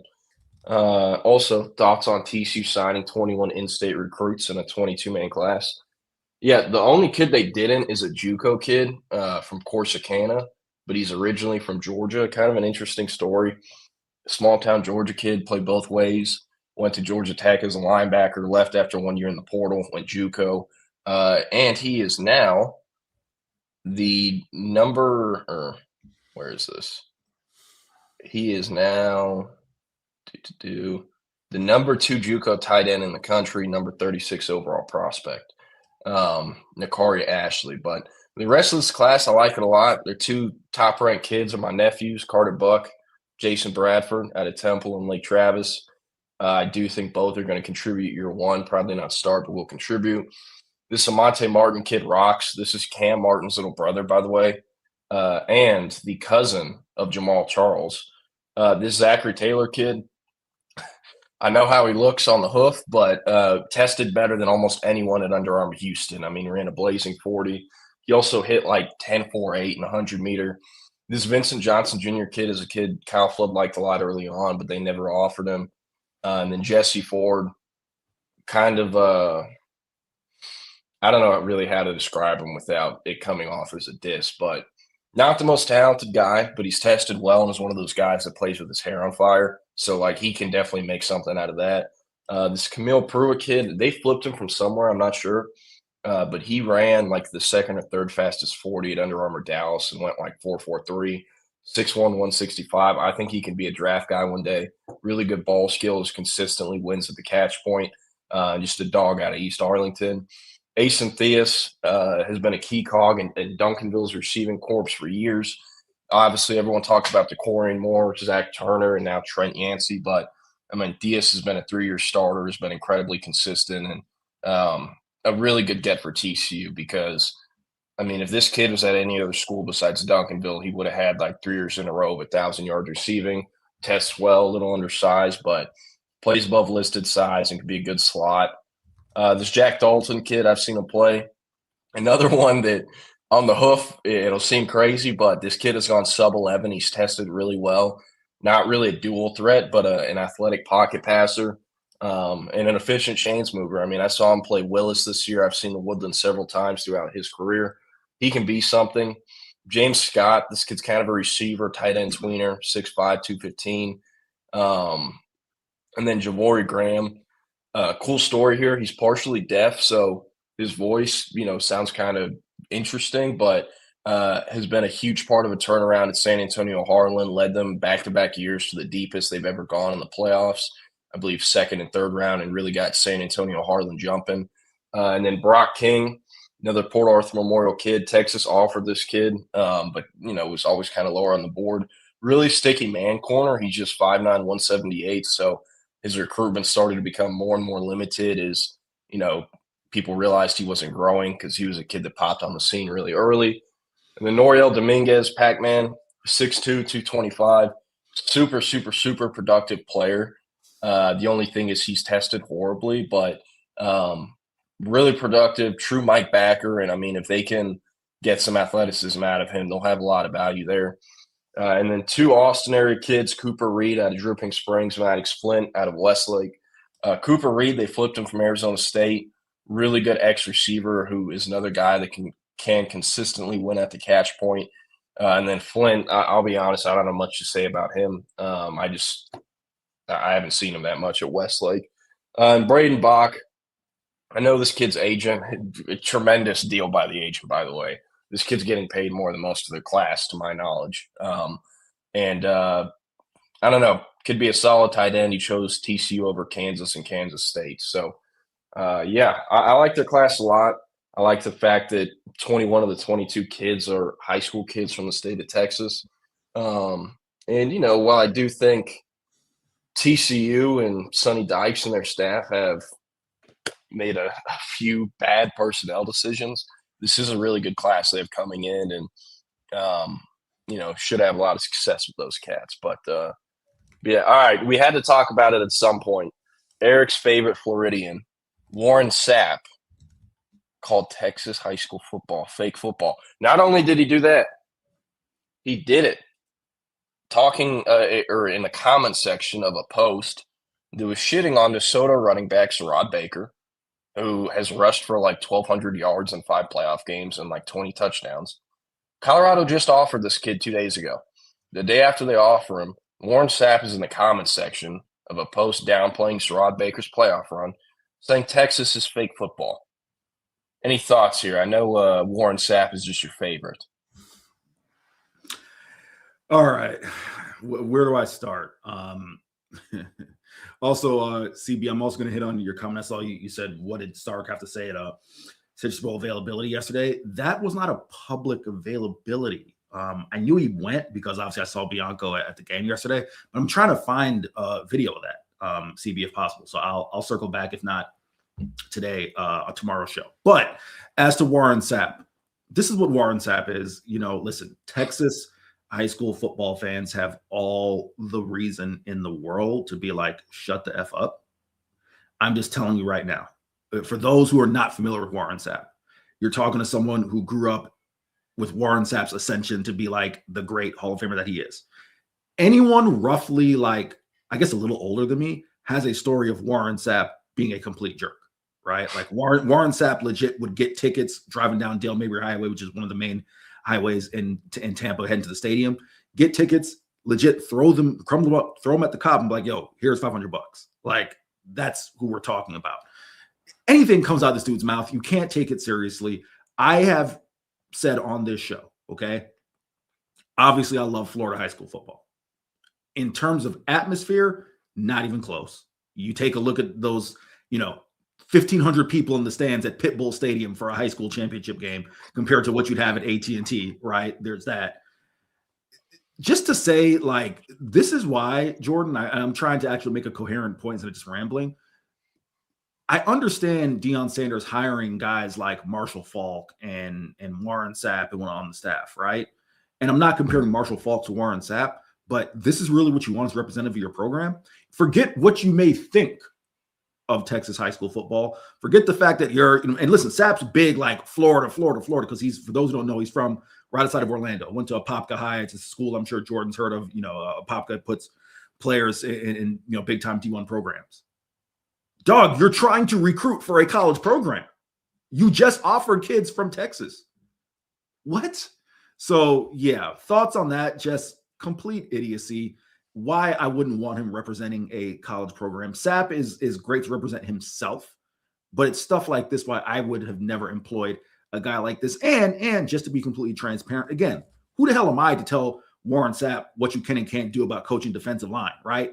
I clearly am no one in that regard. However, it's hard for me to buy into the idea, Jordan, that Sapp is the best teacher of defensive line skills as much as a guy with tremendous God-given ability that made him a Hall of Famer. But it's the same reason Michael Jordan was never a coach. I highly doubt LeBron James will ever be a coach. How do you tell dudes like, yo, go do this? And they're like, yo, I'm not you. It's the Austin Reeves thing, right? Remember when LeBron's telling Austin Reeves as a rookie what to do on defense? And he's like, what? Like, his brain can't fathom that. It's the same concept here. So I'll stop rambling, but just nonsense by Sapp, but it's what's expected. Hey, you might be able to coach better than him. They had a bottom 10 defense in pretty much every metric this season. And also, he didn't sign a single D lineman out of the high school ranks this year. So, elite recruiter as well. Woodcrest said, apparently Texas has made a significant offer to Jaden Baugh. Jabbar Jalouk is also trying to get Jacoby Jackson as well. I think it's kind of a one or the other situation regarding Jacoby Jackson. If Texas ends up getting Jaden Baugh and Jacoby Jackson, it'd be hilarious. I just don't think that's happening. But with Baugh, Texas is trying. They're communicating with the agent. Everyone is. Georgia, Ohio State's in it. Several other schools are. He's probably a top 5 returning running back in the country next year. So I've heard the numbers for what Kewan Lacey's getting offered. They're all in the 1.2 to probably 1.6 range. Jaden Baugh is getting somewhere around that too. And if you're Florida, I do think they're not getting a final answer from Jaden Baugh until the hire is official with the running backs coach job. And I haven't seen anything saying it's official, and I really haven't seen anything besides Chad Scott being the leading candidate, which I think would help the chances of him going in the portal if he does end up being the actual coach. So, yeah. And, with Baugh, I talked about it earlier this week, Texas is extremely motivated to sign a really good portal class and load up the final year of the Arch era.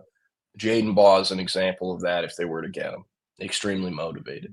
And yeah, Jaden Baugh is the belle of the ball. He's who everyone wants. But if Isaac Brown ends up in the portal, he's really good too. There's going to be several really good backs And I don't think there's any way Texas doesn't land one of them.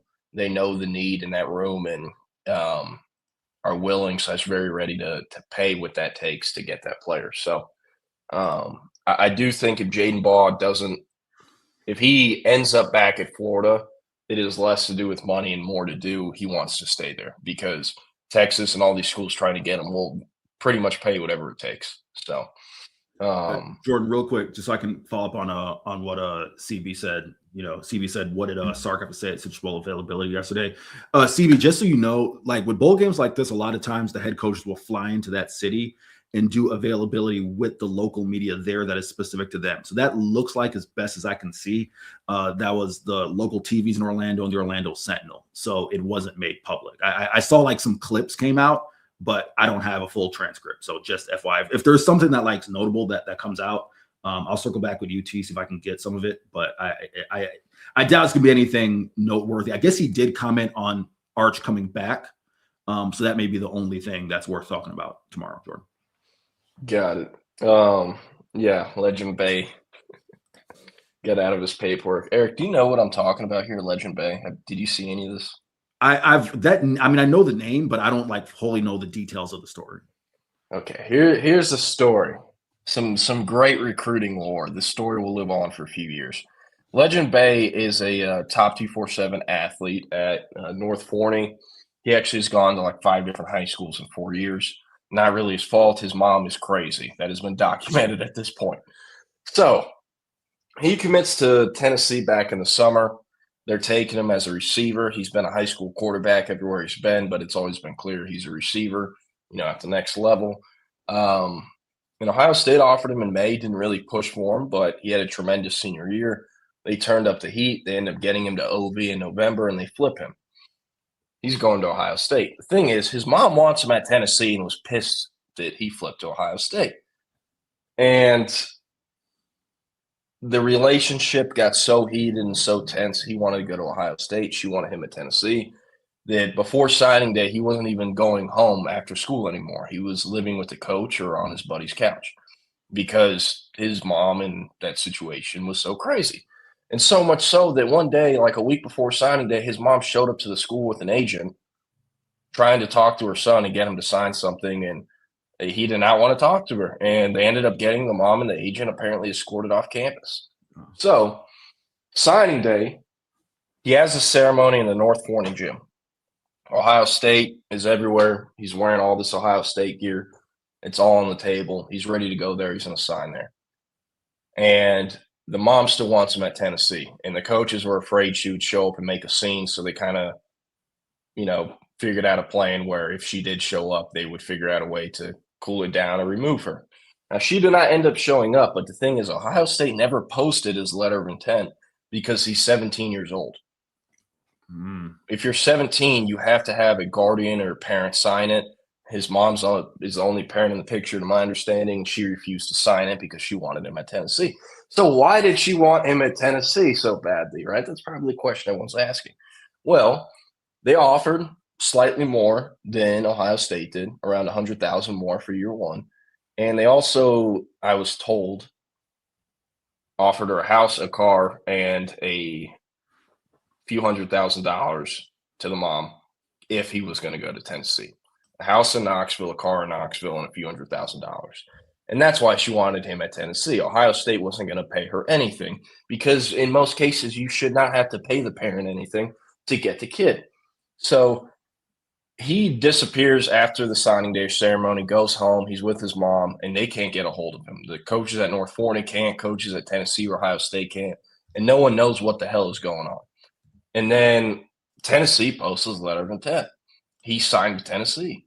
And it got to that point because he was so tired of arguing with his mom, dealing with that.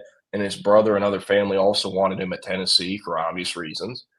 And so he signed with them just to put an end to it and, get off my back or whatnot. But guess what? He turns 18 on Christmas Eve. When you're 18, you can sign your own paperwork. You don't need a guardian. So he's getting out of his paperwork with Tennessee. They completely understand the situation. They're going to let him out of his paperwork, and he's going to sign with Ohio State. And even if Tennessee didn't let him out of his paperwork, he enrolls in January and just would have gone in the portal. So They really had no choice, and it's a fucked situation. It's not like they were going to hold him hostage. And also, like, I'm sure Tennessee is probably bummed they're missing out on the talent, but happy they don't have to deal with all the stuff that comes with having him on the team. So that is the backstory for Legend Bay. He will sign with the Ohio State Buckeyes and not Tennessee. So, yeah, pretty crazy story there. In other news, big coaching change or news yesterday. Frank Wilson, LSU's running backs coach, assistant head coach, and current interim head coach, is going to leave LSU for Ole Miss after LSU plays in the Texas Bowl. I can't remember who they're playing in the Texas Bowl, but what a hire by Pete Golding. Like, it's kind of funny how Ole Miss and LSU are just like swapping spit right now. They basically got a trade because Kevin Smith basically, as I had said last week, right? Kevin Smith has been with Lane Kiffin basically his entire career. It seems like Kevin Smith is going to head to Baton Rouge. Yeah. Let's see. CB said, if Texas gets Jaden Ball, I see day one starting running back versus Texas State. Hell yeah. He's got to be. I mean, maybe Trey Wisner is because he's been there longer, but if Jaden Ball's on the team next year, he's the leading rusher at the end of the regular season. He's the leader in snap count at running back, leader in carries, leader in everything. He's a man. And he'll get paid like a man if he does end up at Texas. But, yeah, Joey Austin said, did Texas get a tight end and receivers coach yet? Tight end coach is not something we're watching. Jeff Banks will be back next year unless something unforeseen happens. Receivers coach is something we're watching. Chris Jackson, his contract ends after the bowl game and will be a free agent. Haven't heard anything about Sark or Texas making an effort to re-sign him. Last offseason, he was very interested in getting back to the NFL. However, had a buyout on his contract since he had one more year. NFL teams hate paying buyouts, especially for assistant coaches. So that kind of limited, his ability to leave for the NFL. But now that he doesn't have one and Texas hasn't made an effort to resign him, at least that we've heard of, we are kind of in wait and see mode there. I do think at this point it's probably more likely than not that Texas has a new receivers coach next year. Now, regarding who that could be, I don't know. Holman Wiggins is the name I've definitely thought about in the back of my head, but A&M just announced that he's going to be their offensive coordinator. Right. Very curious to see how that'll work. He's never called plays. He's had a co-OC title at A&M, but so did Klein, who was the actual play caller. Now with Klein gone, they needed to replace him. I don't think they've announced who the quarterback's coach will be since that was Klein's role. But could they hire a QB's coach who has a co-OC title that's actually the play caller? Perhaps. But I do think A&M's move, part of that was to keep Holman Wiggins and make sure he's not leaving College Station anytime soon. After him, it's hard to think of names for Texas. Cortez Hankton makes some sense. He's got the New Orleans ties, but you also have New Orleans ties to Jabbar Jaluk, Baton Rouge ties to Alan Clark. Are you hiring someone just because of where they're from and where they can recruit? It wouldn't make sense to do it like that. It is a great question. I think is it Malcolm Dennis, the USC receivers coach? Yeah. I don't think that's his name. I'm close though, but I think he could be a name to watch. Doubtful on Rashad Samples. He can. Dennis Simmons, that's what it is. I don't know where I got Malcolm Dennis from, but Dennis Simmons could be a name, the USC receivers coach. I think Rashad Samples could. Any open running backs or receivers job at Texas is going to have his name on the hot board. Dennis Simmons and Sark played at BYU together. So there's a connection there. But with Samps, he's been coaching running backs at Oregon. However, played receiver in college, has coached receivers in college. He can coach receivers or running backs. So he could be one to watch. Oh, my God. Wow. Go ahead, Jordan. I'm sorry. I was like, wasn't that a Dennis who was at USC? And it just clicked into who it was. And it's a totally different person. Continue. You're good.